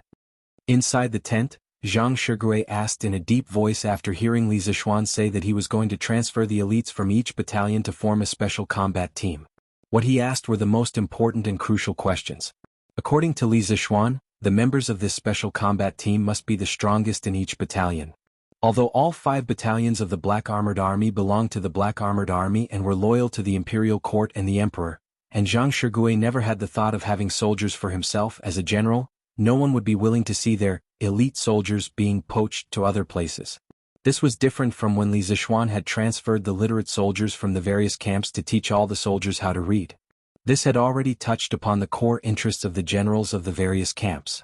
Even if Zhang Shigui had a good impression of Li Zishuan, he wouldn't be so selfless as to hand over the powerful soldiers under his command. Therefore, regarding the ownership of the special combat team, Zhang Shigui had to ask Li Zishuan in advance. Gao Gong pursed his lips and didn't say anything. He was only the deputy general of the 3rd Battalion, and the current lieutenant of the 3rd Battalion was Li Zishuan. No matter who the special combat team belonged to, he had no right to object. He only needed to listen to Li Zishuan's orders. As for Sun Jiping, although he was Li Zishuan's loyal follower, he was still hesitant about this matter. After all, this was already related to his core interests. If Li Zishuan took away all the elite forces of the 5th Battalion, how would the 5th Battalion fight in the future? As for Lu Da, although he had the same concerns as Zhang Shigui, he didn't ask about it. He only looked at Li Zishuan silently. Brother Zhang, that's a good question. Li Zishuan chuckled. In truth, he was already prepared for Zhang Shigui's question. Or perhaps it could be said that when he had gathered Zhang Shigui and the others for this meeting, he had already predicted that they would encounter this kind of question. First of all, regarding the number of people in the special forces, I plan to select 30 agile and powerful soldiers from each battalion for the first batch of members. They must be the most elite and powerful soldiers in each battalion. As for whether or not the special forces will expand in the future, that will be another matter for the time being. Secondly, what was the role of the special forces? As the name suggests, the special forces are specially prepared for special battles. After each battalion has confirmed the members of the special forces, I plan to gather them all in one place and train them together. In my opinion, everyone's potential is limitless. Although the daily training in the new drill is very heavy, for some of the elites in each battalion, it is more than enough for them to handle the daily training. We need to squeeze out their potential and explore their limits. Therefore, the daily training of the special forces will be many times more than normal soldiers. They must endure pain that normal people can't and complete tasks that normal people can't. Only then will they dare to fight battles that normal people don't dare to fight and win. This is the role of the special forces. Many times, 100 elite special forces team can reduce the number of casualties by thousands or even tens of thousands. In terms of attacking and ambushing, the special forces team can achieve unexpected results. Actually, Li Zishuan had the idea of forming a special forces team a long time ago. However, at the start he only wanted to select from the Wu Battalion. After all, in the entire Black Armored Army, only the Wu Battalion was willing to follow him. However, Li Zishuan's military career in the Black Armored Army was unexpectedly smooth.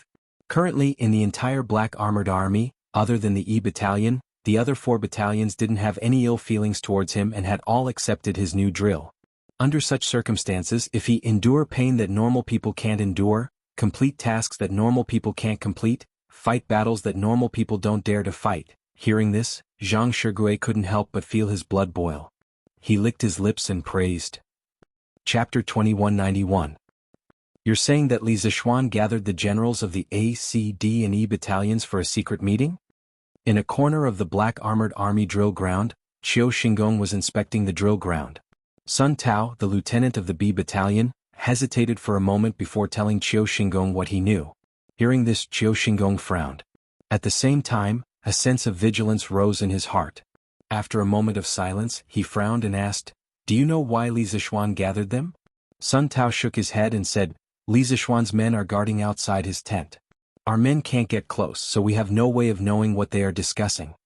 Zhang Kangyan had been beheaded, and now Sun Tao had become Qiu Xingong's #1 general, as well as the only general. Even so, Sun Tao did not feel any joy. Instead, he felt a kind of sadness at the end of his road. Right now he was reporting this to Qiu Xingong, but it was just a routine matter. It was not that he wanted to target Li Zishuan. The day after tomorrow is the competition between the B and E battalions.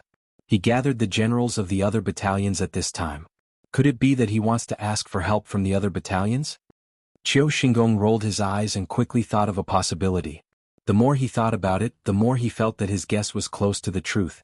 Thus he said to Qiu Xingong, "Send more men to watch over the E battalion.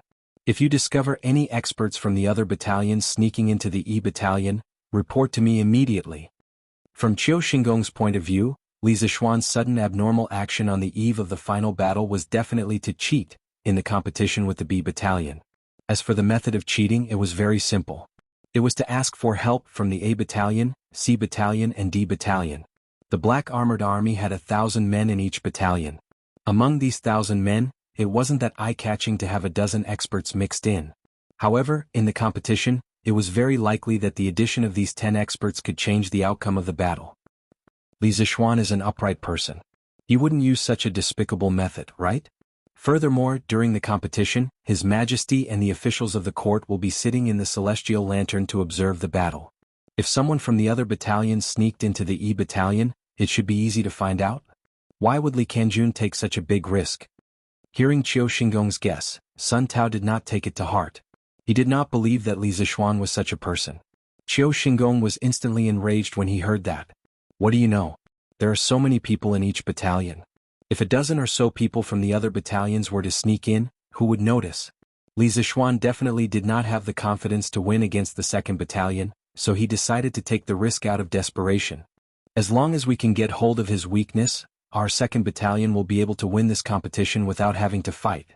Follow my instructions and keep an eye on the Wu Battalion for the next 2 days. After Li Er's warning yesterday, Qiu Xingong indeed didn't dare to secretly cause trouble for Li Zixuan anymore. This was because if Li Er were to find out, he would very likely be expelled from the royal court or even lose his life. However, Qiu Xingong thought that if he couldn't use underhanded tactics, it didn't mean that he couldn't use overt tactics. Once he found evidence that Li Zixuan had secretly asked for external help to cheat, and exposed it, Li Zixuan would no longer have a foothold in the Black Armored Army. By then, even Li Er wouldn't be able to say anything. Li Zixuan could only leave the Black Armored Army with his tail between his legs. However, what he didn't know was that Li Zixuan wasn't even worried that the Wu Battalion would lose to the 2nd Battalion. He had even completely ignored this matter and was planning for something more long-term, the Special Forces and the Signalers. On the other hand, the soldiers of the 5th Battalion didn't care about the competition the day after tomorrow. Everyone was eating and training as usual. It was as though everyone had forgotten about the competition with the 2nd Battalion the day after tomorrow. Or it could be said that they didn't care about this small matter anymore. Yes. Sun Tao clenched his teeth and wanted to say something. However, in the end he didn't say anything. He just responded and turned to leave. He knew that even if he said something, the obstinate and self-opinionated Qiu Xingong wouldn't listen to him. Since that was the case, he might as well not say anything. Actually, even though he didn't say anything, he didn't really care about Qiu Xingong's guess. As the lieutenant of the 2nd Battalion, he knew his own situation. In the past, Sun Tao was very confident that the 2nd Battalion would win against the Wu Battalion. However, now, after experiencing the martial arts competition the day before, he didn't dare to underestimate the Wu Battalion. Even though he didn't understand how the Wu Battalion could improve so quickly, it was an indisputable fact that the Wu Battalion and the A Battalion were equally matched in the arena. This meant that the Wu Battalion now had the ability to challenge the A Battalion. As for the 2nd Battalion, even if the 2nd Battalion was at its peak, it wouldn't have the chance to win against the A Battalion. Not to mention the 2nd Battalion that had already lost all morale after the martial arts competition the day before. On one side, the morale was high and their abilities had increased tremendously. On the other side, the morale was low and their abilities didn't improve at all. When these two sides fought, it was obvious who would win and who would lose. Hence, Sun Tao didn't think that Li Zixuan would invite reinforcements from other battalions. It was completely unnecessary and superfluous. It might even be risky. However, Qiu Xingong insisted that he send people to keep an eye on the Wu Battalion. What else could he do as a tool? He could only do as he was told. Actually, Sun Tao didn't like Qiu Xingong's way of doing things. Previously there was Zhang Kangyan who was a bootlicker. The dirty and tiring jobs that Qiu Xingong had assigned to him were all done by Zhang Kangyan. Sun Tao didn't actually participate much in it. However, Zhang Kangyan was beheaded for inciting the soldiers to mutiny. Hence, the dirty and tiring jobs that he had done could only be taken over by Sun Tao. This was something that he had no choice but to do. Sun Tao had also thought of leaving Qiu Xingong and joining Li Zixuan or Duan Zixuan. However, Qiu Xingong was the founding general of the country and had great power. Furthermore, he was indebted to Qiu Xingong. Even if he joined Li Zixuan or Duan Zixuan, the other party wouldn't dare to accept him. Hence, he could only join Qiu Xingong for good or for ill. Cough cough, no, it should be that he could only fall and not be honored. From Sun Tao's point of view, in the battle between Qiu Xingong and Li Zixuan, Qiu Xingong had already fallen into a disadvantageous position. There was no way he could turn the tables around. The battle between the 2nd and Wu battalions the day after tomorrow would most likely be Qiu Xingong's final battle. After this battle, Qiu Xingong would most likely have to leave the Black Armored Army for good. As for him, Qiu Xingong's little brother, he could only follow Qiu Xingong's battered ship and sink to the bottom of the sea. Little Ku, did something happen in Taiyuan? The Academy, Yan Silu's office. Li Ku had thought that Yan Silu had called him back to the academy because he had something for him to do. He didn't expect Yan Silu to throw such a deep water bomb at him the moment they met. He didn't even have time to salute and greet Yan Silu. Li Ku's forehead was instantly covered in a layer of cold sweat. Li Tai had been kidnapped by a Turkic spy in Taiyuan. Not many people knew about this, and certainly no one in the academy knew about it. Although the academy had a telegraph and could contact the Yanhuang College teachers and students in Taiyuan at any time, Taiyuan had never reported this matter to the academy. Every time the academy sent a telegram to ask about the situation in Taiyuan, Iron Egg would always reply to the academy with, "Everything is fine," and "Everything is going well." This wasn't because they didn't trust the academy, but because Iron Egg Mo Chure and the other teachers of the academy had considered the matter thoroughly. Some of the old teachers in the academy, such as Li Gang, Yan Silu, Mo Huai, and the others, were too old. Previously, when Wu Jie broke into Yunshan Mountain alone, Mr. Li Gang was so shocked that he almost died. Fortunately, Li Zixuan and Xian Qing rushed back from thousands of miles away, and together with Sun Simiao, they pulled Li Gang back from the gates of hell. Although Li Gang was saved in the end, after this incident, the old teacher's health was much worse than before. This matter had become an eternal pain in the hearts of the teachers and students of the academy. So this time something happened in Taiyuan. After several discussions, Iron Egg Mo Chue and the others finally decided not to disclose the news to the academy, even when the news was passed back to the imperial palace. Of course, this decision was also approved by Li Zixuan. They even vaguely asked Li Er not to spread the news. In fact, there was no need for them to remind him. Li Er had no intention of spreading the news anyway, because if too many people knew about this matter, it wouldn't be of any help to the rescue of Li Tai. On the contrary, it would only attract more variables. They were worried that after the old teachers of the academy heard the news, they wouldn't be able to bear it psychologically and would have an accident. It was said that having an old teacher at home was like having a treasure, and the old teachers of the academy were all highly respected people. They were all treasures of the academy. They used their profound knowledge, noble character, and rich life experiences to nurture the students. Losing any one of them would be a great loss to the academy. Was it finally impossible to hide it? Or did Mr. Yen and the others know something? Li Ku smiled bitterly in his heart and couldn't help but frown slightly. He didn't expect that after hiding it for so long, it would finally come to a point where he couldn't hide it anymore. However, he didn't understand where Yan Silla got the news from. Of course, this was not important. The question now was whether he should tell the truth to Yan Silu. No. He couldn't take this risk. Thinking about how Li Gang was in a critical condition and almost died, Li Ku shook his head inwardly and made a decision in his heart. Even if he had to lie and deceive people, he had to first stabilize Yan Silu. "Mr. Kongue, everything is fine in Taiyuan. There hasn't been any accident." After a moment of hesitation and conflict, Li Ku calmed down and his expression returned to normal. He saluted Yan Silu and said. Yan Silu shook his head. He had caught the hesitation and conflict on Li Ku's face just now. This further confirmed his guess. After a moment of silence, he said, "I heard that this morning you met with the 9 Hu merchants in Chang'an City." Immediately after, the Yanhuang Bank cut off all financial transactions with the merchants of the Yin Kingdom and the Kong Kingdom. Could it be that the 9 Hu merchants were also involved in the crisis of Taiyuan City? It was said that the older one was the wiser one became. Yan Silu had been in court all his life. What kind of people had he not seen? What kind of things had he not encountered? Although Li Ku was far more shrewd than his peers, he was still incomparably immature in front of Yan Silu.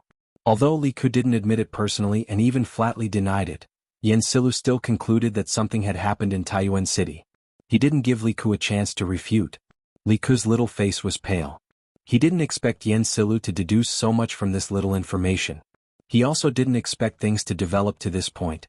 For a moment, he didn't know how to answer Yan Silu's question. Something really did happen. In an instant, Yan Silu seemed to have aged a few years. If he had only been guessing before, now that he saw Li Ku's appearance, he could basically conclude that something had happened in Taiyuan City. Seeing this, Li Ku couldn't help but feel grief in his heart. Mr. Kong Gue, but before he could say anything to comfort him, Yen Silu waved his hand and interrupted him.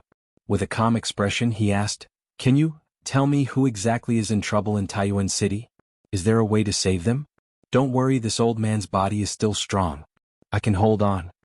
Although Yen Silu's expression was very calm, the attentive Li Ku still noticed that the old man's fists were clenched so tightly that his fingernails were embedded in his flesh. Because he was using too much force, his fists were also trembling slightly. Li Ku knew that the old man was forcibly suppressing his inner emotions. He also knew that he couldn't continue to be passive like this. Otherwise, if the old man were to make wild guesses on his own, it would probably be even more exhausting and unbearable. Li Ku took a deep breath. His bright eyes met Yen Silu's somewhat cloudy and moist eyes. At this moment, his childish face was far more mature than his peers. After meeting Yen Silu's gaze, Li Ku first cupped his hands and then said with a serious expression, "Mr. Konggue, something has happened in Taiyuan City." "Mr. Konggue, something did happen in Taiyuan. The reason why I didn't tell you and Mr. Wenji was because I didn't want you to worry about everything. Although you have guessed some things now, I'm afraid this student can't tell you the specific situation over there. However, this student can assure you that the crisis in Taiyuan City will soon be resolved. The Imperial Court and Yamacho have both taken action. I believe that the teachers and students of the academy will definitely return safely." Hearing this, Yen Silu's tightly clenched fists finally relaxed. He asked with a nervous expression, "You're not lying to me this time?" Li Ku said with a look of shame, "I had no choice but to lie to you before. However, what I said just now is all true. The crisis in Taiyuan City is really going to be resolved soon." Yen Silu nodded. His body was finally able to lean back and lean against the back of the chair. He was also able to exhale lightly. After a long silence, Yen Silu regained his senses and asked, "Mountain Head, do you know about this matter?" Li Ku nodded and said, "Yamacho has always known. Moreover, Yamacho has also made some arrangements in Taiyuan City, so Mr. Konggue doesn't have to worry too much. Yamacho can still sit firmly in the army at this moment because the situation in Taiyuan City is still under his control. Otherwise, Yamacho would have already gone to Taiyuan City. Also, didn't Mr. Konggue notice that one person is missing from Yunshan City recently?"